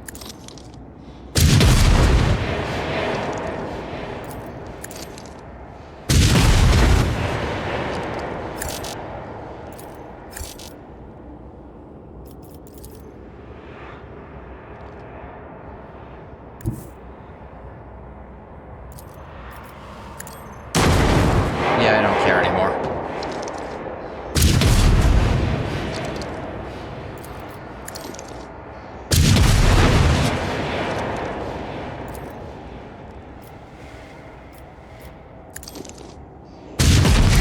High momentum.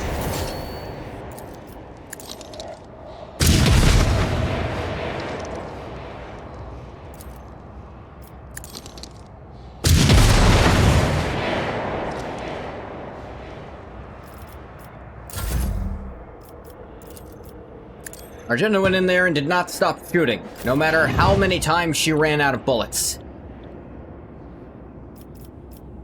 It's just these two left.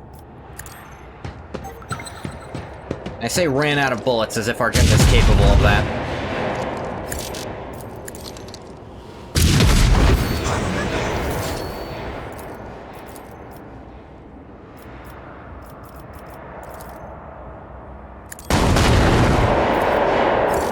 Damn, can't see him.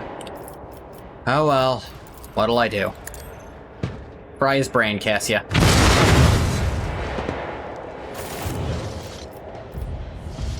Alright, Cabela, go around turning these off.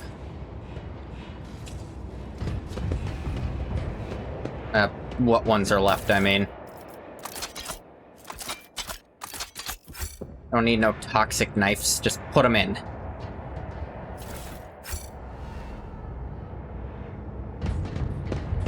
There were still friggin' Dark Eldar on my ship somehow. Wanna know who let that shit slip by? At the same time, I don't care. They were not a threat.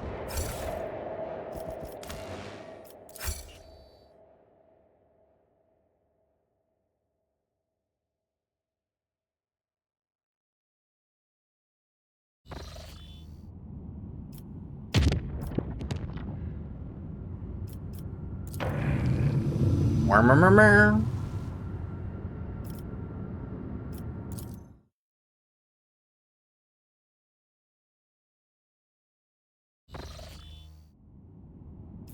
Unknown anomaly.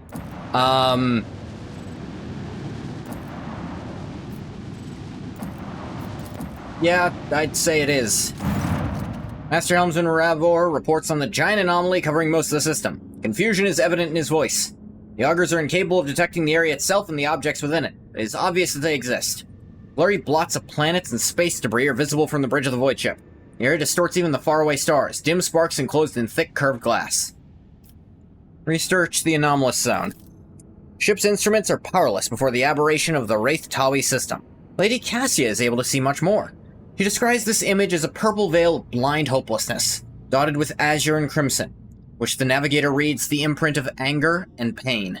However, not even her sight is capable of piercing this veil. Damn. This is it. Salus Prime. The place where I suffered my defeat. No, that's not right at all. The place where I'm to pass my trial. Genta's voice is emotional, trembling. The augurs are operating at full capacity, but the data we are receiving is limited.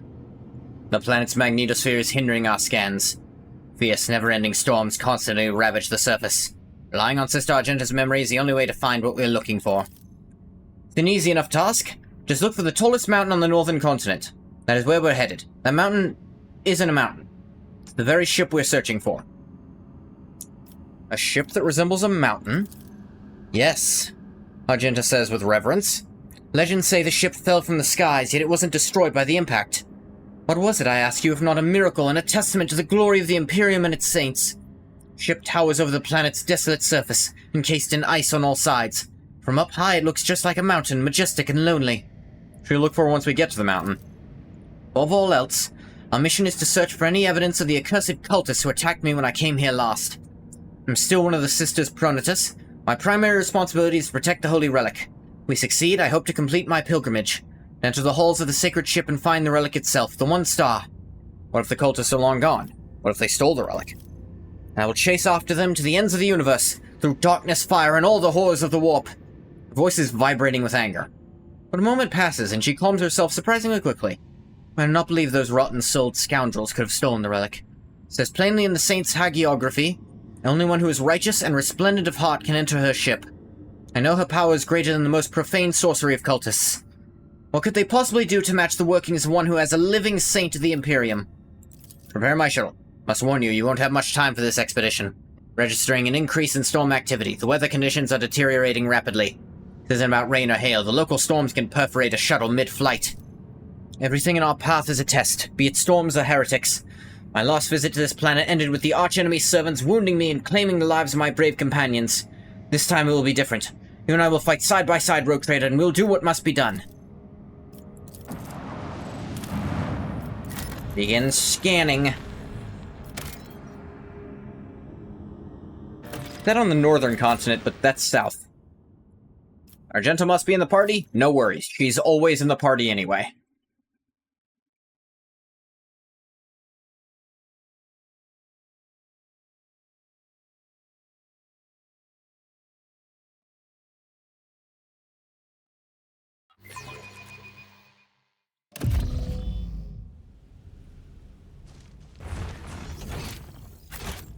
The saga of my glorious victory over Doomscream is already taking shape in my heart.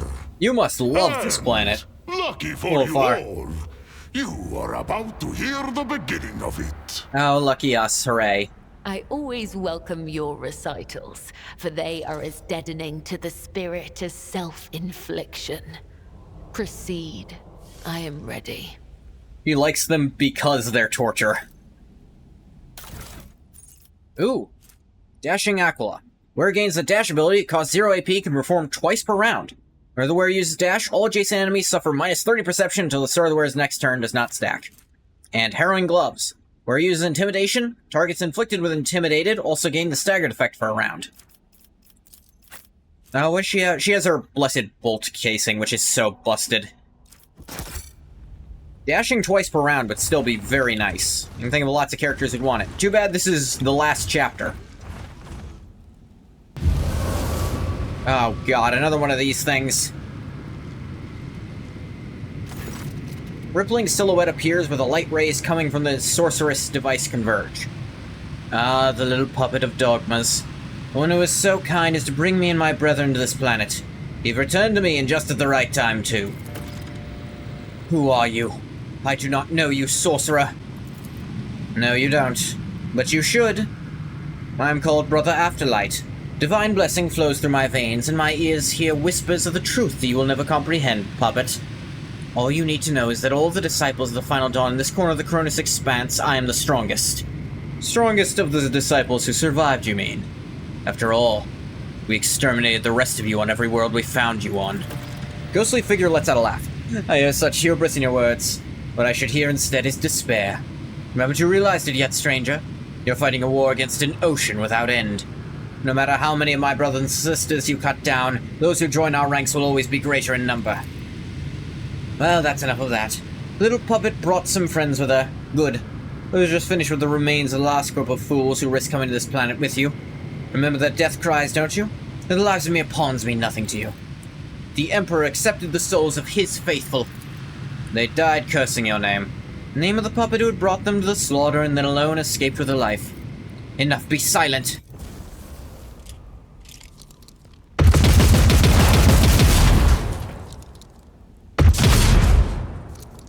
The extra one was unnecessary. In her unfettered rage, Argenta continues to rain destruction upon the sorceress device. Shards fly in every direction, some leaving deep cuts on her face. Argenta, that's enough. Device can do us no more harm. Why fear something as righteous as my anger? And why are you so suddenly trying to hold me back, rogue trader? Do you not support me in my right to wield my fury before? There's a limit. You agreed that Theodore's death and the deaths of her protectors were justified. You even let me exterminate your pet witch.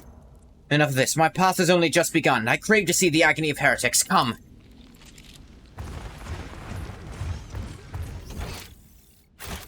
I'm saying I'm just saying you don't have to keep doing it after you already broke the dang thing and started damaging yourself. Like, it's unnecessary. Altar of the Gods of the Warp is made up of several parts. Must have assembled it here after transporting the components from elsewhere.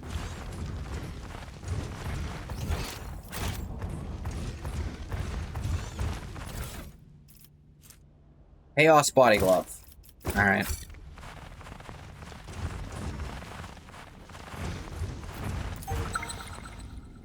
No, there are human remains under the ice. Gross.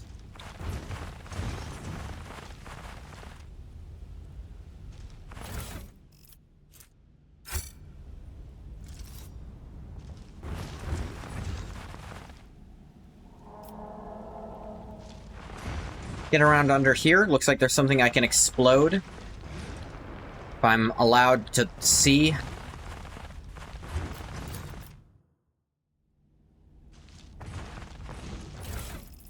Yes, yes. Sword and some stuff. Cool.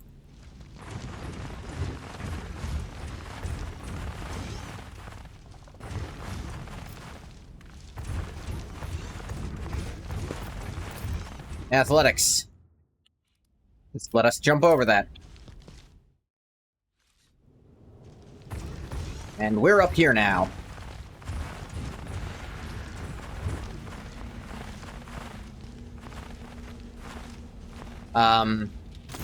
Ulfar can't come down, though we meet face to face. Light does not look alarmed or tense, merely somewhat puzzled. Welcome to my temple. Your every word defiles the air of this place, heretic. Threshold of sacred ship is not your temple, and never will be. You have no idea how mistaken you are. Afterlight nods at the unmoving ship and the sinister-looking devices nearby. For a long time now, I've been preparing to bend this relic of your cult of puppets to my master's will. You Imperium lackeys are blind, stubborn, and carry the stench of dead flesh wherever you go. You make for good sacrifices, and the baubles you worship make for superb materials for artifacts. I am the maker of miracles, the arch-artificer of the Final Dawn. My hands mold creations capable of transforming reality. Bone flutes that summon my master's angels from the immaterium. Lenses that burn away the imperfections of people and worlds. Such things require resources. I found good use for the rabble that came with you to the planet back then. I find a use for your new friends, too. And you. And the ship. Whatever relic it holds. No more words, except your death, heretic. Feel the wrath of true divinity, puppets of the corpse. Well, Ulfar's stuck up there, it looks like. Because, they really stupidly let me get over here and then made a ladder he couldn't get down, and that's gonna piss me off for all of space-time.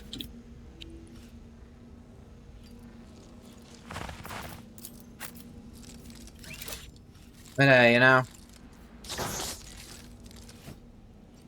I have nothing to say about it. It's just a really stupid design choice. There's no excuse for it. It's just actively a bad decision. Enemies of Christ shall not see victory. They shall not. You are correct.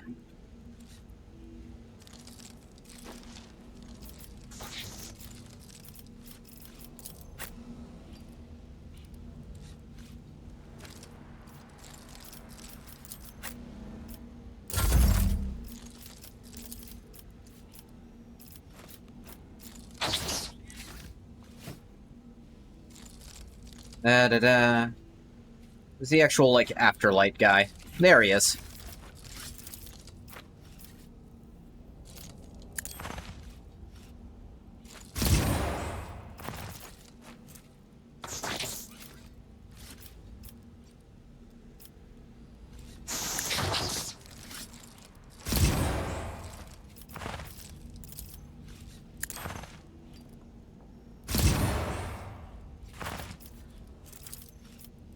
Argenta.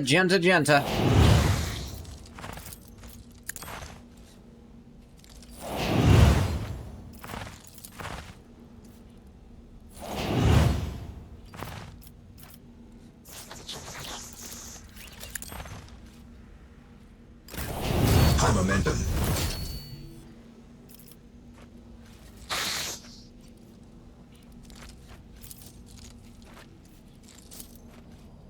Of course, that's how that works.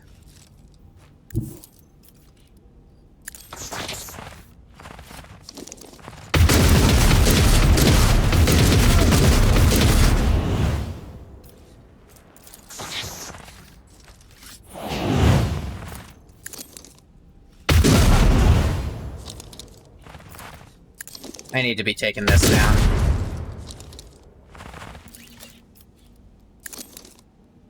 I know how they work. She needs to stop. It needs to be stopped, I should say.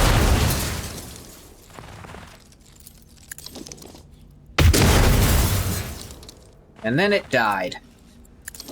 Alright, from this angle I'm not shooting. Nope, apparently I am, it just didn't tell me that. Oh, Cabela, you're gonna get a little toasty in there. There we go, you're fine now.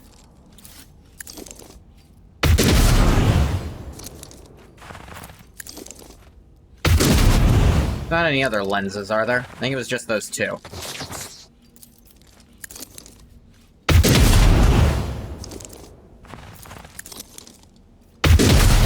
High momentum.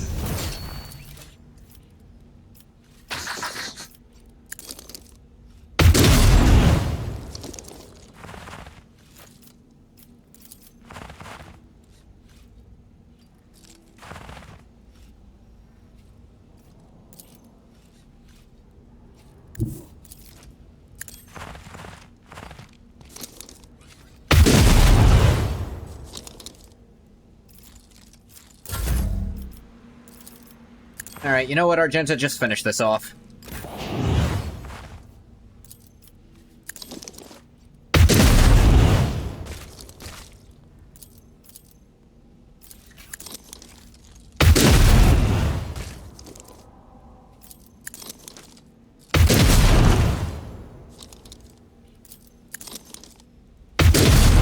High momentum.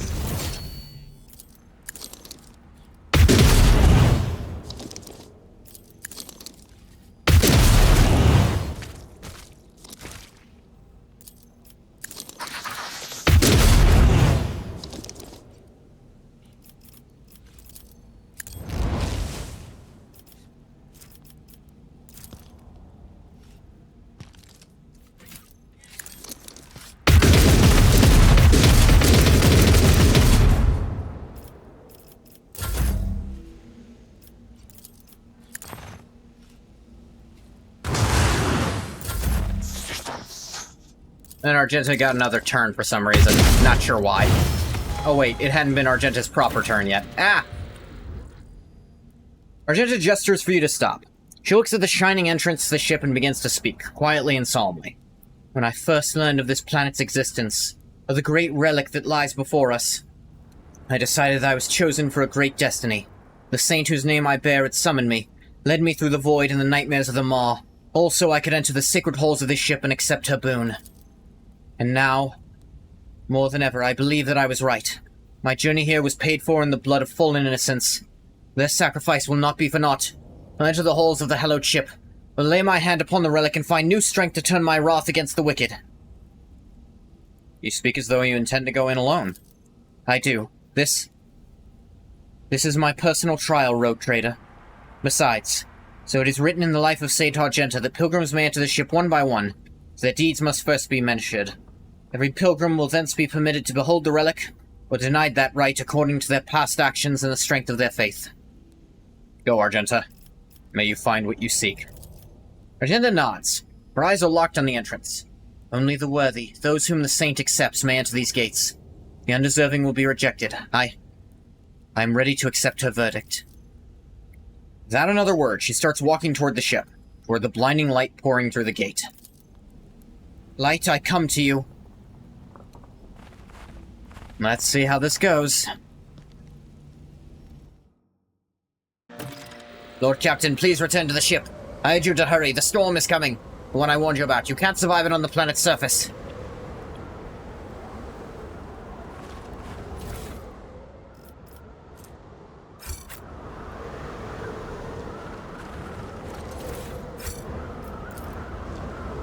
Entrance was completely demolished by the explosion. There's no way inside.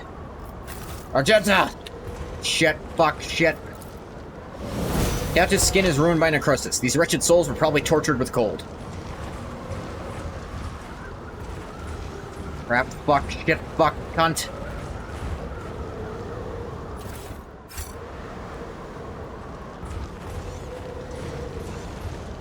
We are sending people back here to get her once the storm passes.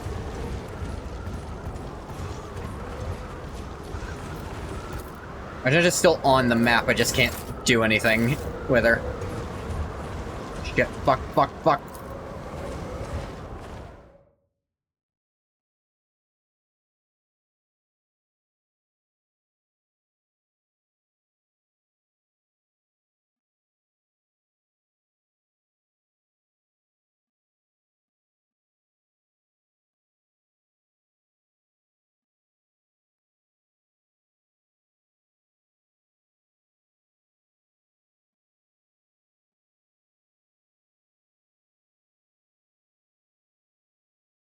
Come on.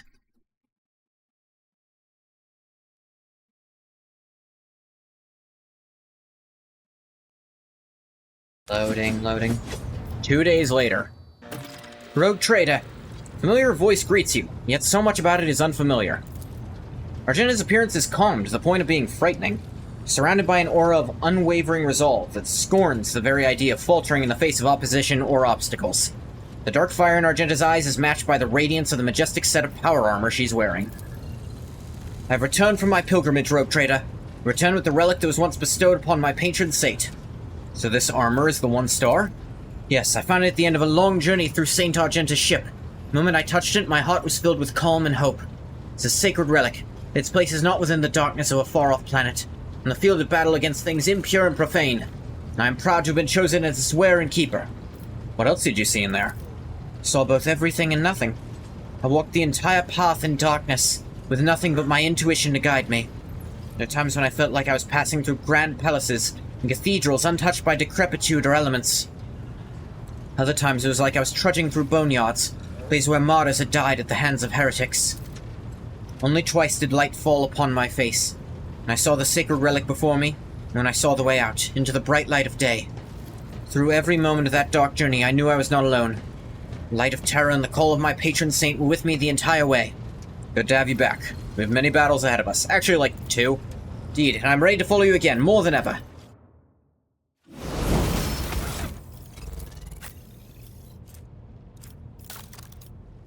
The 1 star. 7 deflection, 80% armor. Where the wearer scores a critical hit or kills an enemy, the wearer's damage dealt is increased by 5%. Base armor property, plus 15 strength.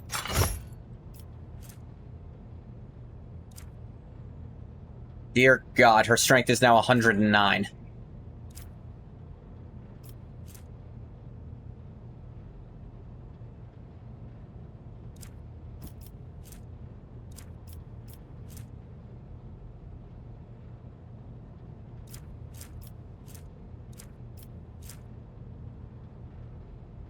Holy crap. 99% armor. 92% dodge. This is still just a regular heavy bolter. Like, the upgraded version, the Unhallowed Bellow, is heretics only.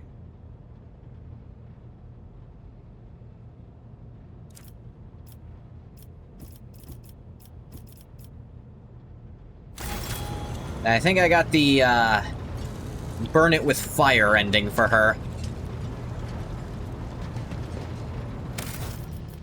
I will say, that seems like a nice place to leave off.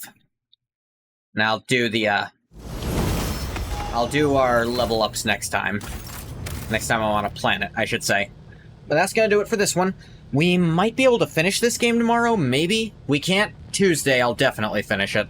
But I will try to do it tomorrow. But I don't think there's too much left to do, is my point here.